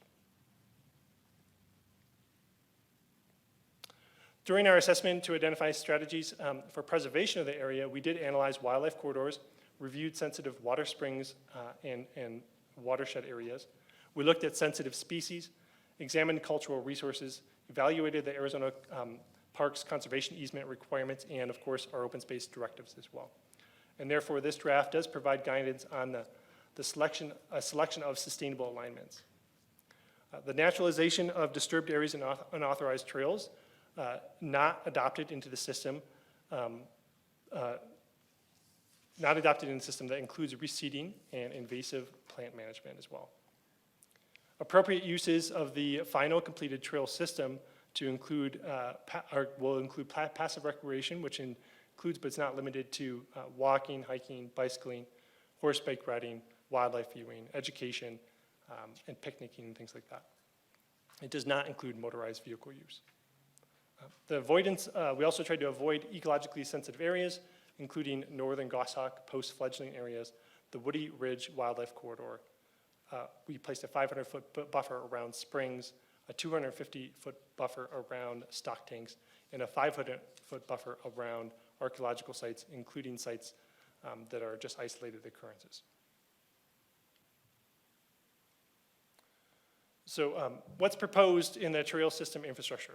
In summary, this draft includes recommended repairs for existing designated trails, restoration of about 8 miles of unauthorized trails, or renaturalization, naturalization of abandoned roads, and it recommends an addition of about 8 more formal access points, which would result in a total of 12 access points, hopefully helping the city to move towards accomplishing the city's goal of providing a 10-minute walking access time to open space for all residents.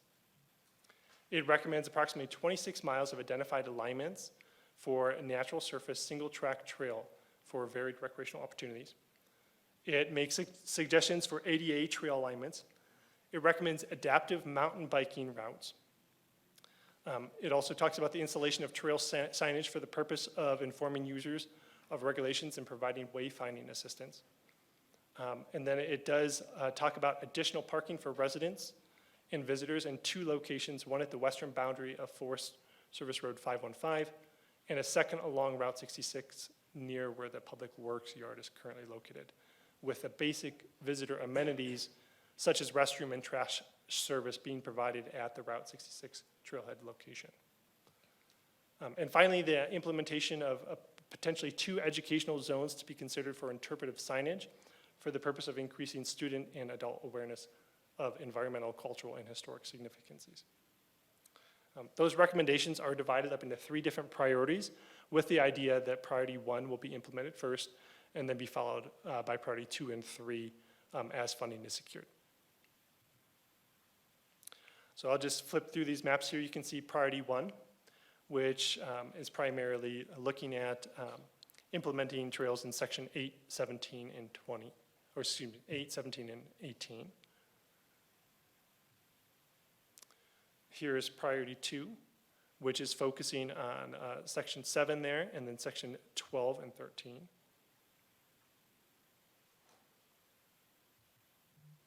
And priority 3, which is mainly looking at providing a connector over to the Ford Valley Trail system.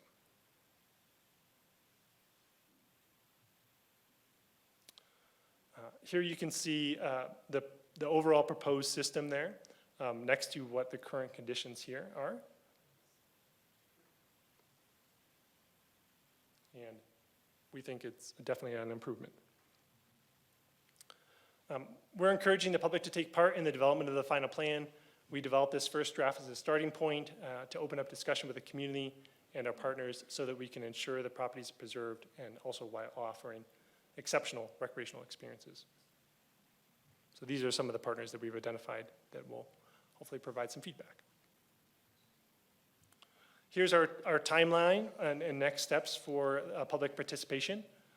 We have a public comment period that is opening today and will run through July 24th. It's a 40-day public comment period, and that will be coupled with one public meeting held here on the 29th of this month.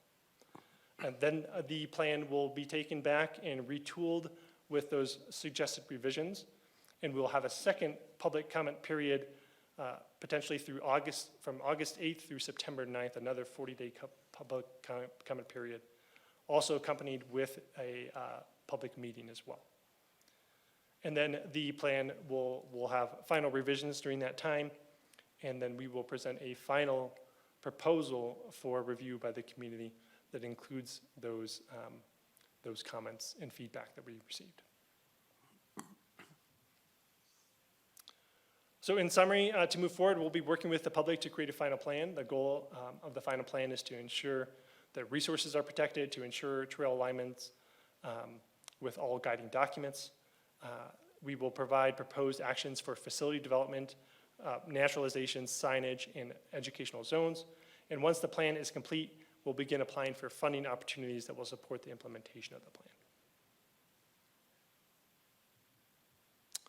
And that's all I have for you this evening.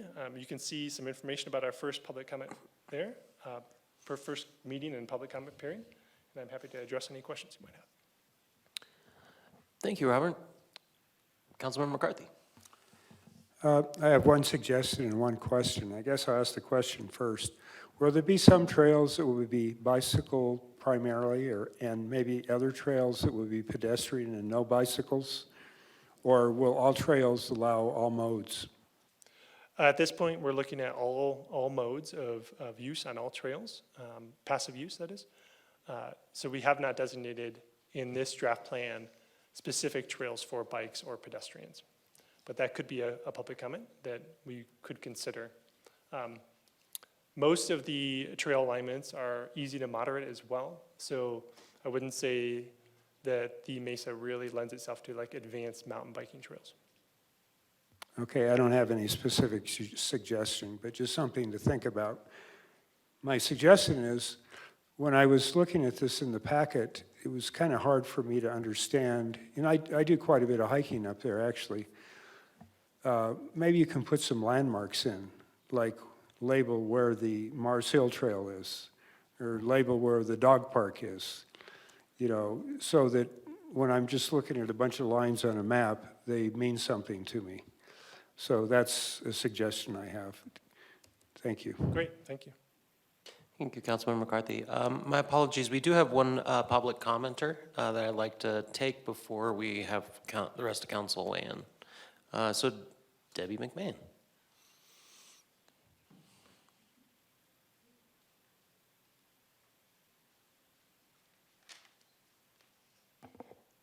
Hi, thank you. My name is Debbie McMahon. Thank you, Mayor, Vice Mayor, and Council for hearing me. I am the on Flagstaff Trail Initiative, and I'm lucky enough to be the president right now, so that's great. But I would like to thank you for your continued support for Flagstaff Trail Initiative, FTI as we like to call it.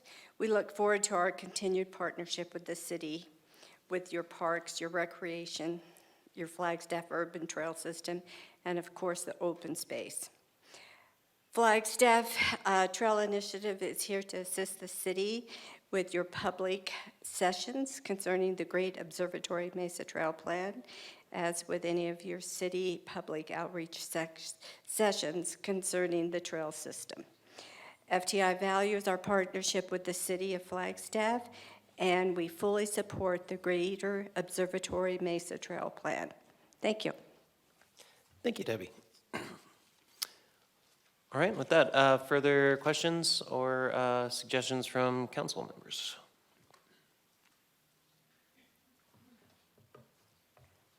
I'm not seeing any at this time. So thank you for all your work, Robert, and to the Flagstaff Trails Initiative for helping out through all this process. All right, thanks very much. Thank you. We are now down to agenda item 12, Vintage Partners Proposed Fourth Amendment to the Timber Sky Annexation and Development Agreement. Thank you.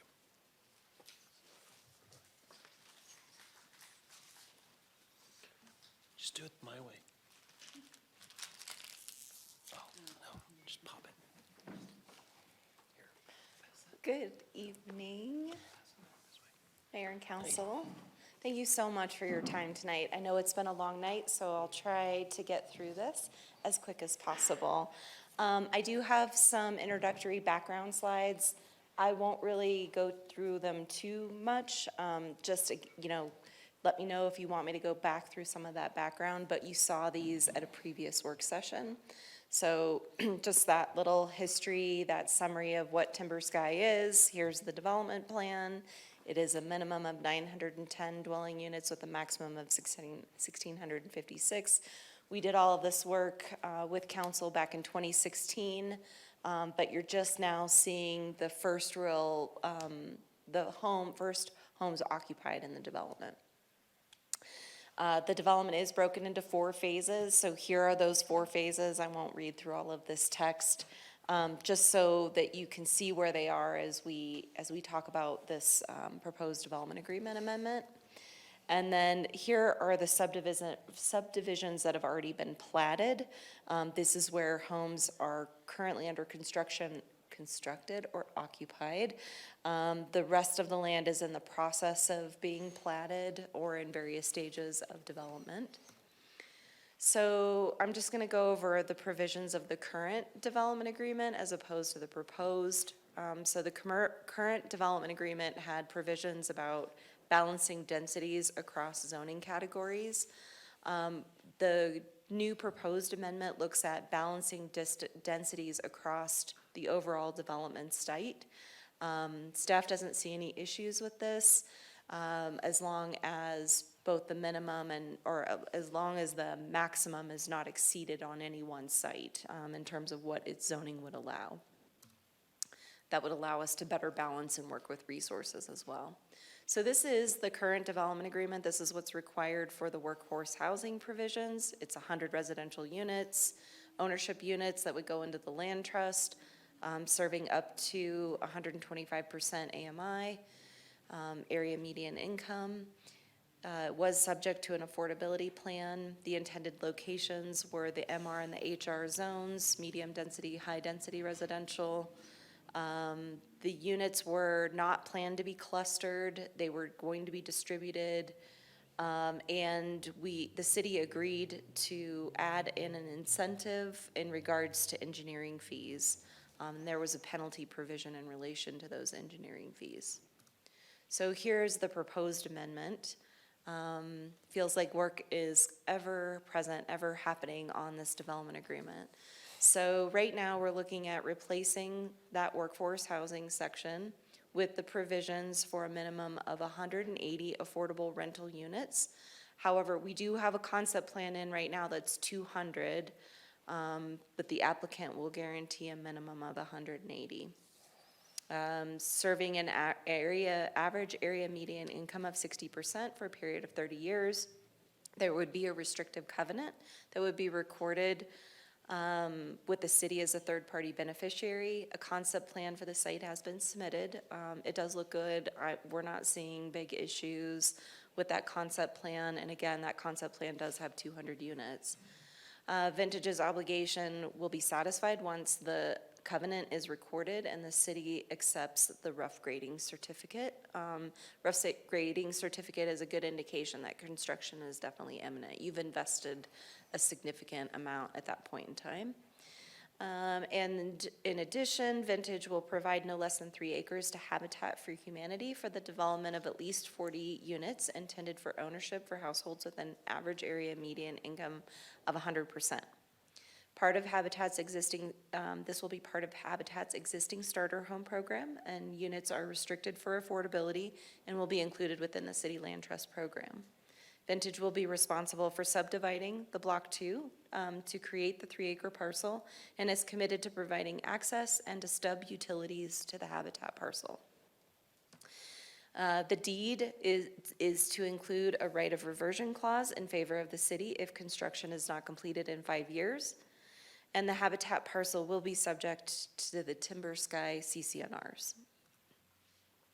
In addition, Vintage agrees that the city will not sign a final block plat for Track ZZ, which is basically Phase 4, as I showed you earlier, until the restrictive covenant is recorded on the affordable rental project, and the city has accepted a complete rough grading certificate, and the Habitat parcel has been conveyed to Habitat or the entity approved by the city manager.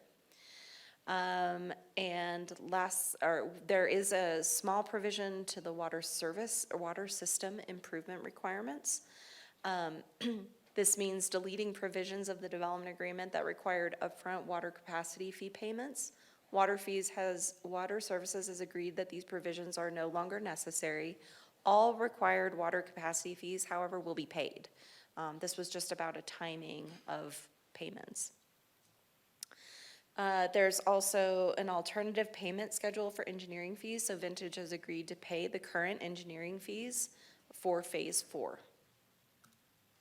And so here are the penalties that have basically been built into this development agreement. This is kind of a restatement, but Phase 4 final plat won't be signed by the city of Flagstaff until a deed restriction has been recorded on the affordable rental project. The developer will still be allowed to move forward in terms of getting plats and site plans, moving through the process. However, those parcels of land won't be created until the city signs the plat. And then once the obligations have been satisfied by Vintage is released from the current penalty of $1.6 million. However, Vintage will pay the current development engineering fees on all development within Phase 4. So the practical effect is that Vintage will pay roughly a quarter of the $1.6 million fee through the payment of current engineering fees in Phase 4. And that is the sum total of this presentation tonight. So if you have questions, I'd be happy to answer them. But I know that the applicant's attorney is going to follow me and cover all of these details and for you as well. So just let me know. I have one clarifying question. So in the DA Fourth Amendment we have here, it says a minimum of 200 rental units, and now I'm seeing 180. Yes, and I think that the applicant's representative can handle that. You want to answer? Okay. Mayor, Council, Christina Rubalcaba, Senior Assistant City Attorney. So the DA is still going to say 200, but there's a provision that says, and we have a disagreement about this provision. So the applicant wants a provision that says that will be 200 units. However, if a city code provision does not allow them to build 200 units, then they will guarantee a minimum of 180. We disagree with that provision because we think in actuality there's nothing in city code that would ever require them to build less than 200. It just may make building 200 more expensive. So it's sort of a confusing provision. Our preference is that it not be included, but if in the revised provision they're only guaranteeing a minimum of 180, that's what we look at what council's getting is a minimum 180 up to 200 if it works. Okay, because last we spoke to, it was 200 minimum and potentially 230 was what it was really looking Yeah. like. So that's a lot of units difference. We received that at 6 o'clock tonight. So it's still a work in progress. Everyone's working hard to get something final for council, but I'm sure the applicant will want to address that question as well. Cool, sounds good. Just wanted to clarify because I had one document here and a different one there. So thank you. Absolutely.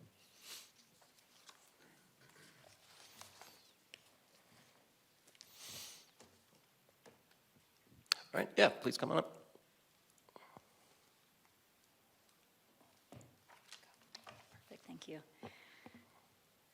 Vice Mayor, council members, Lindsay Shuby with the law firm of Gamage and Burnham, 40 North Central in Phoenix, Arizona. Happy to be here. It's been a long night, so I will as well try to make my presentation concise. I will say, if we've come all this way and we're down to one thing about language, I think we're good, and I will explain the difference in the numbers and how we got there. So Lindsay Shuby, with me is Walter. We also have Eric from Habitat for Humanity, who will present as part of our presentation as well. He'll come on right at the end. So as Tiffany showed you, these are all the different development blocks. The two development blocks we're speaking of, specifically tonight, is 1 and 2, in order to fill the affordable obligation for this project. So this is what we're talking about in the current DA. And if we walk away tonight and we have no agreement, the obligation for Vintage still remains 100 units at 125% AMI or less. So that's there. The agreement that we are talking about tonight and the amendment has taken many different forms. We've been working on this for 18 months. You've seen a number of different amendments that have been brought forward to you, but the last one specifically that I'd like to address, last time I was here standing in front of you, we had 160 rental units and 10 lots.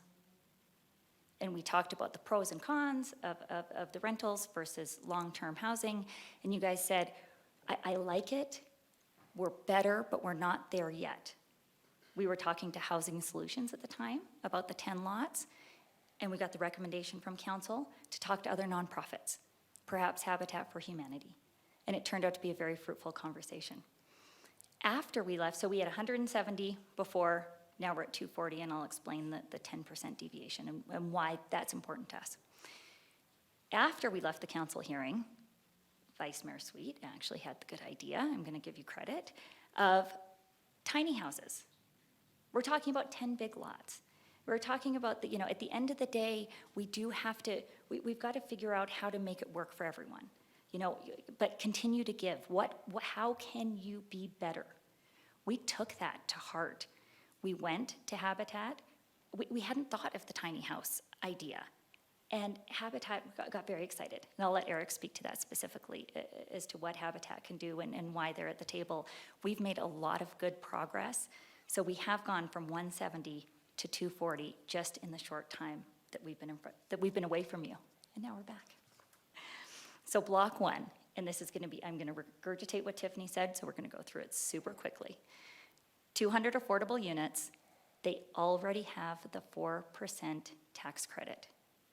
I think that's very, very important. We talked about that last time.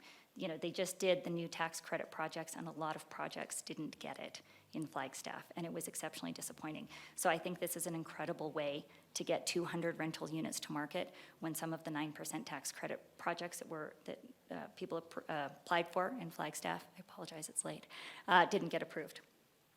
60% AMI or less, 30-year affordability period, city is third-party beneficiary, and we'll get all the way to complete rough grading certificate. What is the deviation?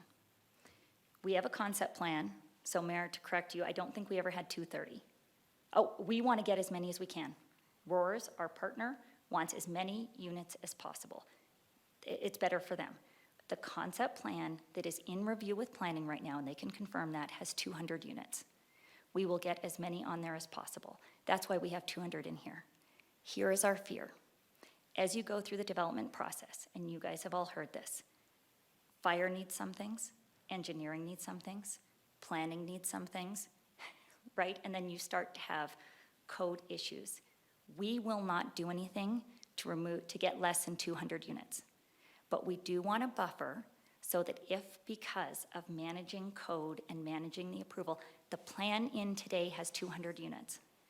But what I don't like is when we want to be very, very transparent with you that if, because of development constraints, topography, resources, all those things, causes us to lose a unit, I don't want the community to look back at the city or at the developer as not having done what they said they were going to do. The plan has 200 units. I'm just safeguarding for those, something that no one can fix. The language that we have in the development agreement, and what we can continue to work with legal on, says city and owner agree to maximize density and optimize development on this parcel. The current plan has 200 units. Both, not deviating, but both will use best efforts. You have a commitment from me. You know that we know how to use the incentive that we used on the other case that we won't talk about. When it's a 100% affordable project, you guys have a provision in your ordinance to make some deviations. I feel pretty confident we're gonna get there. I'm just a lawyer and I'm nervous. So I do have in there that if there is a 10% deviation, which is still a higher number than we had last time, we are not in violation of our agreement. So that's the math exercise. You guys can ask questions about that. After, I'll just run through the rest. I promise it is short. Block 2, 3 acres donated to Habitat for Humanity. 100% AMI, property deed restricted and placed in the city's community land trust. It'll be the starter homes in alignment with the Habitat's existing starter home program with the city. And we will provide access, stub utilities, all those things. We'll agree to work in good faith with all property owners in terms of cross-access for retention utilities. Sometimes you need to access something on another side. And if it's not completed within 5 years, property reverts back to you guys and/or an assignee of your choice.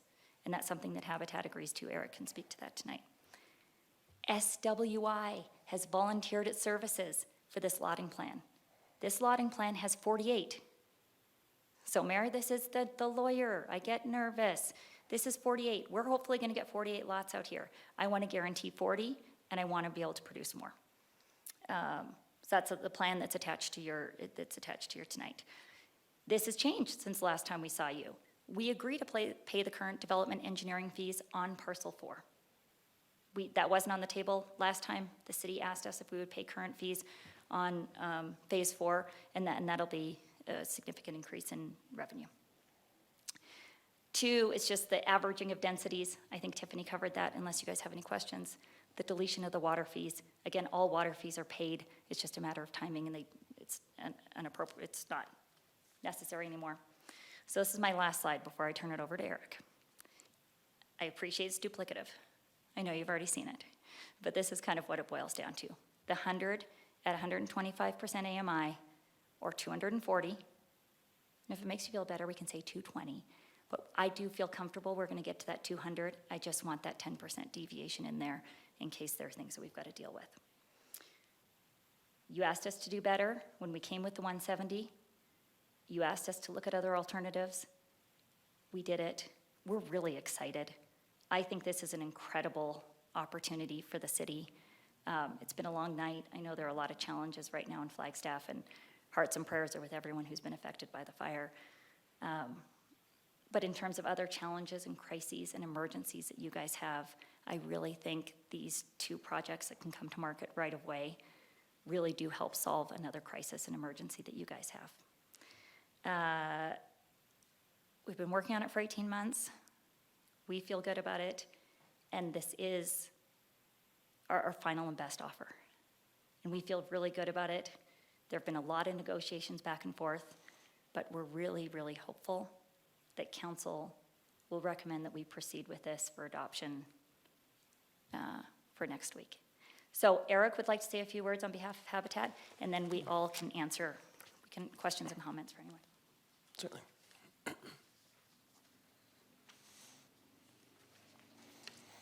Thanks, Lindsay. Thank you, Mayor, Vice Mayor, council members, City Manager, thank you, and your staff. Again, I'm Eric Wolverton, part of Habitat for Humanity of Northern Arizona. You guys have met me once or twice. Actually, I was really glad to see 4 of you yesterday at our groundbreaking event. So thank you so much for participating in our pilot starter home, where we're going to really change what affordable housing looks like, but more importantly, how it impacts the homeowner. So I've been telling you for weeks now at the beginning of city council meetings about the importance of being able to have a shared equity model. This is what that is, okay? I was asked by many of you here at the diocese back in April, after the April 12th meeting, to get a hold of the folks at Vintage and come up with a new plan that incorporated starter homes in their model. The good news is Vintage reached out to us first. So they heard you. And I'm glad we had that conversation. That conversation quickly turned into a solution for Vintage and for Habitat, and more importantly, for your low-income citizens.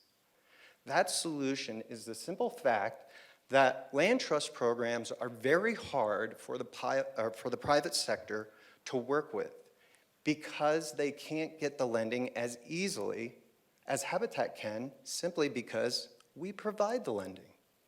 So we solve a major critical problem when it comes to developing on land trust lands. We are the only solution. Otherwise, it takes homeowners months and months to find a commercial lender who will let them borrow money on only a home and not the actual part of the property that increases in value, which is the land.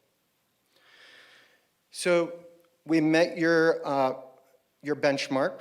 We had that conversation, and now I'm really pleased to tell you that starter homes are not only being developed and started here in Flagstaff, but the excitement, and this is here in Flagstaff. We created starter homes. I have been contacted by the city of Mesa, Florence, Page, Clarkdale, Cottonwood, Bullhead City, and just today, I got an email from Prescott and Prescott Valley. Guess what? They want starter homes. So the thing that's important, and what Lindsay mentioned to you, is that this partnership comes with a lot of different leverages, right? I can't do this by myself. There's no way that Habitat can do this alone. It goes through partners. So just to list a few of those in this particular project. Number 1, free land. Number 2, free engineering. Number 3, free construction oversight. Free labor because of our partnership with CCC students developing our homes. And more importantly, Habitat is going to financially invest in our local economy by hiring subcontractors to finish out our homes. I'm asking you to trust in our ability to build these homes. Our ability is not a financial burden for us. Our hardship is land, and it always has been. We just finished this week our 6th and final home on the Isabel project in partnership with the city of Flagstaff. That project took us 8 years to build. And the reason why it took so long was because we were scared because we didn't have any land after that. And what and where would we build? And when we went to city staff and we asked for answers or support to those questions, we were told we were cut off. So it was time to find new land partners, which we have successfully done with churches, with school districts, and also, again, with the city of Flagstaff by identifying the O'Leary property for our first 2 starter homes. Now we have a private developer that could change the algorithm completely. When have you heard of a private developer reaching out to a nonprofit like Habitat and saying, please build for us? That's the difference. And that's where development like this can go farther, not just in Flagstaff, but across the great state of Arizona and across America. Starter homes are so impactful by just allowing people to save their equity and create a savings account. Affordable rentals don't do that. Not 1% do you take away when you're done with your rental property. Just more financial burden. With starter homes, you get $10,000 equity savings every year. And we've even set it up so that way people can't live there forever. We want to encourage them to take their wealth and find their own conventional loan and house here in Flagstaff and encourage that growth. And so we feel that this is a great opportunity not just for Habitat. We've only built 25 homes in almost 30 years. We have an opportunity to build 48 homes in 5. And what Lindsay said is correct. Sometimes there needs to be a buffer. When we go and improve our floor, we always buy 10% extra because we don't know. But for me, from Habitat, we want to build 48 homes. And we don't want to stop there. It's just a 5-year plan. And you lose nothing. If Habitat can't fulfill its commitment, you get the land back.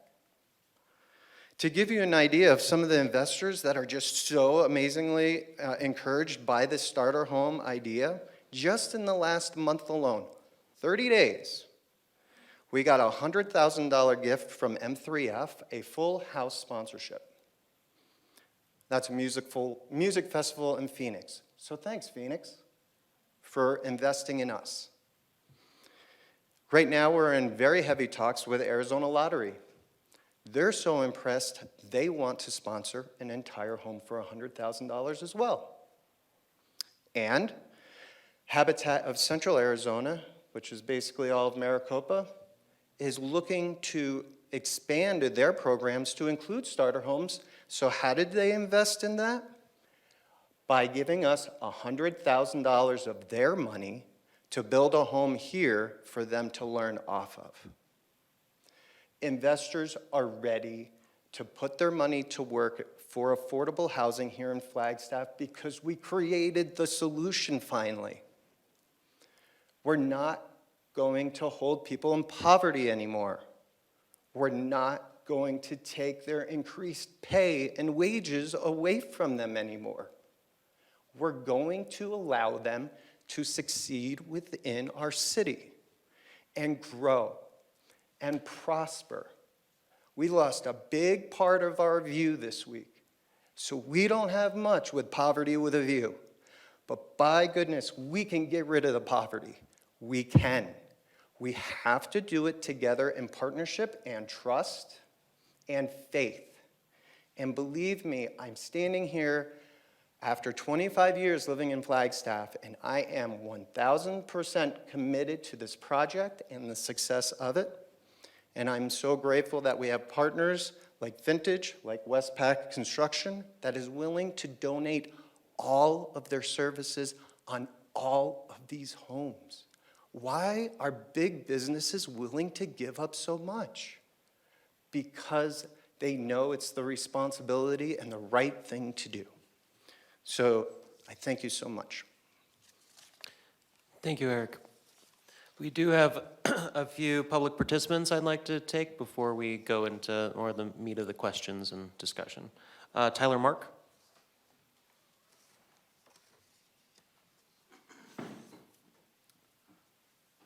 Mayor and Council, thank you for allowing me to speak tonight. I really want to say thank you to Eric for pumping me up right now. I'm feeling it. That was awesome. My name's Tyler Mark. I am a local resident for the past 15 years. I also happen to be the vice president for Westpac Construction. We're a local general contractor, been here for almost 20 years, and have built in our time frame 1,200 apartments, 125 homes, 24 townhomes, you name it. And during our tenure, myself, I've been on the board at Habitat now for 11 years. I've been the chairman of the construction committee, rightfully so, because I kind of know what we're doing there. But you know, our whole intent and our whole commitment to this program is based off of what we've done over the past 11 years.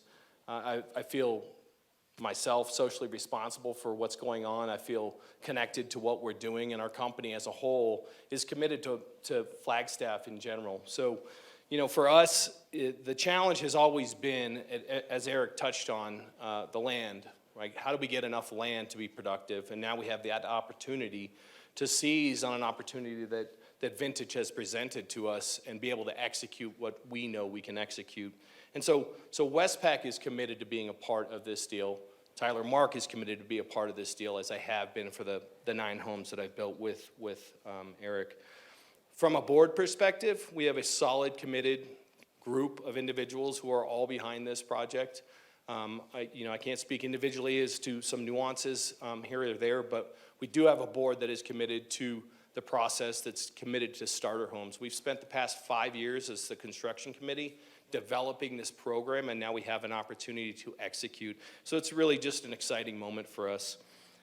The idea that there's concerns over Habitat's ability to execute, very well founded. You know, how does a small Eric pull this off? That's where Westpac comes in. We're committed to be a partner. We're committed to run these jobs and execute it like we do in town. Again, built hundreds of millions of dollars worth of residential property in Flagstaff, and we're committed. You go, well, what does Westpac get out of it? Well, really nothing. Westpac, our M3F Foundation, has donated almost $300,000 to Habitat over the past 4 years. That $100,000 that he was just talking about came from us. That's our fountain. That's our commitment. This is what we're about. And I'm here standing in front of you saying, I'm going to execute for you. You know, as a company, this is part of our mission. As myself, this is part of my drive. This is where I'm at. And, you know, based off of the national response that we're starting to see, like Eric touched on, I think there's a huge amount of capital out there that wants to invest in the same. Let Flagstaff drive what's going to happen nationally. Let us be a focus for the rest of the nation. Thank you. Thank you. And then we have Cecilia Manaya. I apologize. I'm not doing good names. Mary. Okay, sorry. I'm having troubles today at names. It's all right. It's a hard name. I'm Cecily Maniaci. I'm a small local business owner in Flagstaff. I'm here to support the Habitat because I employ all of the people who need housing. I have 55 employees who love Flagstaff, but constantly in stress due to the fact that you can't afford housing here. Even with our wages, they're still without any help. The Habitat homes will provide a much needed option for us to have lives being touched by the ability that they can actually own a home and the future of owning another one. It'll revitalize the community and bring hope to future residents. So I just wanted to give my 5 cents as a person who really cares about her staff and the opportunity that they could have to have a future with home, health, and a family. Thank you. Thank you. And I understand we don't have any online participants right now? Okay, just wanted to check. All right, with that, I'd like to open this up for questions and discussion with council. Here. And I certainly have some questions, but I'll leave the floor open to others. Some of these questions you may have covered by you. I mean, everybody's out there. And I apologize, but I need to kind of thoroughly understand this myself. I love the idea of starter homes, and I think it's great. But just hypothetically, if Habitat for Humanity could not make this work, what would happen then? The city would get the land, is that correct? Mayor, Councilman McCarthy, correct. There'll be restricted covenants on the land, and if Habitat does, and at the sole discretion of the city, if Habitat does not perform, that the city will get the land back or to another assignee of your choice. Okay, that's what I thought, but just want to make sure. As far as the utilities and roads for the Habitat part of this project, is Vintage going to pay for the roads and utilities to the site? Is that correct? Correct. Mayor, Councilman, correct. We will provide the access to the road and stub the utilities right to the parcel. Roads and stub utilities. Correct, Okay, yes. that's good.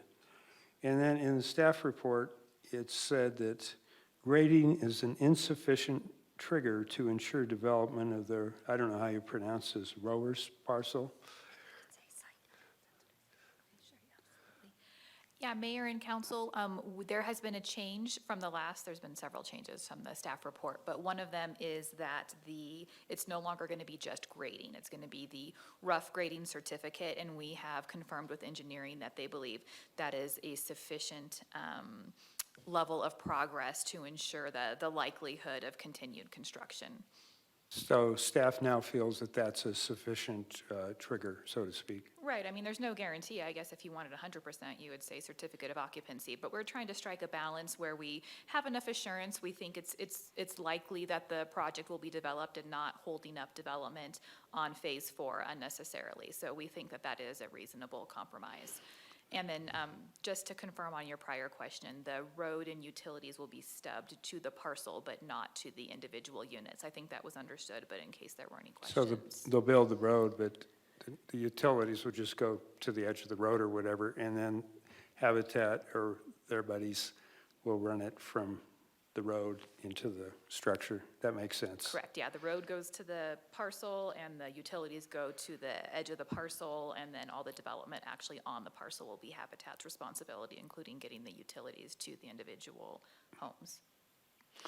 That exhausts my list of questions. Thank you. Thank you, Councilmember McCarthy. Other council members?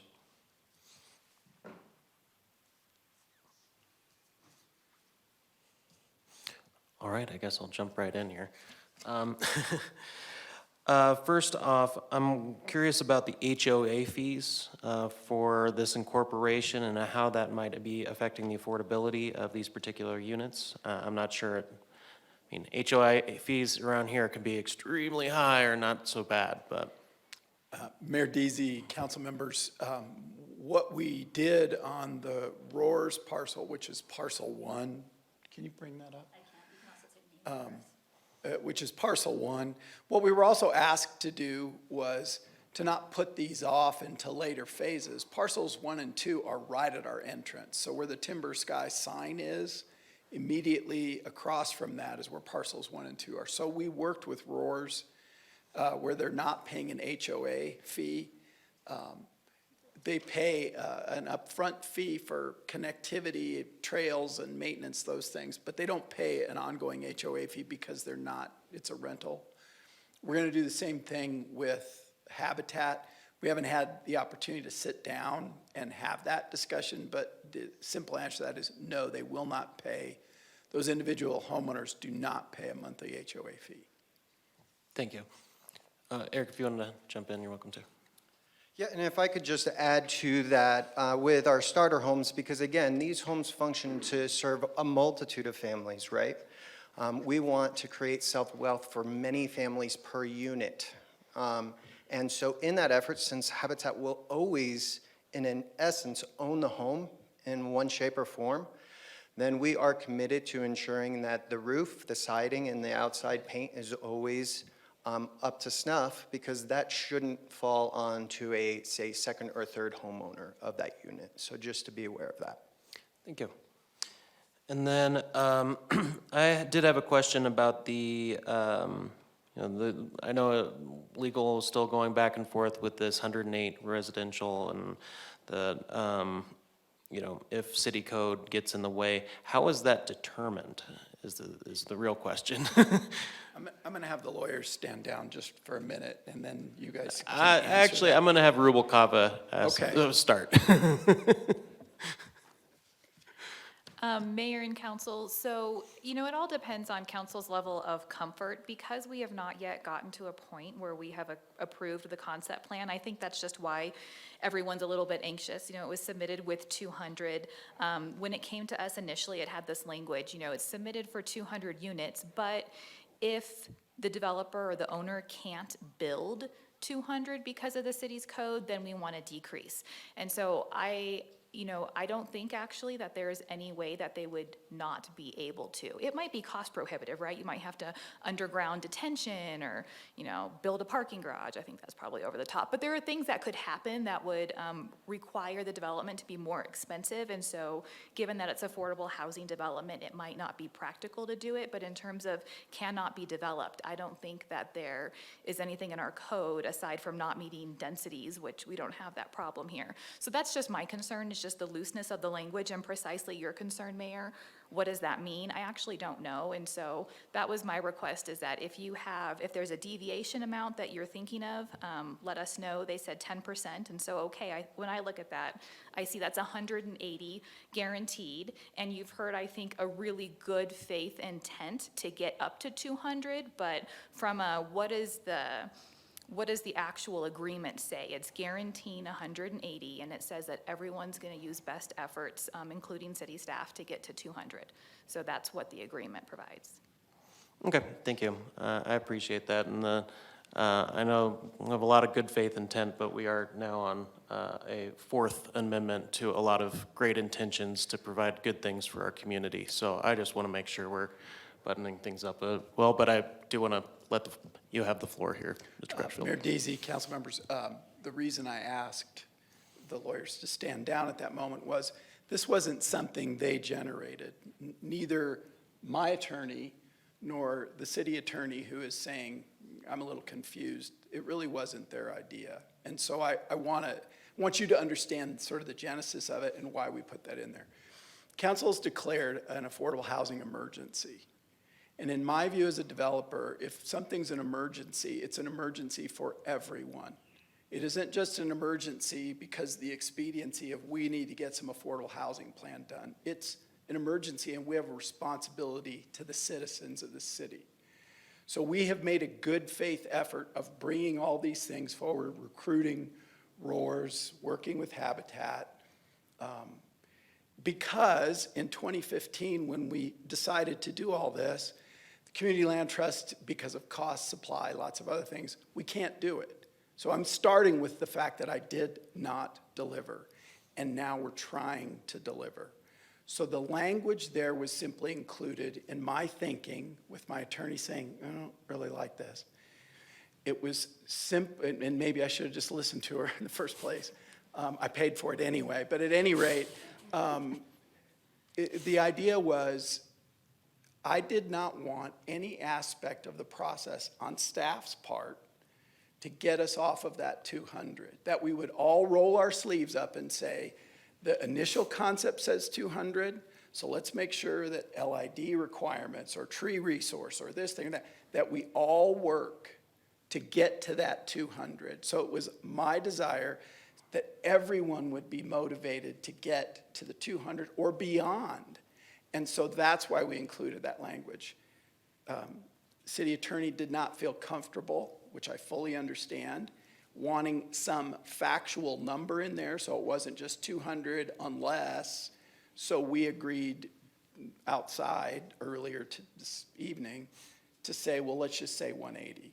The goal is to get to 200 and have everybody working towards that. That's what I was trying to accomplish, that everyone would feel the weight. Council feels the weight, developer feels the weight, staff feels the weight. It's no one's fault. We're not pointing fingers, we're not blaming. We're working together to solve a problem. That was the attempt. I think they're trying to tidy that up now at this point. So I don't want any of the onus on them. I take responsibility for that. Understood. Thank you for the clarification, Arthur.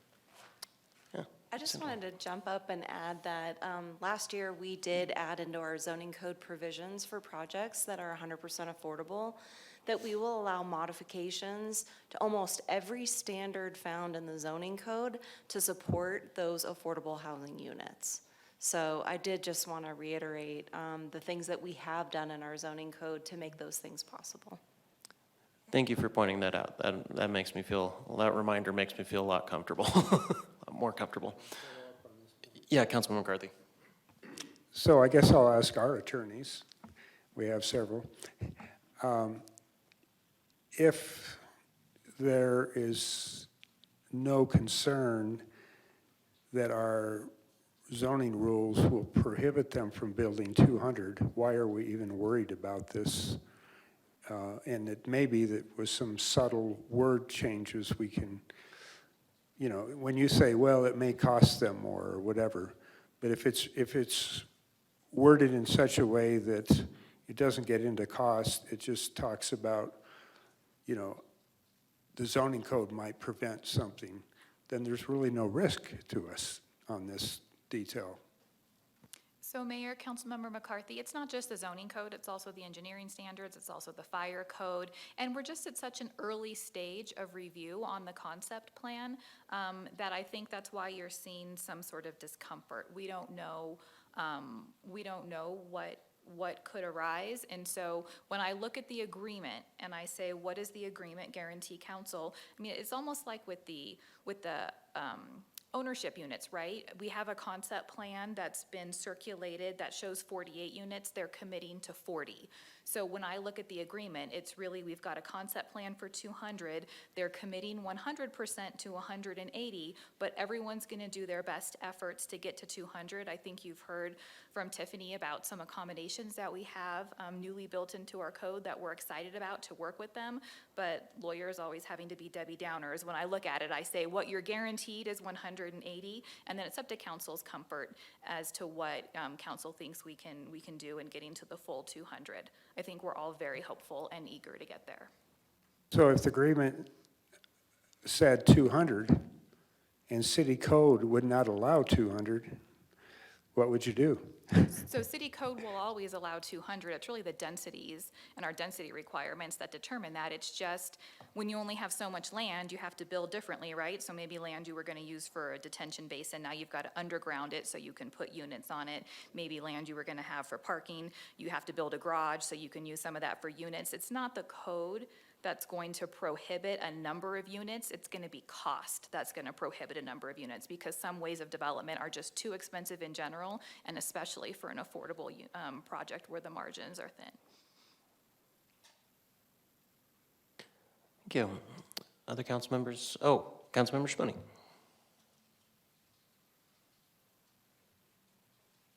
you, Mayor. Hi, everybody. Hi, Walter and Lindsay and team. Thank you for the presentation, Eric and company. Appreciate all the excitement and the partnership here. Just thinking back, Walter, I really appreciate your humility in recognizing the failure on the production of 100 units, right?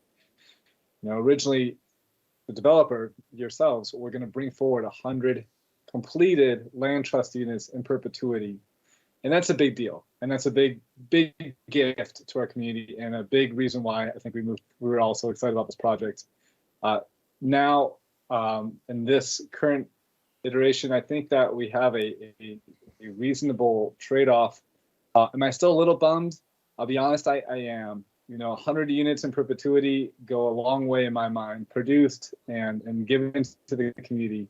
But that being said, I think that what you're offering, a LIHTC project with about 200 units, and then also, this partnership with 3 acres of habitat with the infrastructure and whatnot, is reasonable and is definitely, I think, a good faith trade-off. Although, the funding for the different LIHTC and habitat, it's a mix of government funding, community funded and whatnot versus developer funded, right? So funding sources change, but in the end, the community all are appreciative of that. So I don't have much to add. I just want to say thank you to all the partners. I do still feel good about this. I don't mean to sound like I'm upset about this. Obviously, I would prefer 100 made units given to the city in perpetuity, but given the reality of where we're at today, I feel very good about us moving forward with this plan, and I'm comfortable with the amendments being asked for. So I'll just leave it at that and say thank you, and I look forward to this moving forward. Thank you, Councilmember Schmoene. Vice Mayor? Thank you. What a ride. But I'm glad we're here tonight. I too, I'm a little disappointed, but we are here tonight, and we have a project in front of us that will deliver affordable homes. So that's exciting. I was questioning if we were going to get here or not.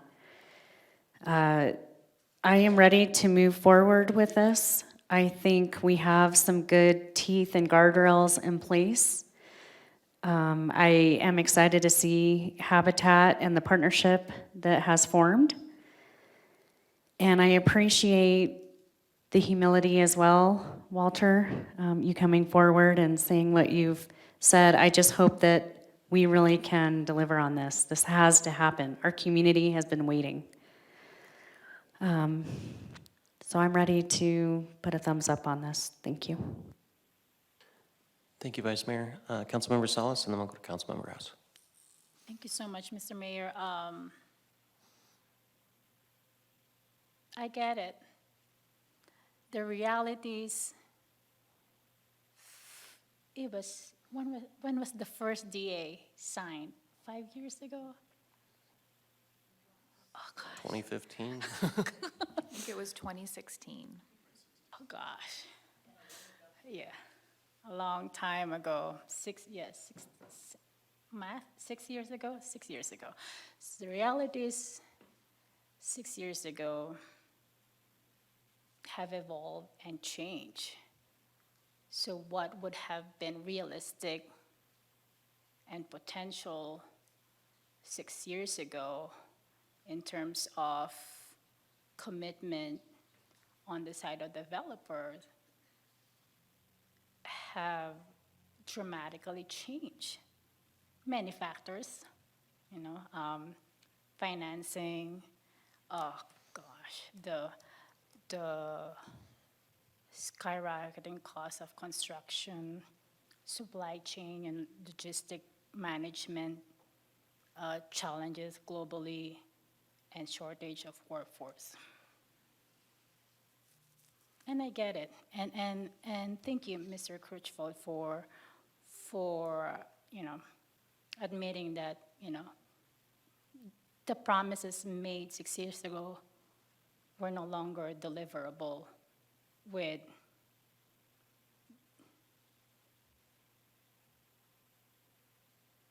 the imperatives of the here and now.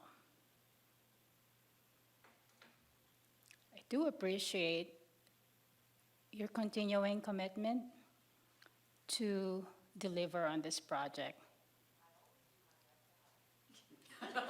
I always do my best.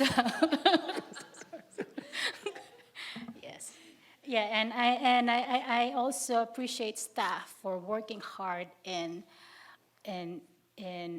negotiating with the developer to come up with a win-win situation. Win-win in terms of addressing the housing emergency and delivering affordable units on the rental aspect. And I'm so excited about the starter home aspect.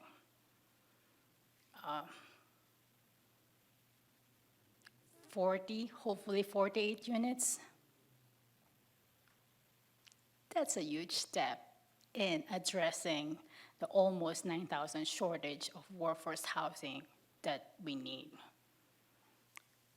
And with that, I am in support of this project. I do have a couple of questions as identified in the staff report. The last 2 bullet points under the additional concerns, whether in terms of the Vintage partner will need a new subdivision plat, and then the last point will be, will this agreement include RORs and Habitat as signatories on the amended DA? So with respect to the replat, we have fixed that issue. Language that reflects our current process. That was more of a language wording issue than a substantive issue. It just referred to a process that we don't have. With respect to RORs and Habitat being part of the development agreement, this is something that staff has asked for. And so it's a bit of an unusual circumstance where we have an agreement currently that obligates Vintage to do something. Vintage is instead going to be transferring, in some sense, this obligation to its partners, to RORs and to Habitat, and is outlining what those entities will do.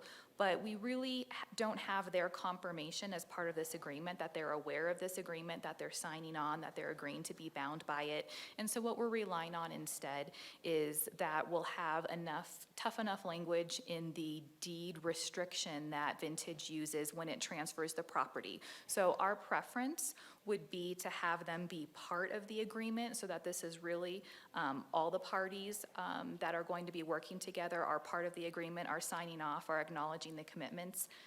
given time constraints and other factors, Vintage has said that is not going to be possible, that they want this to be just with the city and Vintage, and that the city can enter into other agreements if we would like with Roars and with Habitat. Of course, we have no ability to require anyone to enter into an agreement with us, and we don't really have any negotiating power once this has passed. So, you know, it really depends on council's comfort, and I know these agreements are tough, right? Because you've heard a lot of wonderful things from a lot of great people about what their hopes and dreams and their intents are.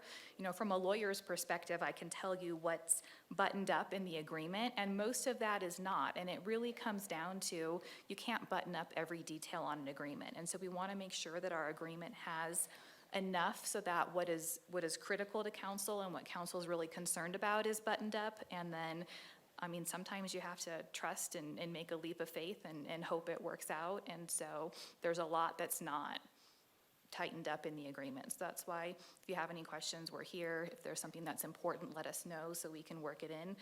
But the general contours of what Vintage is going to put in those restrictive covenants is what's in the agreement. And then the additional hook being that we're holding up development on phase 4 until not only are those restrictive covenants recorded, but the Roars project is progressed far enough that we think they're likely to proceed to full construction with that rough grading certificate. So I hope that was helpful. Okay. Do you want to jump in, Ms. Shuby? Mayor, if I may, and I completely agree with what Christina just said. I think your hooks are the plats on phase 4 not being signed and recorded, so we can't proceed with that, which we're very anxious to get more housing stock in the market. And the rough grading certificate, it's such a nuanced engineering thing, but I will tell you, you are very pregnant. That is a very, you know, the Roars parcel, you guys, the concept plan is in, they are moving forward. But Vintage is on the hook until the rough grading certificate is done, and that's, a lot of work has already been done.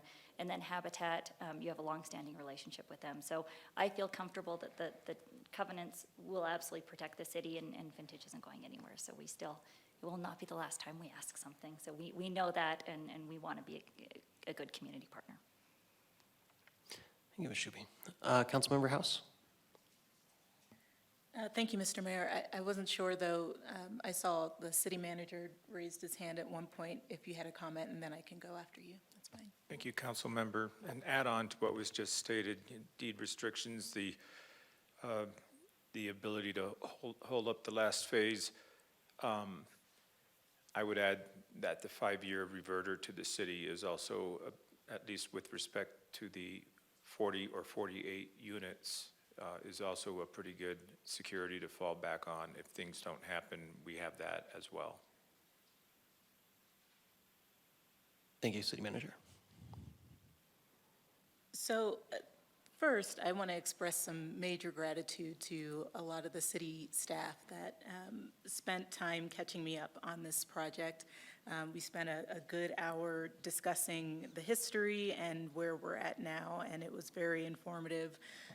I'll also let the rest of council know and anyone watching that over the past couple of weeks in anticipation of this conversation, I've been having a lot of conversations with other developers and just getting that understanding of how we got to where we're at now in terms of, you know, we started with 100 land trust units, and the number one thing that I've heard from other developers has just been so much has changed over the past couple of years that it's not a matter of, I'd say it's not a matter of falling back or failing to see through a promise. It's the inability to predict the future, especially what happened since 2020. So I just wanted to take a moment and acknowledge that. I think this is a very difficult conversation, and I'm really appreciative of the comments that staff made in terms of some of the recommendations in moving forward with this amendment. I share some of the concerns about the language regarding the number of units in that 200 rental units. Just because of the vagueness in stating that it might be reduced by city code, zoning code, engineering design standards, and/or other city requirements, or as a result of city staff review and comment, that makes me nervous because it seems very broad, and who knows exactly what could trigger that. And I want to give the applicant a chance to respond to that. But overall, I think this is definitely a step in the right direction. I think we've moved a lot further than what was first proposed. And I want to move forward with that hope that this works. I do have concerns about that 5-year reversion clause of what happens if that doesn't happen, if those 40 or 48 units don't happen, then what do we do, and are we able to provide those units ourselves? But overall, I want to go along with the majority of council and just express that willingness to go forward with the hope that we do see these units come through, and the belief that this is going to get us as close as we're going to get to that guarantee, and that it's going to get us those units. So, thank you. Thank you, Councilmember House. Councilmember Aslan? Oh, sorry, yeah, apologies. Councilmember Mayor. Aslan, hold on. Mayor, thank you so much. Councilmember House, Yeah. did you want me to respond to that? Perfect, okay. I wanted to make sure. Actually, I have more that I can piggyback on that, if I may. This is the time for council to discuss things. This was never meant to be a conversation and a rebuttal and a conversation and a rebuttal. This is council's time to talk right now. I would like to speak. Thank you. I would like Ms. Shuby to, Councilmember House did specifically ask for them to come up, so I'd like to respect Councilmember House's request. So if you could just, button up quickly, then we can get to Councilmember Aslan. Mayor, briefly, absolutely. Fair enough. Councilmember House, thank you so much and welcome. I haven't presented, so welcome to the council. I think this is the math that everyone has to feel comfortable with. Last time we were here, it was 170 total. 160 rental, 10 lots. You challenged us to do better, we did. I think the bare minimum that everyone has to feel comfortable with is 180 rentals and 40 starter homes. Now, we've got concept plans with 200 rentals and 48 starter homes. I hope our number is 248 or higher, but 220 is guaranteed by adding that last sentence on there. If there's anything modified by code, what the intent was to say, we're not going to take any units away, but gosh, when fire pulls and engineering pulls and planning pulls and all these deviations, we will absolutely use the code that Tiffany told us about, which people talk about all over the state, of your commitment to affordable housing, that we have that ability to deviate code. It's something I'm very comfortable with and look forward to working on with ROARS if we need it. But I would say, Council Member House, if you say yes tonight, it's a commitment to 220 bare minimum, hoping to get to 248 or higher, knowing there are two plans that actually have been engineered. 248 is, or higher is where we're hoping to get to, and there's a commitment on both sides to get there. Thank you, Ms. Shuby. Councilmember Aslan. Thank you, Mayor, and thank you for that indulgence. I apologize, Councilmember House. You did ask for a response. I just wanted to sort of double down on what I heard from Councilmember House. I understand that we're at in a position of compromise here, and I understand that the window is moving, the landscape we're working with is shifting, and the years come and go, and the board changes, and we're all trying to react to the evolving reality on the ground. And I think we're all looking at this from a point of honest effort.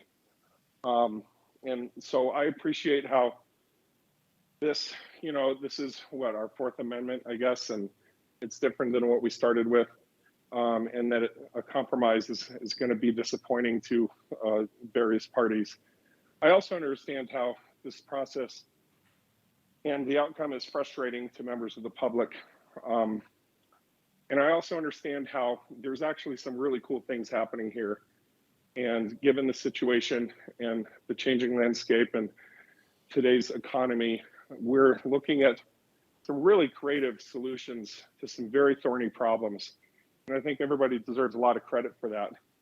I especially want to give my gratitude to our city staff, who also met with me and spent hours trying to talk me through a lot of this stuff. And I know that you've been dealing with a lot of these ins and outs for years now. And you've had to explain it again and again to new councils over that time period. And I appreciate your patience and your generosity of spirit in that. And I've also heard council give direction tonight. I think there's a clear majority that this is going to proceed, but I just want to weigh in on one thing in particular, and I just want to state outright that I'm not comfortable with all this language around hope and belief. Walter's a great guy.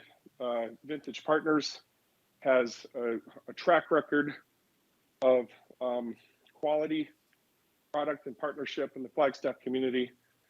But members of the council, if we agree to 180 units, that's what we're going to get. I really think that if we want 200, we need to specify 200 in the language. I've heard Vintage say that this is their best and final offer. I just wanted to have my one chance to speak my piece on this. My impression is that this is a pressure release valve, and I don't think we should be offering a developer a pressure release valve. We work for the community. We work for the residents. We work for the folks who are looking for affordable housing units. And this pressure release valve is not an entitlement that any developer should be able to get. And if I had my druthers, I would ask us to reconsider demanding that we specify 200 units and not allow a 10% play, because we will end up at the end of this with 180 units and not 200. If we're all so hopeful and we all have such a great belief that we can achieve the goal that we're all stating we want to see, then we should put it in writing. And I'll leave that as my final thought comment, unless there's further conversation. Thank you, Mayor. Thank you, Councilmember Aslan. I am in alignment with what you're saying, Councilmember Aslan. We've been running on a lot of hope and a lot of faith and a lot of things for many years now, and I would feel much better if it is specifically stated 200 units. I would also feel a lot more comfortable if Roars was involved with the development agreement as a signatory. That would make me feel a lot more comfortable as well, because, you know, I would have questions. We don't need to get into it late tonight, but the fact is that, okay, 200 rental units, well, 180 minimum, well, it's not Vintage that's building that, it's Roars. So how does this translate to them actually taking on the project to fulfill when it's gotten passed down that they have a ability to do 180 rather than 200? So anyways, I'd feel a lot more comfortable to button that up, and I would feel a lot more comfortable if Roars was a signatory with the DA. Mayor, can I just add that I had meant to state that as well. I think if they were signatories, it would make a lot more sense, and I would be more comfortable with this under those conditions as well. I also, you know, I wanted to add one more thing. You know, Mr. Crutchfield admitted that the idea of the buffer was his and not the lawyers. So that just further indicates to me that we're bowing to his comfort level on this, and that's not our obligation. Our obligation is to do the best that we can. This is the time when we have leverage, and this is the time when I think we should apply it, and this is the time when I think we should get everything in writing. We failed to get everything in writing before, and now here we are tonight looking at this amendment. And I think we should, as the mayor said, button all this up as much as we can. Thank you. Thank you, Councilmember Aslan. With that, we don't, I think we not necessarily need full clear direction, but I think we have stated where we're at and what we would like to see come next week in this. City Manager. Mr. Mayor, I think at this point it would be good to have a tally from each council person to see where the preferences are. I'm not hearing a clear consensus. Okay, then we'll go around the table. The real questions right now on the table is this 200 versus 180, whether roars with the DA.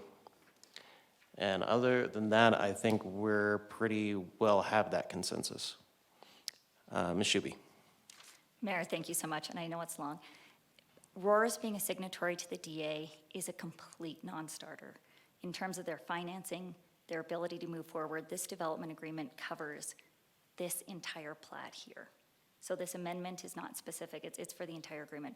Roars, the reason why we're so excited about getting this forward is because we want to proceed with Roars and sell them the property. They won't be a signatory to the agreement. So that's a Roars issue. The 200 units are, I don't know whether we're a 5% deviation. The deviation is only because of, like I said, and all the challenges that you hear in the development community of fire, elevators, access points where you need to move things. What I also don't want is for another opportunity where the public can say, we weren't successful. And I want an opportunity for us to bring these units, and let's say it's 198 instead of 200 because of things, because of us, because of the code, and us. That's my concern. And so I want success. Walter wants success. We want the greatest number of units. The concept plan shows 200. If there were no modifications requested by staff and we could build exactly what was there, you'd have 200. So, but the signatory of Roars, I just wanted to say, is a Roars. It has to do with our financing, and that's unfortunately, we're not able to happen. Thank you. Councilmember McCarthy. I think we can give in on the roars detail, considering that if they don't perform, phase 4 stops. And I would think the developer would be very motivated to make phase 4 move forward. I'll just ask Walter, I think we can close this deal tonight if you could agree to 200. Would you be willing to agree to 200? And the other thing is, bear in mind, if city code prevents you from building 200, then obviously you won't have to. Mr. Mayor, council members, I have been here in this place before where we make deals in the same way you don't want to be leveraged that way, I don't want to be leveraged that way. The challenge at hand was simply this. It's one thing for me to come forward and say, here's where we failed. Much of the dialogue in the community and even some of the dialogue here questions my veracity or my character, which is impeccable in the state of Arizona. But I'm willing to stand here and take those things.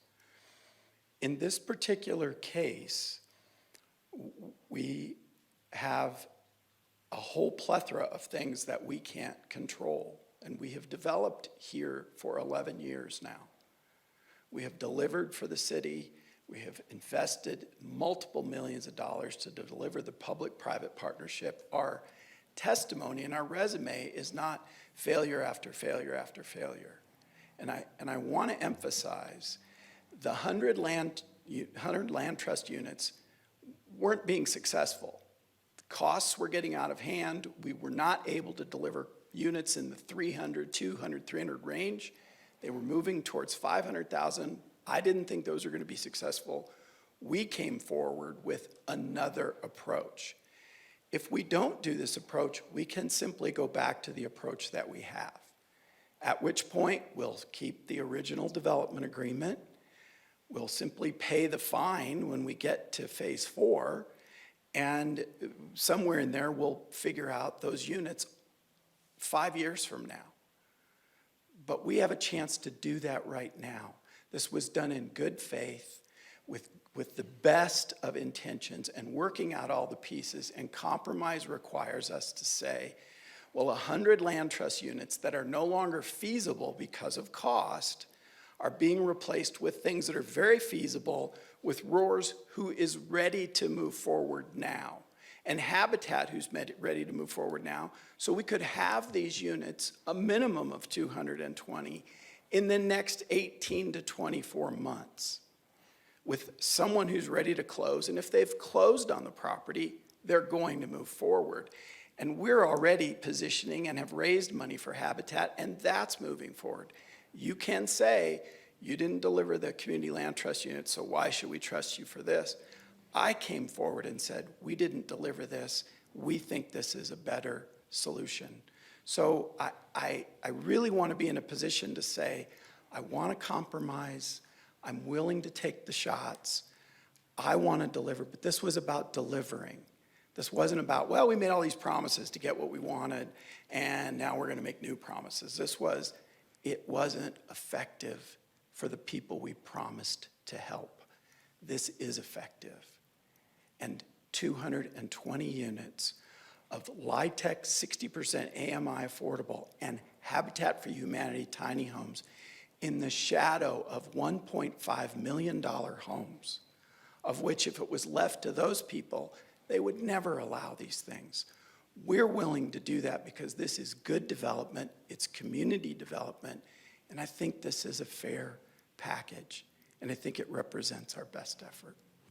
So you're saying that the 180 is the farthest you can go? All right, thank you for the clarification. I just want to also point out, though, that we are giving things up here, too. We were expecting 100 homes that would be 2, 3-bedroom, 2-bath. And the ownership homes, those units don't actually equate to one another of owner-occupied. We're talking 400 square foot starter homes. It's amazing. But I just want us to recognize that we are giving up what we were expecting to for a compromise for something that will work. And I'm happy to do that compromise, but we've also, it's our job as a council body to ensure that we're getting the greatest community benefit now that we're redrawing the standards and what we were expecting originally. So I just want I want the public to know, well, us all know that we're also compromising here. Even with an ask of 200 rental units, we are giving things up. So I'm much wanting to get closer to the 200. And if that is the compromise here, council, then I would say a 5% contingency rather than 10%, and then we can move forward.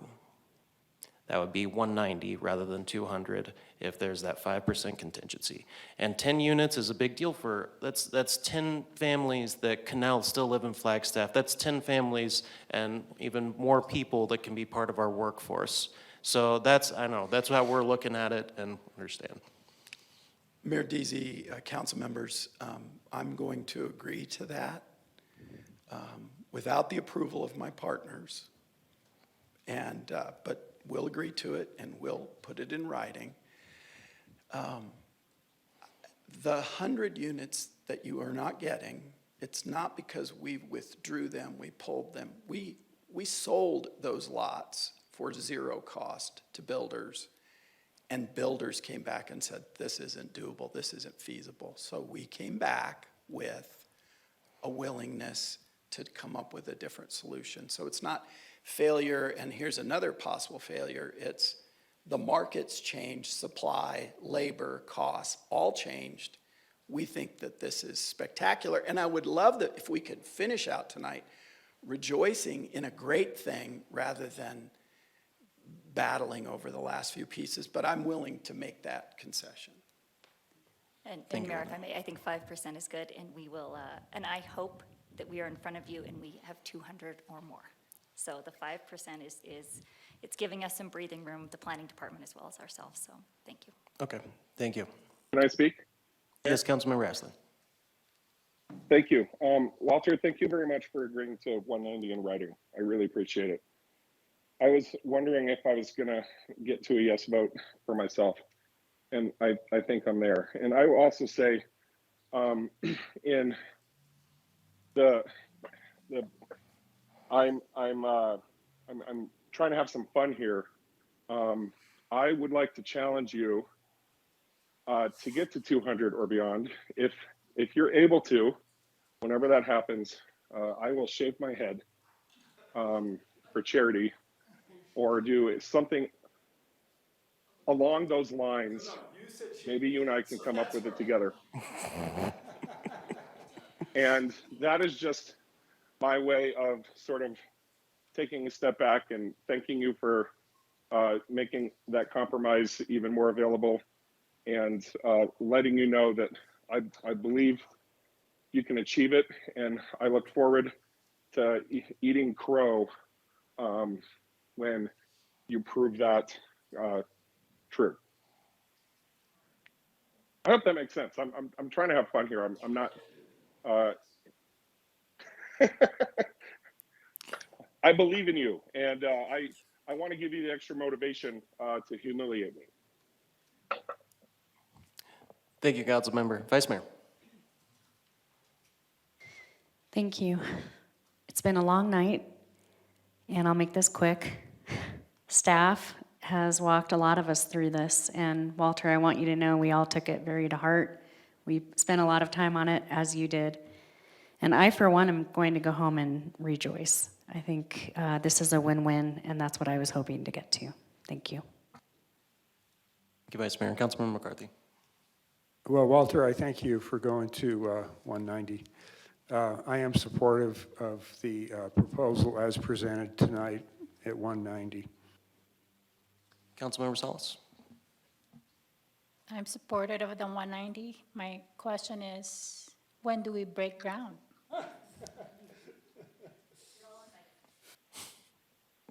And I also want to provide a space of gratitude for all the partners, and including Westpac. I think having Westpac on board with this project and with Habitat, let's breathe life into this project soon. Thank you, Councilmember Salas. Councilmember Shimoni. Thank you, Mayor. Walter, I already shaved my head. Just kidding. It's only partially shaved, but I'd love to see that, Councilmember Aslan. I was just going to say, I'm cool with 180. I'm cool with 190. I'm cool with 200.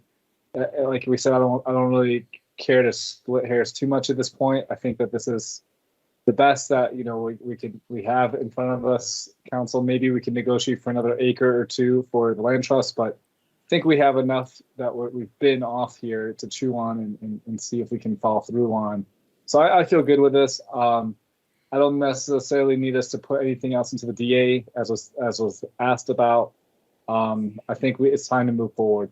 And yeah, I see this as a win, and I'll definitely be celebrating this. And Vice Mayor, I thought for a second you were going to say that you were going to shave your head as well, but maybe later. All right.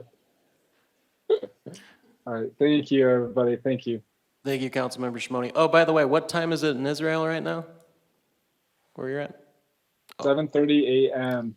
Yeah. We're pulling an all-nighter 7:30 a.m. for this. and you've been with us for the last 9.5 hours straight of meetings. So thank you, Councilmember Shimoni. Well, we're throwing the thanks around, man. So, all right. With that, I think we have built consensus. Councilmember House?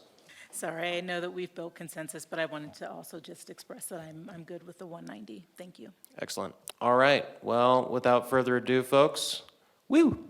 It's been a long time, long day. But that brings us to agenda item number 13, our public participation. I'm not seeing that we have anyone at this time. No. Then that is to agenda item 14, information items, 2 from mayor, council, and city manager, and future agenda item requests. Councilmember Salas, would you like to start us off? Thank you, everybody. Just a quick note on what's happening this weekend, the Museum Flat Area Volunteer Event, distribution of sandbags for Team Flagstaff. Juneteenth celebration at the Murdoch Center and their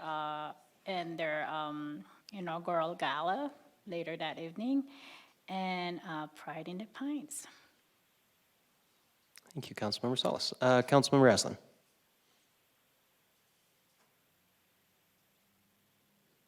Yeah, I don't have anything to add. It's been a long night. I just want to state again that I hope that didn't come across wrong. I really meant that in a spirit of good fun. And the offer stands, Walter. If you guys get to 200, it would be my pleasure to celebrate with a bit of embarrassment. It's follow up with me on it. I'm good for it. All right. Good night. Thank you. Councilmember McCarthy. It's 9:30. Good night. All right. Vice Mayor. I had a long thing to say, but I guess I'm going to cut it short. Good night. That was a joke. Councilmember Shimoni. Thank you all. Good meeting. I'll just mention that Mount Line has a board meeting today, my time, tomorrow, your time. But thank you all so much for a good meeting and have a good night. Councilmember Shimoni. Councilmember House. I'll be brief. I just want to acknowledge that this weekend is Flagstaff's annual Juneteenth celebration, as Councilmember Salas said. Just one point of clarification, the gala is actually on Friday evening. And then the event at Murdoch Center is Saturday from 10 to 4. And we're also partners with the Flagstaff Symphony for the Earth, Wind, and Fire concert on Sunday. Thank you, Councilmember House. I'm burnt out, so I'm going to save my commentary and meeting. Oh, City Manager, you got anything? City Attorney? No. Meeting adjourned.